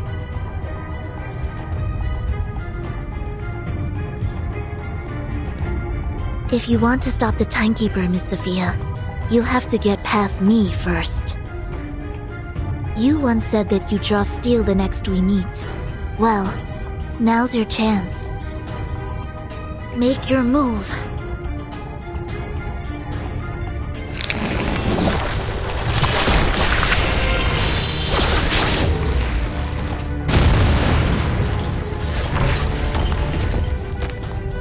Miss Sophia, to this day, I struggle to understand why you chose to stand against us. Why did you turn your back on everything? On everyone you loved, and who loved you? You've changed. Grown too fond of your own voice, and paid too little attention to what's happening around you. Are you sure this is where you want to be? What do you mean?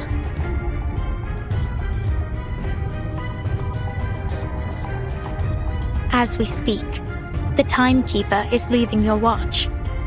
Would the Foundation agree to this course of action? Shouldn't you be keeping your eyes on her, rather than wasting your words on me? I trust the Timekeeper will fulfill her duty. As for me, I will clear the dust off the path.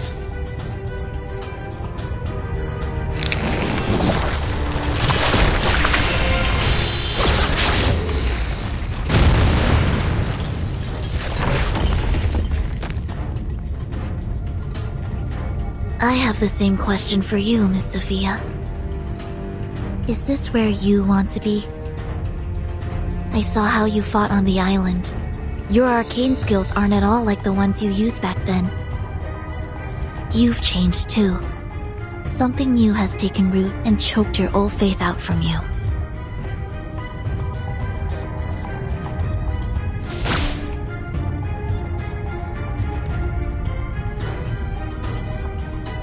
We must be close to the ritual site for you to show up.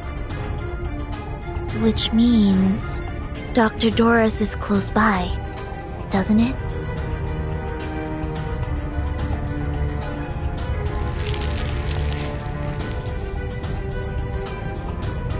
Miss Doris came to us led by nothing but her own purpose. But what of you, Sinetto? What's your purpose in all this?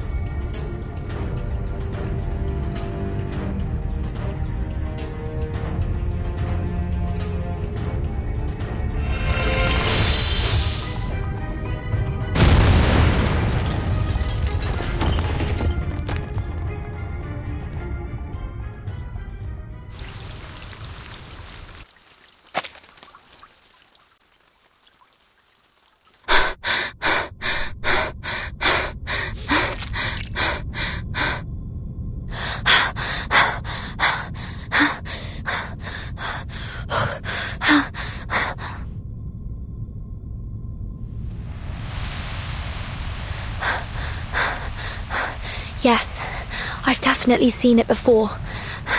This is the same mist from the lake in my suitcase.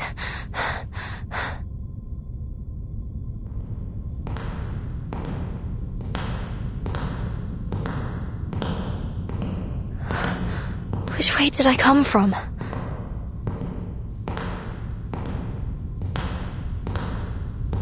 A thread. I can't seem to grasp it. It's like a wisp of smoke.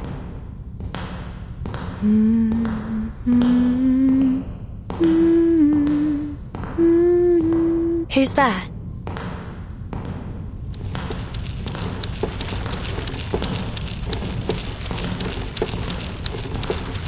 A spinner at the wheel. I've seen this before. But where?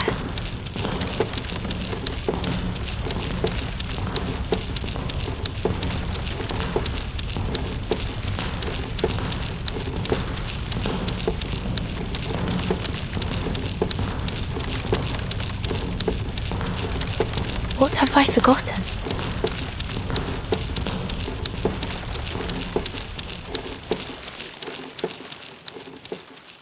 Where do things go when we forget them? Are you looking for this?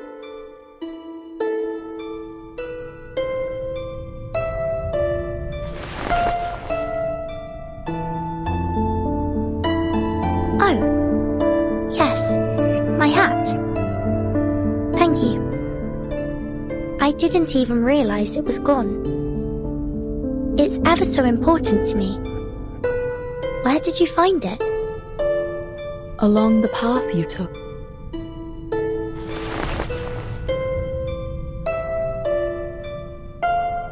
Must have been another one of Joseph's pranks. Thank you for bringing it back to me.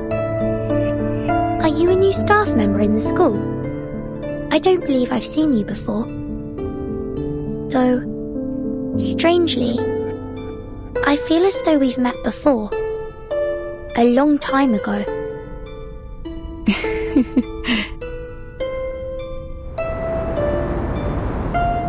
We will see more of one another in the time to come.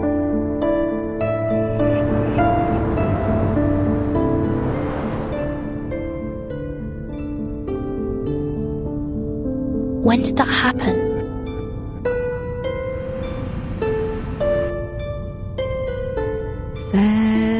Sail free, my heart and life. Wave your home a last goodbye. Wave your home a last goodbye. song you're singing, Burton? It's a song I heard in a dream. I dream about songs too. About my mom and dad singing them to me. They sing and say all kinds of stuff. But when I wake up, I can't seem to remember any of it. It's nice that you remember though. What was your dream about? I'm not sure. I don't think I really dream at all. But sometimes, just before I fall asleep, I feel someone sit beside me. She strokes my hair and sings this song. But when I wake up, there's nobody there. That doesn't seem like a dream to me. Maybe one of the instructors comes to check on you at night. I don't think so. Even though I don't remember her face, I know she isn't one of the instructors because I feel like I know her. It sounds like a fairy tale. A lady singing by your bed at night. Do you remember anything else? Not really. I'm not even sure if she's real. But when she looks at me, it feels warm, like being in the sun, like we are now.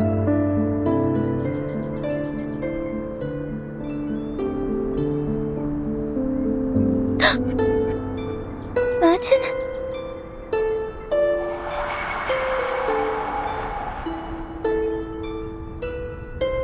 So sleep, my baby, grow bright, grow fine.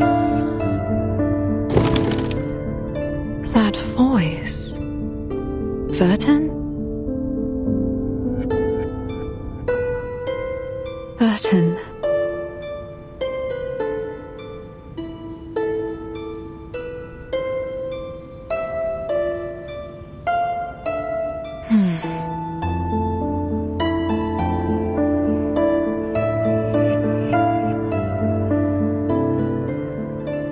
My child, tread the path you must tread, turn the page you must turn, and seek the answer you must seek.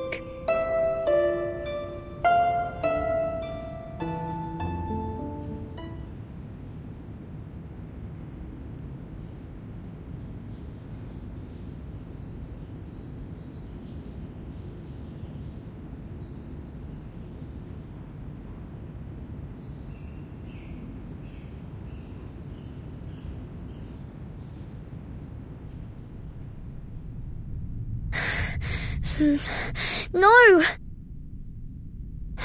Stay with me!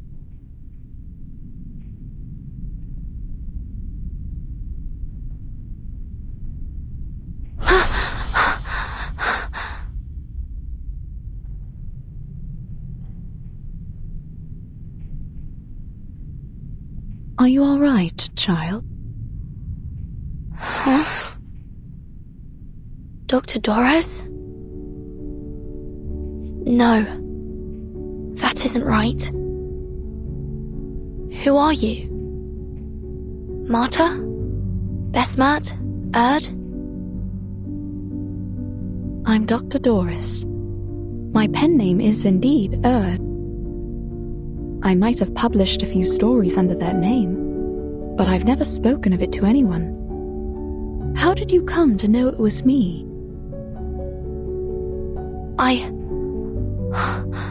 I've been looking for you for a long time. I followed your trail across the world. I can only imagine how hard such a journey must have been for you, dear child.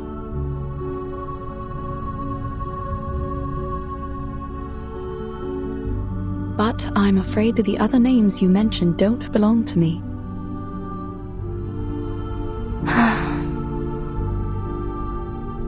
You're Vertin, aren't you? I believe we met briefly in Sao Paulo.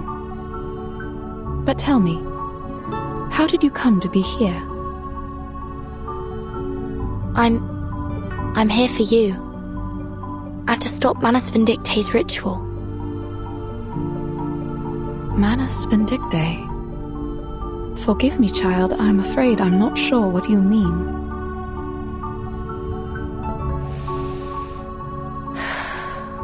Allow me to explain. I'm an arcanist of the St. Pavlov Foundation. We have intel that a dangerously powerful ritual is soon to be performed here. In the interest of your own safety, I must ask you to come with me to the Foundation headquarters. I see. I will go with you, but not just yet. There is something I must finish. These threads I'm spinning. Threads? Yes. Others don't seem to see them, but I do. It's strange. I don't know what they are, but I know how to spin them. Does that sound ridiculous to you? Not at all. In fact, I can see them too. But perhaps we should do it together. Later, when the danger has subsided.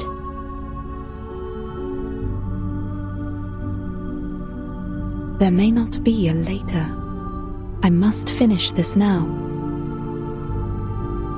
Why?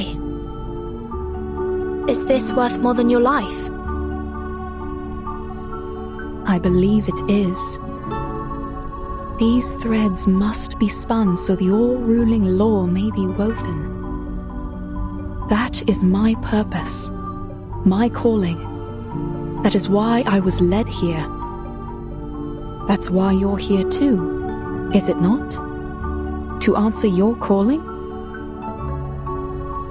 My calling? You mean? My child, I may be blind of sight, but my senses are clear. This is a path you must tread, a page you must turn.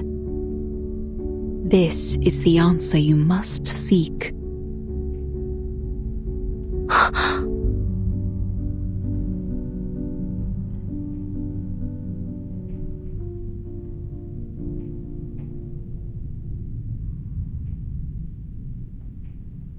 No!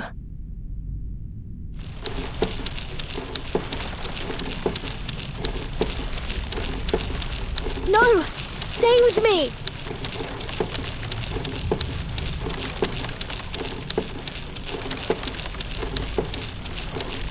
Mom!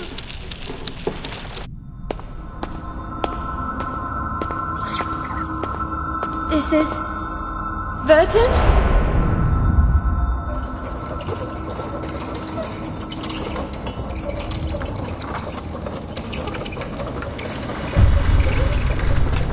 How can this be? No, this can't be my calling. Eyes running blind by their ever-renewed stating that heaven would have seen calamity. The breaker of death's shackles shall rule us all, from this day forth, and evermore. The blessing of the coming age is near, and humbly we kneel to receive such grace. O glorious one, walk the earth again. Shape this land with your mighty, vengeful hands. Miss Erd, we owe you our thanks for starting the ritual. At last, we are no longer lost, for the Guiding One is risen.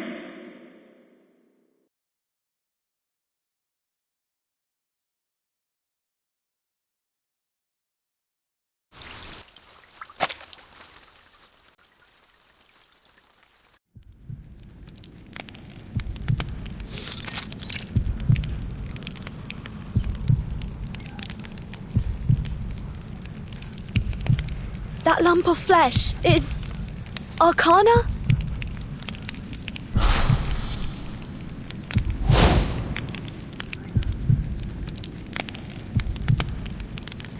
The threads, they were drawn away somewhere deep below me. This isn't right.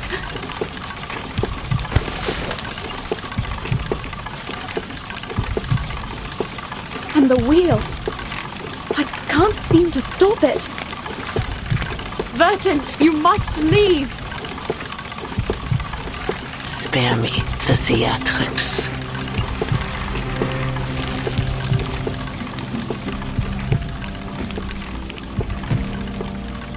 The ritual has begun. The mother will return. Such a moment is not to be disturbed.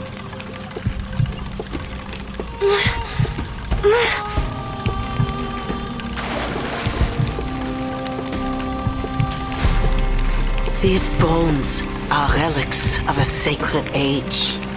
Primal, elegant, powerful, just like the era to which they belong. They are but a fraction of the creatures from a time erased from history, from the blank era. The moment is nigh. From the embryo, the Great Mother shall rise once more to restore what was lost and break the shackles that were forced upon us eons ago. A blank era? Restore what was lost? No. Time should move forwards, not backwards. It seems your blindness is not just of the eyes, but of the mind. Still, I shall forgive your blasphemies. You were the one to start the ritual, after all. In fact, your contribution should be commemorated with a title. The Unseen Saint, perhaps. It is rather fitting, don't you think? No, I must stop the spinning wheel.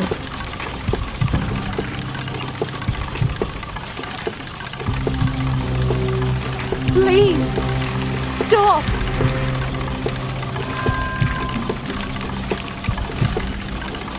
Not while I still draw breath.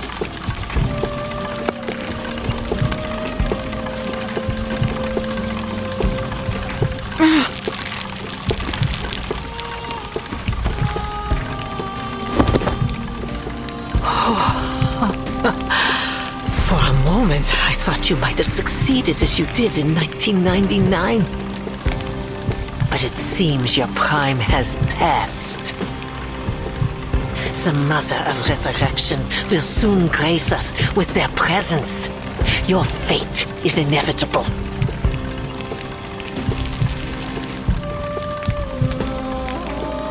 Dr. Doris! Oh, there's no need for haste, girl. The Mother shall welcome you both into their embrace. It is a great honor to become one with them. You ought to be grateful.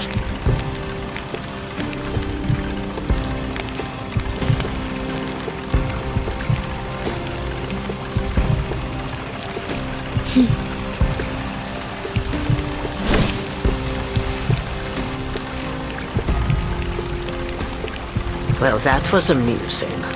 But that's quite enough folly for one day. You think too highly of yourself.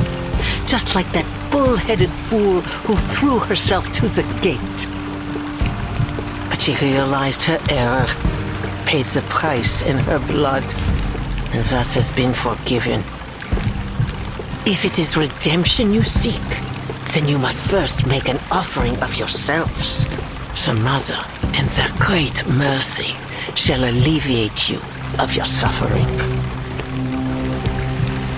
Nonsense. Nautica didn't enter the gate to gain forgiveness. She died for her beliefs.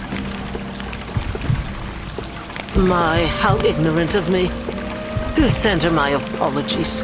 After all, you'll be seeing her very soon.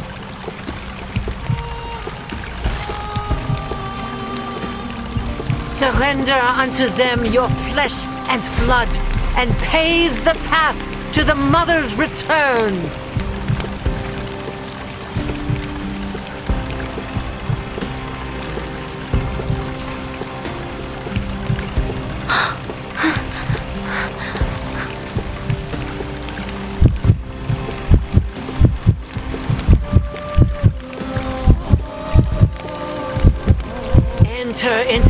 Father's embrace, and they shall reward you with their great might.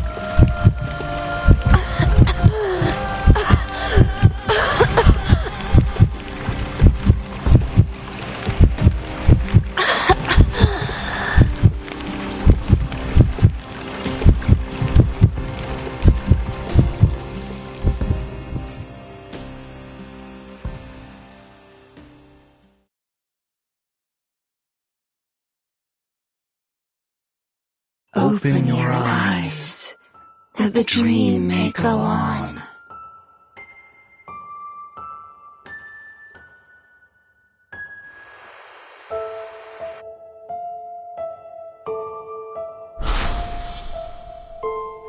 Relax, Burton. The best is yet to come. Wait till we take a breath of the real air. Till we stuffed ourselves with delicious food. And till we get back to our country. There's so much more for us to be shivering at, but in excitement. That voice. It's...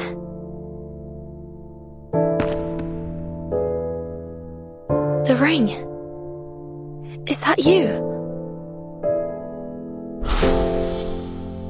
Let's open it together. 3, 2, 1. May the freedom be with us. Isabella? Penny? Are they all here? Let's go! Burton, come outside!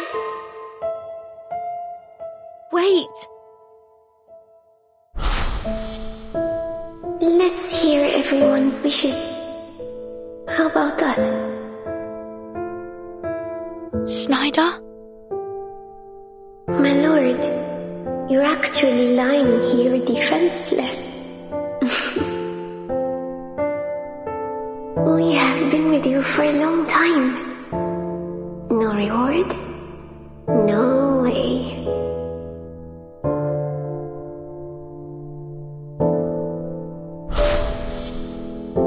I find myself uncertain of which way to go.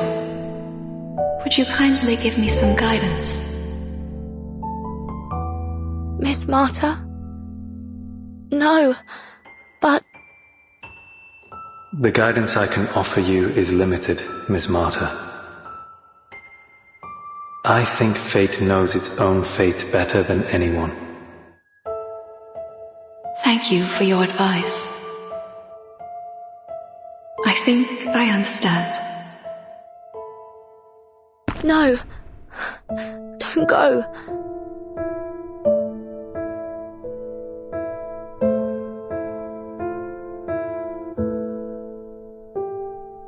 Why? Why must I endure this time and time again? For what was lost need not remain so. Step forward. Return to us. Our arms are open. Come to the warmth of our embrace. Huh?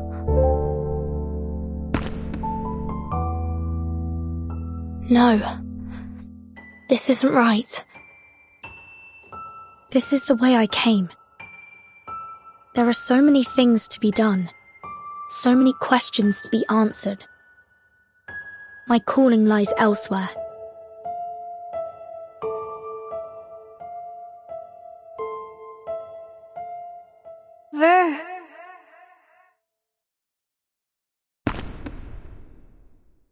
Burton!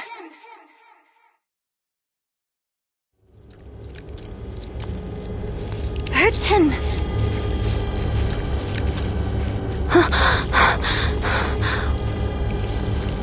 Where am I?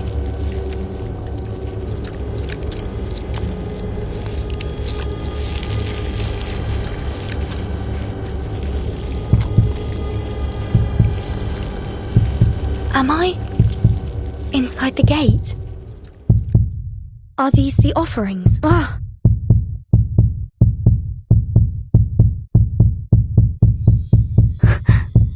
Be careful.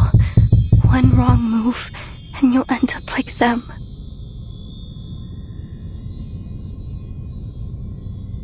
That's the only reality in this place. Who's speaking? I wish I could tell you, but I don't know either. I can't seem to remember my name.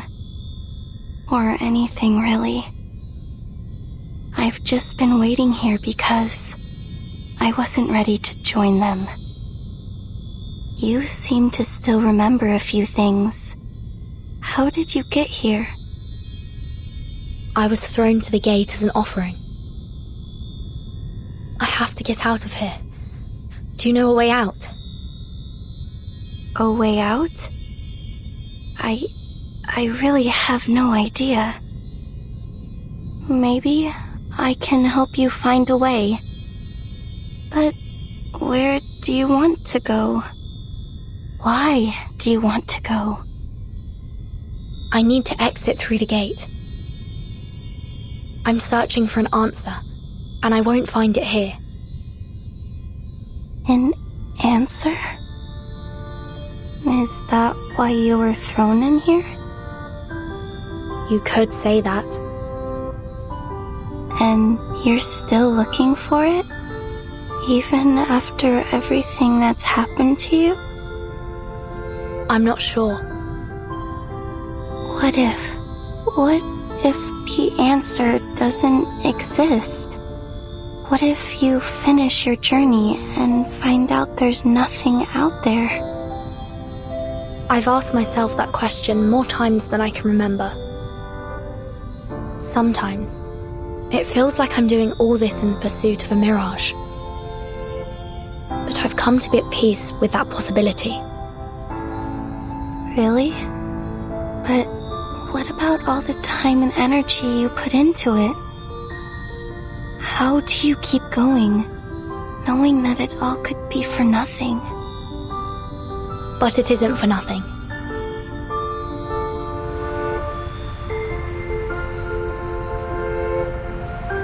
I carry everything, everyone with me.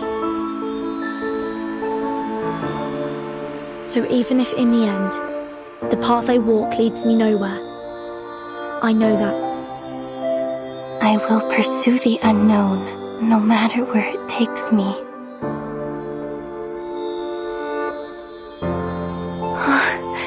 That's it. That's the answer I was looking for.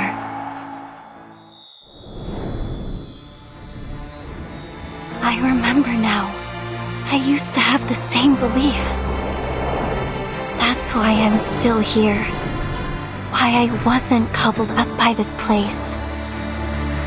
Because I died content. I died knowing I had chased the answer with all I had.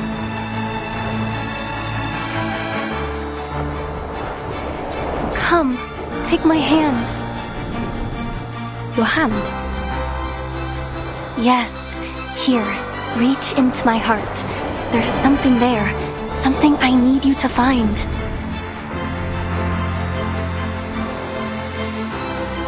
It feels like fabric. No, not that. It's somewhere deeper. Yes, there.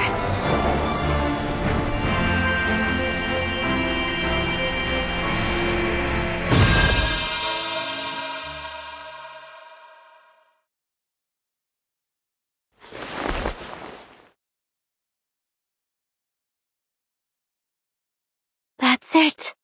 That's what I needed you to find. My purpose.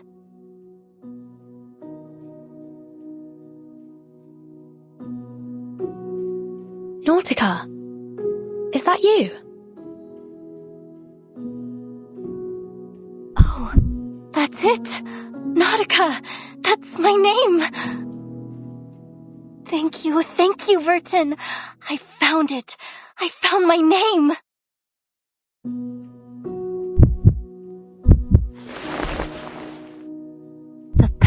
to home, held fast in night's tight grip, unloosed by breath, a name spoke on the lip.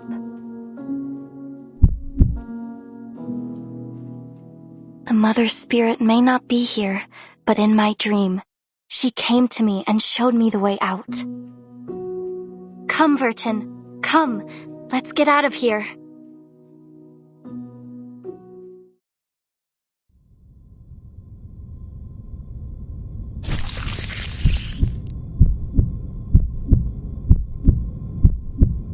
Take my eyes, and I will walk blind.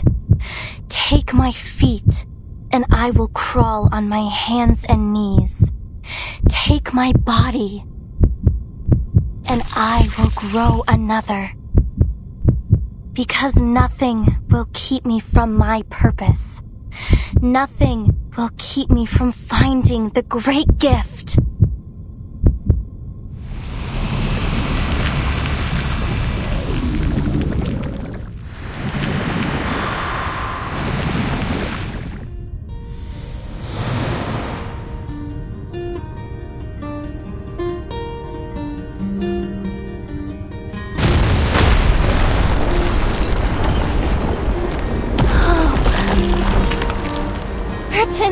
We did it!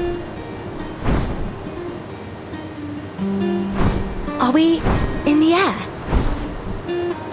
Nautica! Look at you!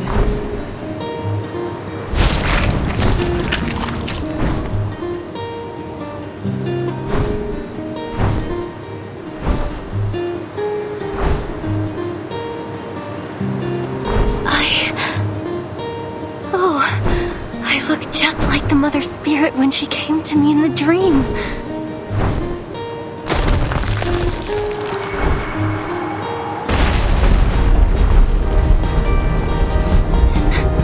Vertin, look! I have wings! I can fly! I can take us home! Watch out!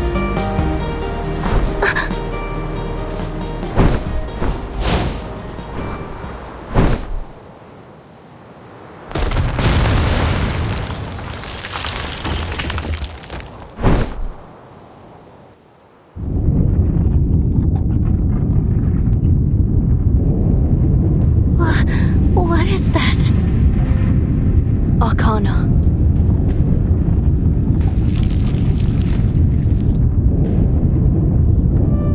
If the gate is the mouth, and inside it is the stomach,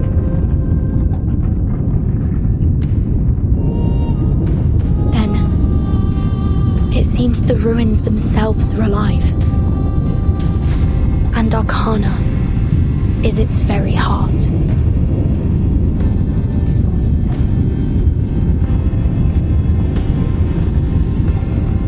I fear it's only a matter of time before she's fully resurrected.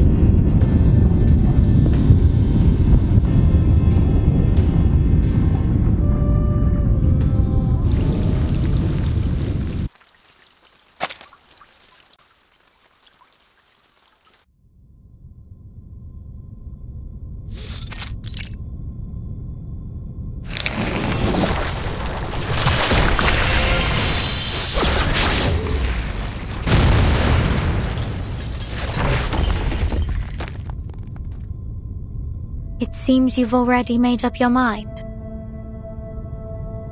I have. My duty is clear, and I'll honor it no matter what.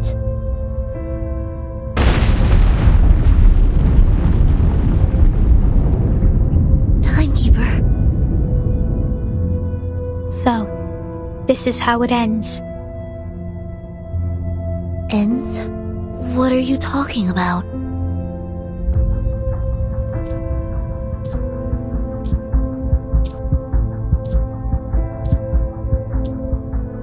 Remember your words today, Miss Sinetto.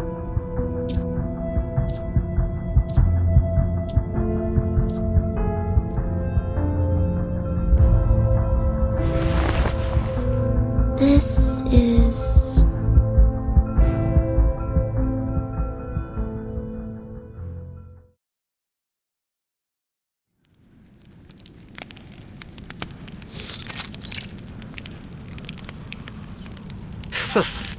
You've proven yourself to be quite resistant to death. I should have known you'd have yet another shared quality with a cockroach. No matter. You have blasphemed in the face of the Great Mother. There is not for you but damnation now.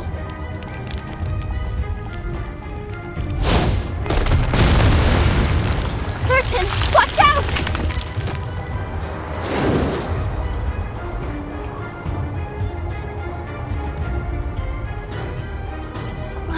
What do we do now?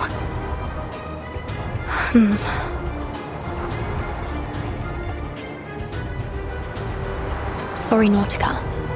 I'm afraid we'll have to postpone your plans to head home. We have to stop the ritual before Arsana is fully revived. Arsana? Is that what those snow monsters were trying to do? Bring someone back from the dead?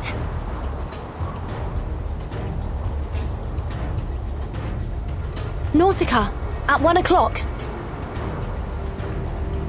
Oh, okay.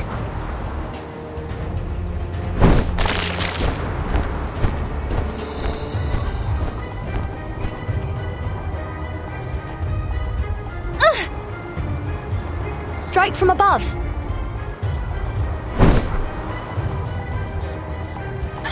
Child's play.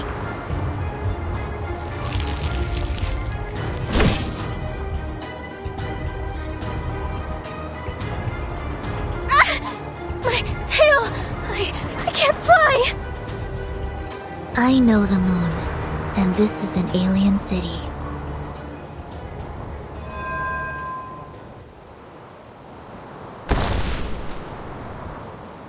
Sinetto! Timekeeper, you're right. And... is that Miss Amundsen? Another one! Filthy little wretch! How did you slip past the mist?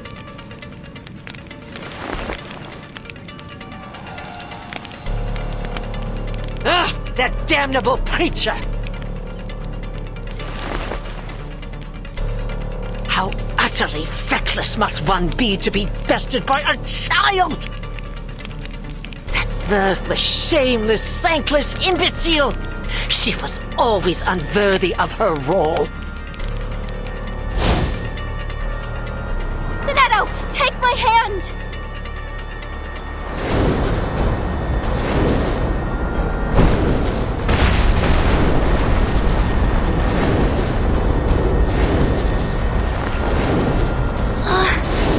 Get up here!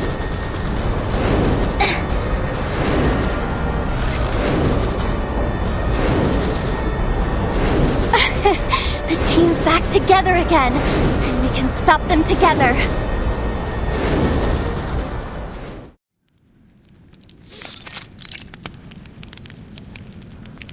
You have well and truly reached the boundaries of my patience. To think that you believe you can alter the path designated by the Great Mother of Resurrection! Ha!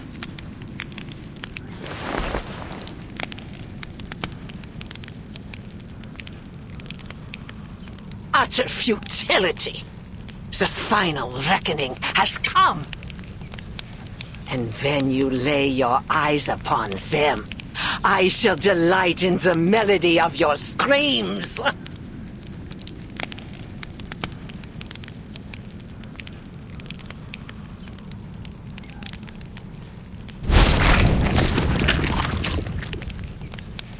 What are they?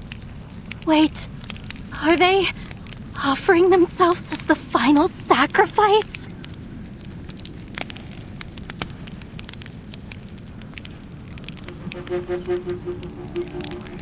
Their eyes see not one light of bright star.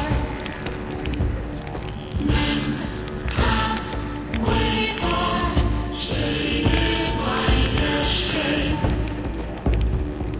Heathens talk, but flatteries mirror half. When blood soothes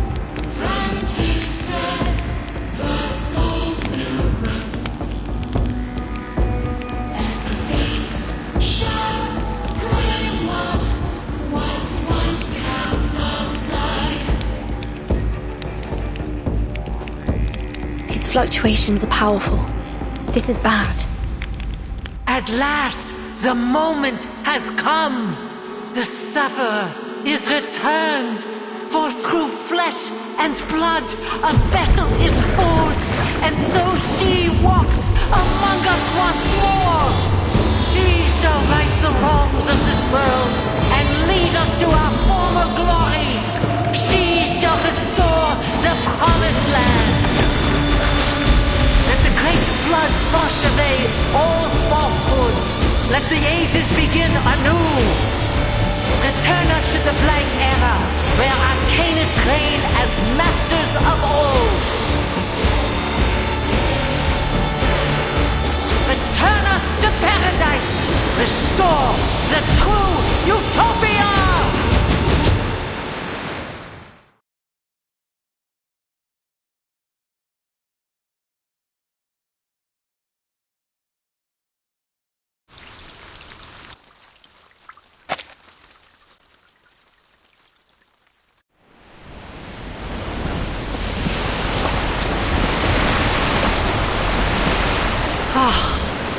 What an honor it is to bear witness to her return with my own eyes.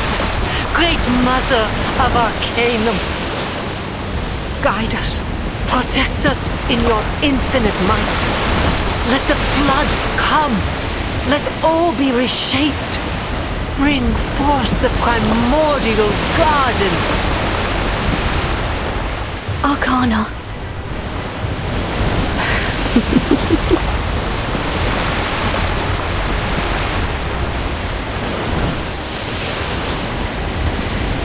Look.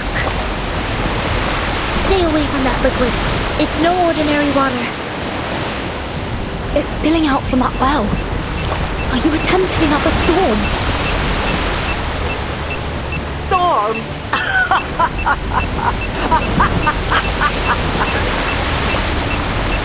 Oh, to be so blissfully ignorant of her true power. This is no mere storm. This is a gift from the inculcator of Arcanum. A great flood that will return this world to primal chaos.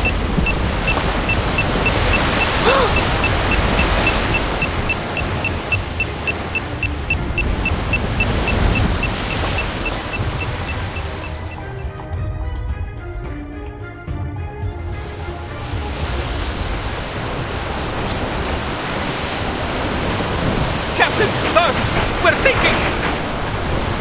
The water is rising fast. It's flooding over the deck. Stay calm. Find the breach and seal it immediately. But it's not seawater, sir. Captain, report on the enemy status. What is it? Menace Vindicta have halted their attack. They're chanting on the deck. Chanting?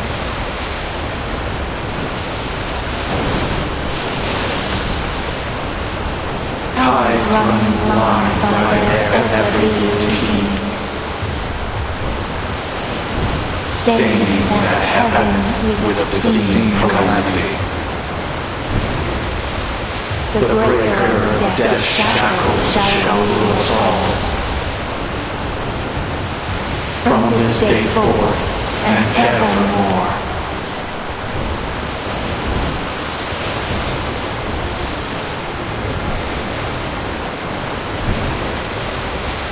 All units, stay at your posts.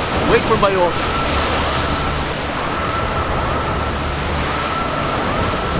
Captain, something isn't right with this water. What the hell? My feet! I can't, they're gone!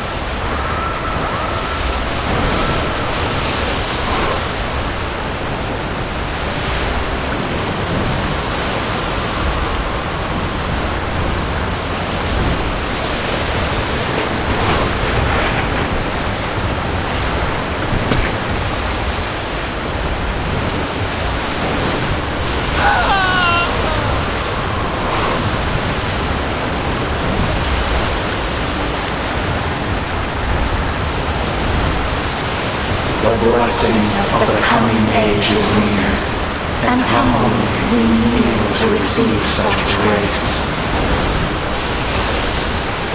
O glorious one, walk the earth again. Shake this land with your mighty, bend their hands.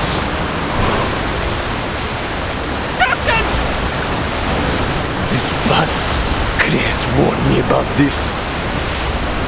Equilibrium umbrellas open, everyone! Get Admiral Som on the line!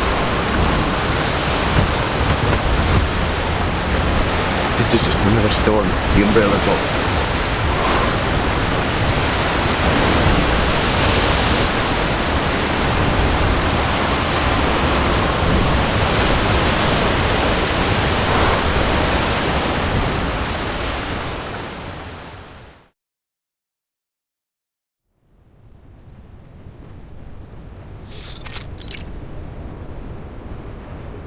It is happening again, just like in 1999.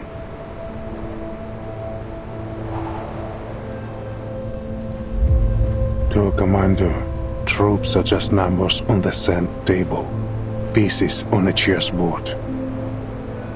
But in the face of a calamity, what can a foot soldier do?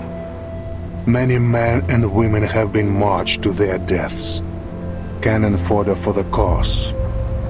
A necessary sacrifice. And their loyalty and passion turned to dust in an instant.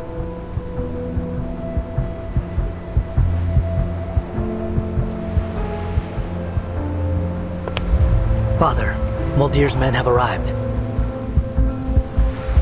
Good. Has the team been mustered? Yes, including the wounded from the Manus Vindictae attack. Everyone's here except Captain Danilov. And Muldir, she wasn't with the team when they arrived. I see. Prepare to move. We are breaking camp. Yes, sir. Where to? Somewhere safe. Somewhere the flat cannot reach us.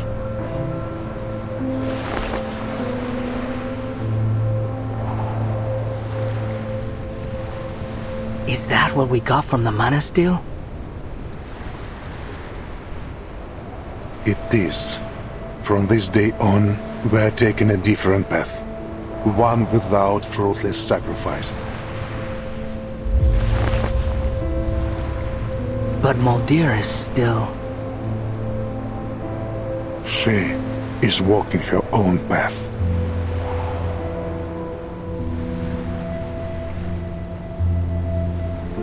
I have faith in her decision.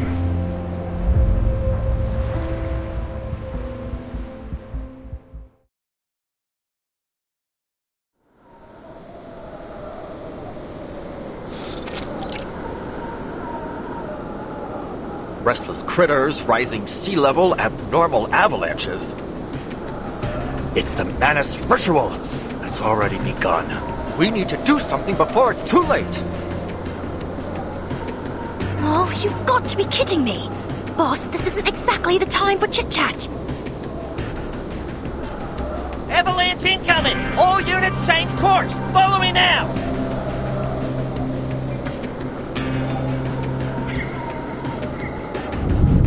Heads up! Snow's coming down! Anchor your sail!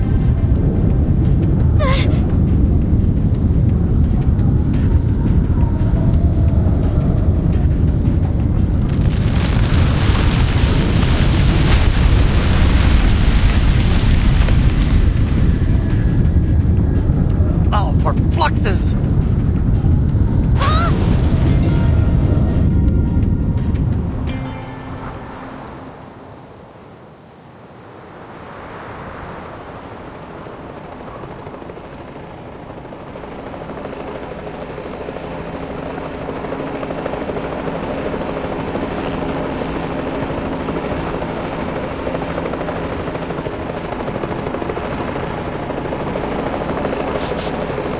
We made it just in time.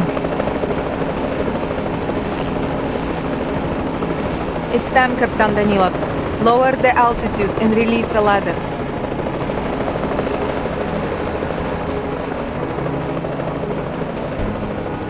Over here, all of you!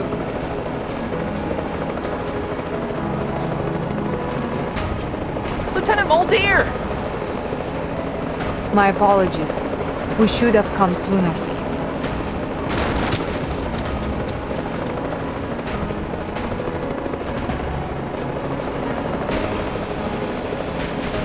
Hey, Lieutenant! You got here just in the nick of time. That's quite enough. The sea level is rising, but not with any ordinary water. This is something far worse than we have ever seen. Something even more destructive than the storm. At this rate, it will soon wipe this era from the face of the earth. I figured as much. An event of this scale and severity could only be the result of the Manus ritual. We must act now.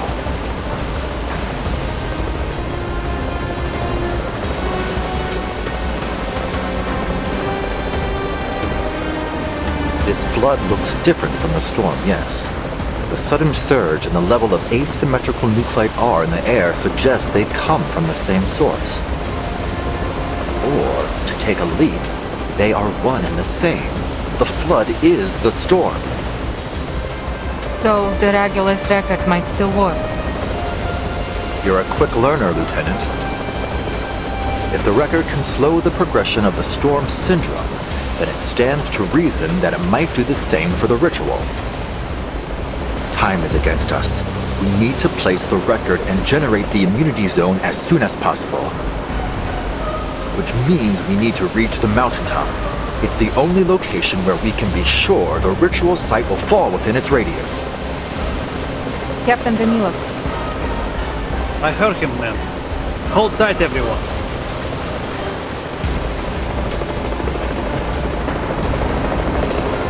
The sea level is rising fast. Do you think we still stand a chance once we get there?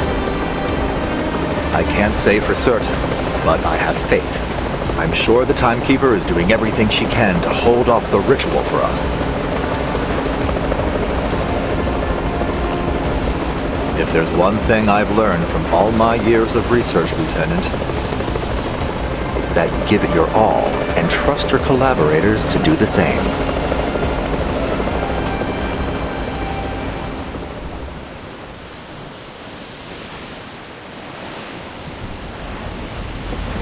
The water's rising quickly. At this rate, we'll all be underwater in a matter of minutes. We must disrupt the ritual before the flood drowns us all.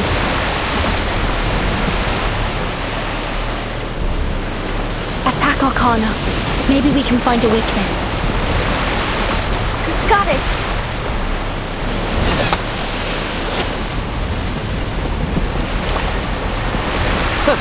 What a farce! A few squirming little insects think they can defy fate's design. This bird you so desperately cling to is not but the poisonous fruits of a corrupted tree, rotten to the very core. Watch as it falls to pieces. Watch as the flood washes away all the impurities of this world and returns us to what should have been.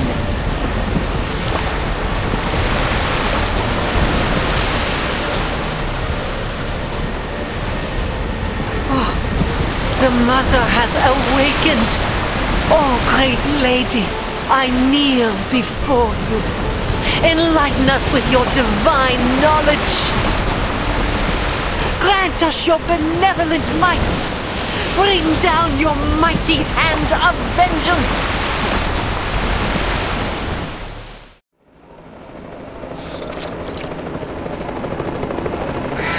Gosh darn it! These birds are meaner than a two-headed snake, and twice as tenacious!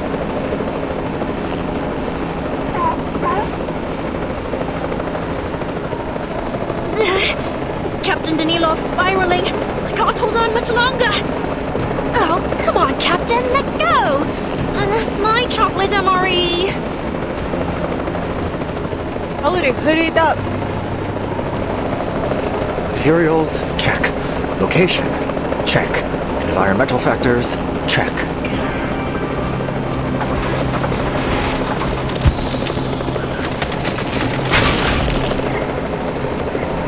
Flux! It's just not working. They must have got the magnetic poles wrong again. Experiment number 22. Last chance. Just forget it, boss. We have to go before Danilov crashes us all to the ground.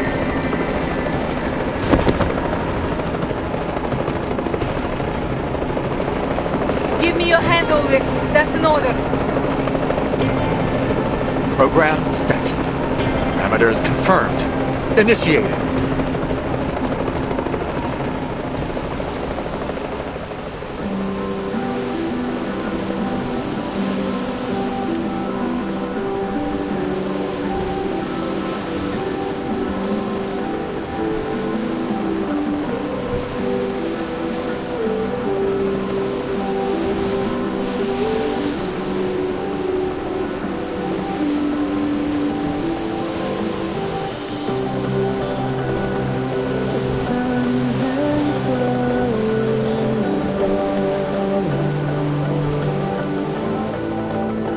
Magnetic field. It's stabilizing. It worked. We did it! Look, the water stopped rising.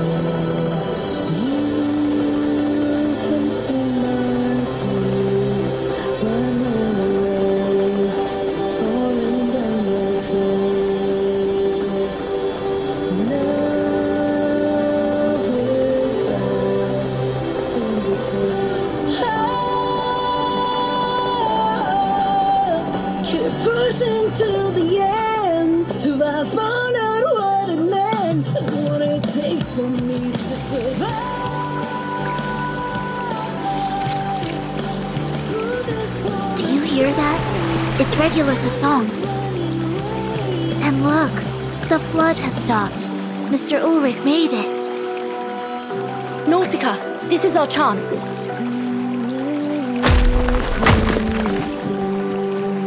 I did it! Well done, Nautica. But stay sharp. The sanctuary's coming apart. Watch out for falling debris.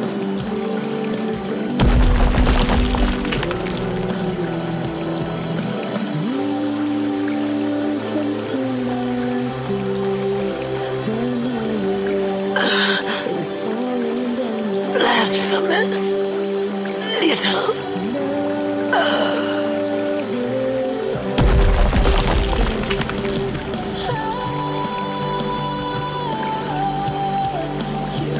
We should be safe here.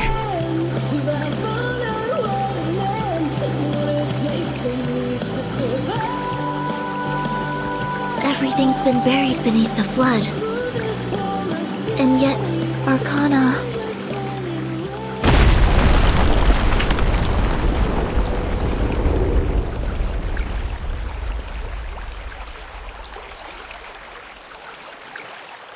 A dirge to mark the end of this world. How fitting. Shh.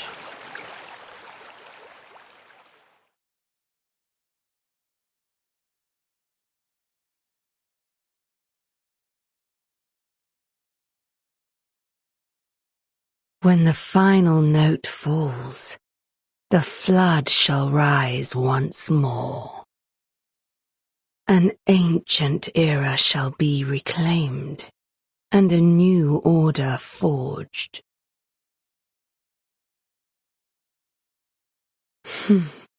The end is nigh. But do take solace in thine achievement, my little saviour, that this world should draw its final breath on a tune and not a scream. But alas, this is no true end for you. We shall meet again, Vertin, in a world that is rightfully ours.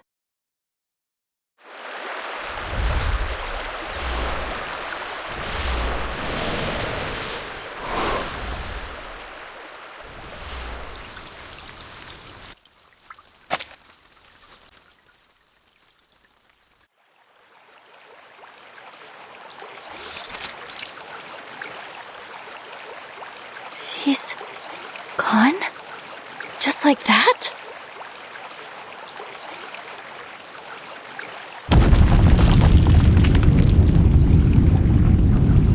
The end is nigh.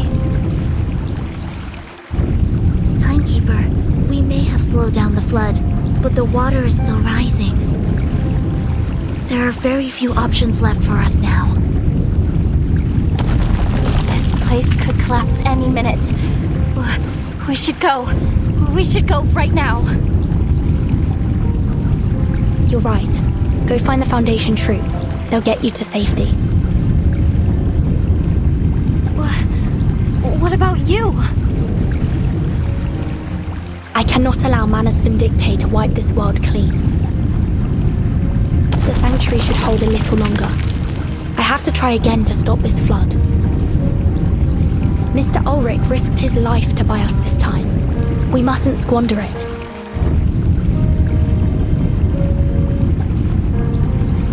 But neither attacking Animus nor destroying the Sanctuary stopped the ritual.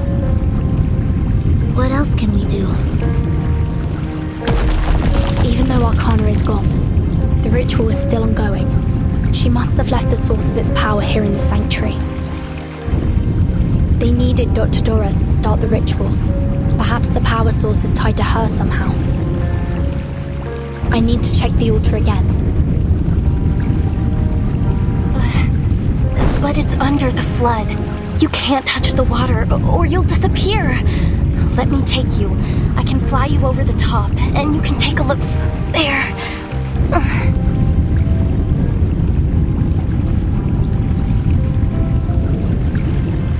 I'll be fine, Nautica. The water can't harm me. The flood is a mix of glacier water and storm water, which doesn't affect me.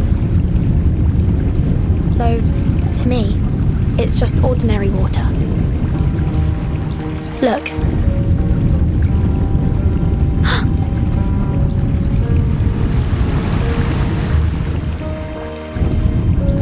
See? I'm fine. It's a little chilly, but nothing more. Sonato, please take my suitcase and go with Nautica. I'll catch up to you later.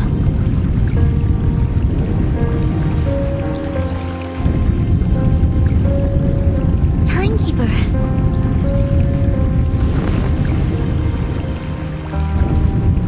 Sonato, it's dangerous here. I'm your assistant. It's my duty to stay by your side, no matter how great the danger. I'm staying. I'll wait here for your return, Timekeeper.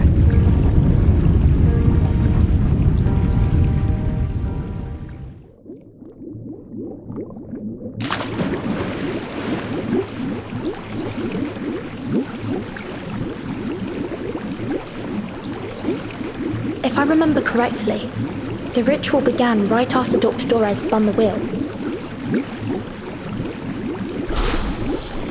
The threads, they were drawn away somewhere deep below me. This isn't right. And the wheel, I can't seem to stop it. Burton, you must leave! The ritual began when Dr. Doras turned the spinning wheel, and once it started, it kept turning as if it was sustaining the ritual. So the wheel must be the key to all this. That's what I should be looking for.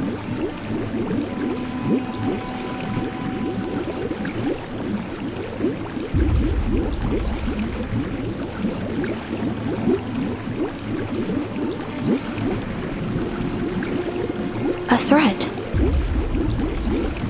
Is Dr. Doras guiding me? It's leading me deeper.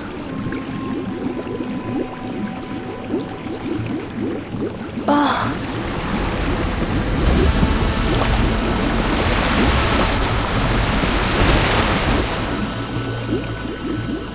The current's growing stronger. Regulus's song must be coming to an end. Time's running out. I need to find the wheel as soon as... Huh? Where did the thread go?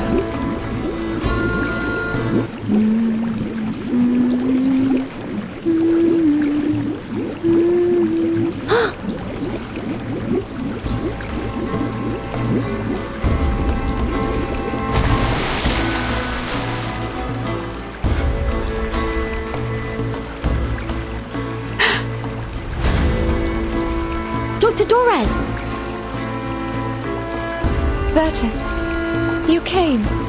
My instincts were correct. I knew you'd find your way here. The threads are no longer under my control. It's as if they're flowing down into some sort of well. I believe it is the source of the flood, too. If we're to have any hope of stopping this, I think we'll have to halt the spinning wheel first. Agreed. Stay where you are, Dr. Doris. I'll...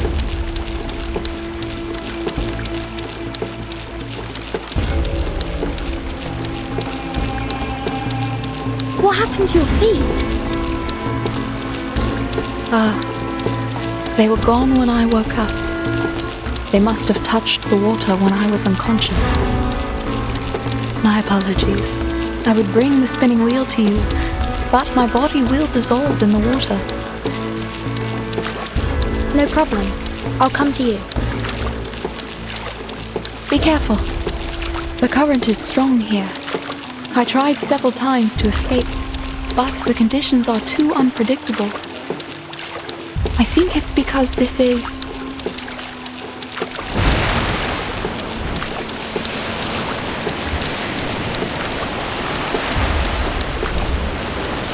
Eye of the storm. Careful, Burton. The spinning wheel is resuming its pace.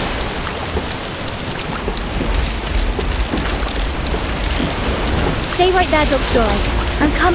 Ah!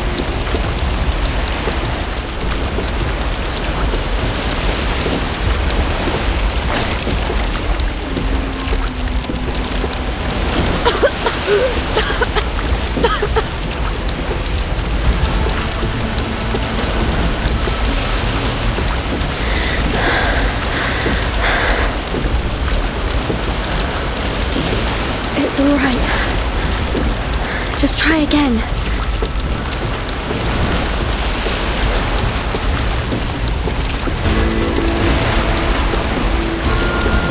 Burton!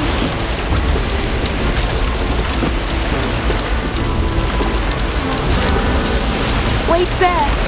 I'm bringing the wheel to you. Dr. Doris, no!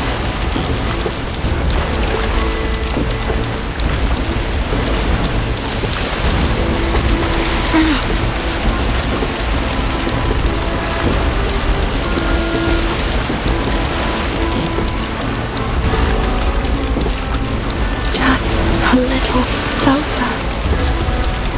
That's far enough. Just stop right there, please. Don't. Lasso lock.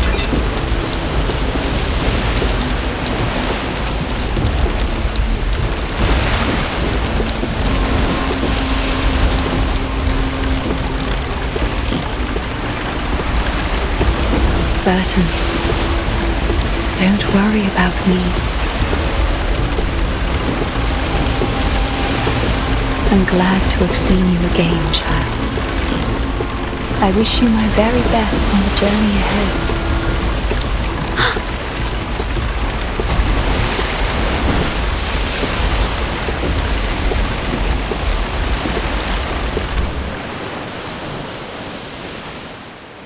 Okay, I got the wheel. Now take my hand, please.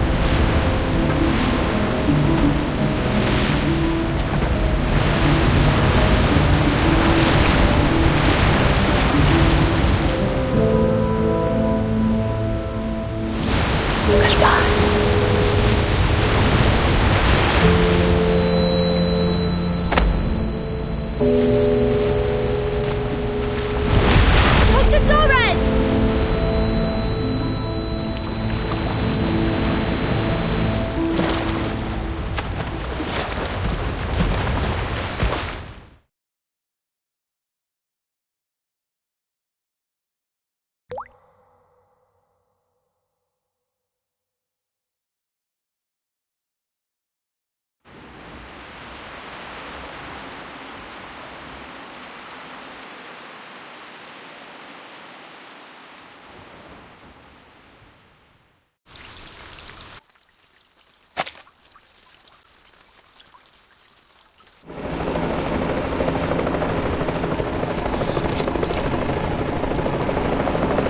This is...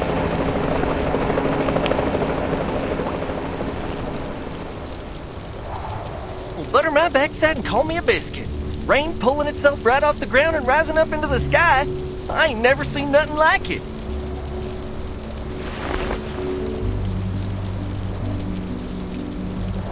Careful, Sergeant. Stay clear of those raindrops.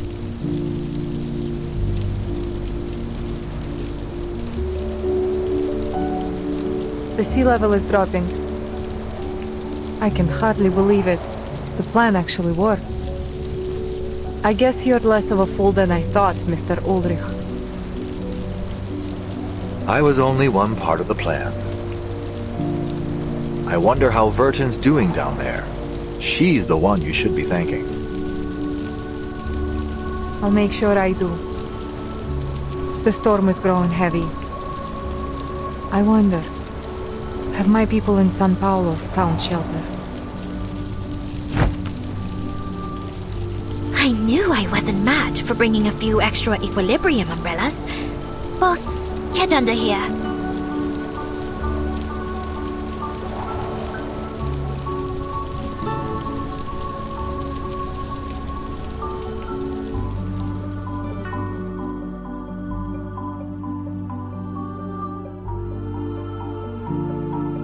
The ritual has been disrupted, and the flood is turning into a storm. Then does that mean...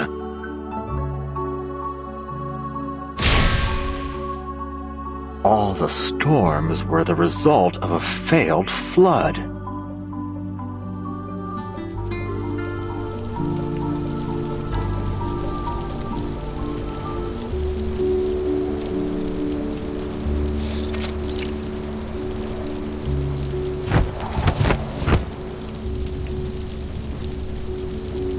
The ritual has been halted, just as it was in 1999. And now comes another storm. History has a way of repeating itself, it seems. Where will it take us this time? Back to the past? Or into the future? Perhaps this is the best outcome we could have hoped for. We might have suffered many more casualties. Agreed, sir. The Timekeeper has certainly exceeded her reputation. Quite remarkable indeed. Regardless, the battle is over. But our respite will be brief. After all, the storm won't last for long.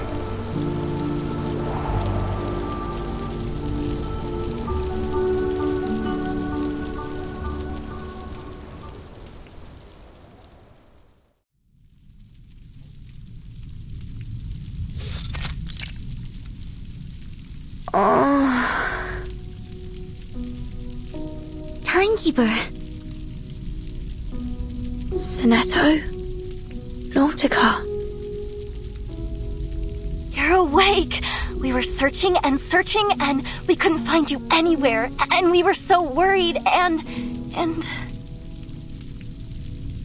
We found you in the sanctuary ruins after the flood subsided. I don't see any issues with your physical condition, but... how are you feeling? Any discomfort? The spinning wheel.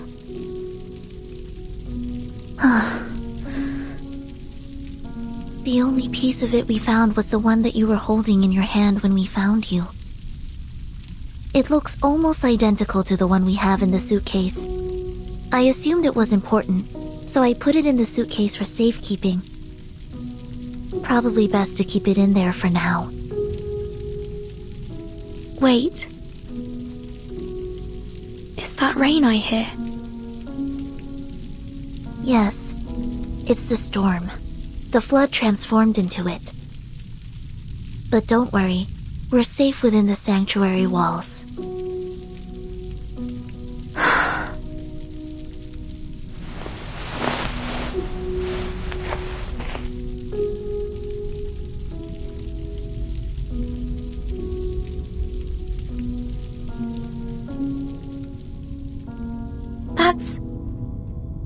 Dr. Doris!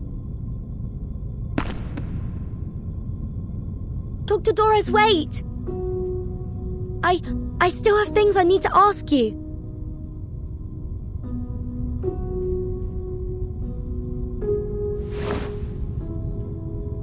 Burton.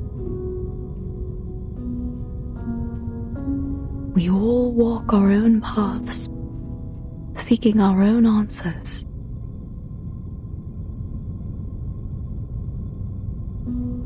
But our paths will surely cross again.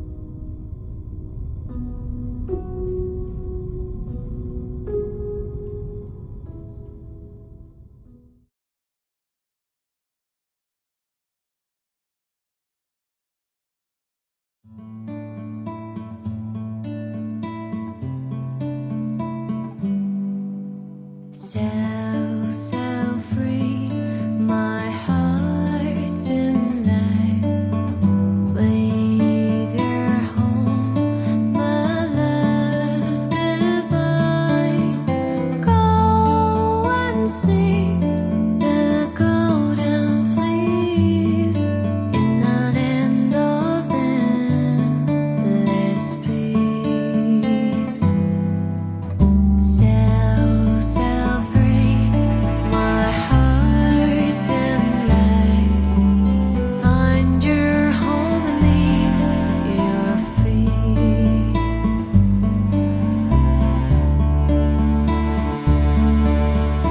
Winters bring the air, they turn. Let your heart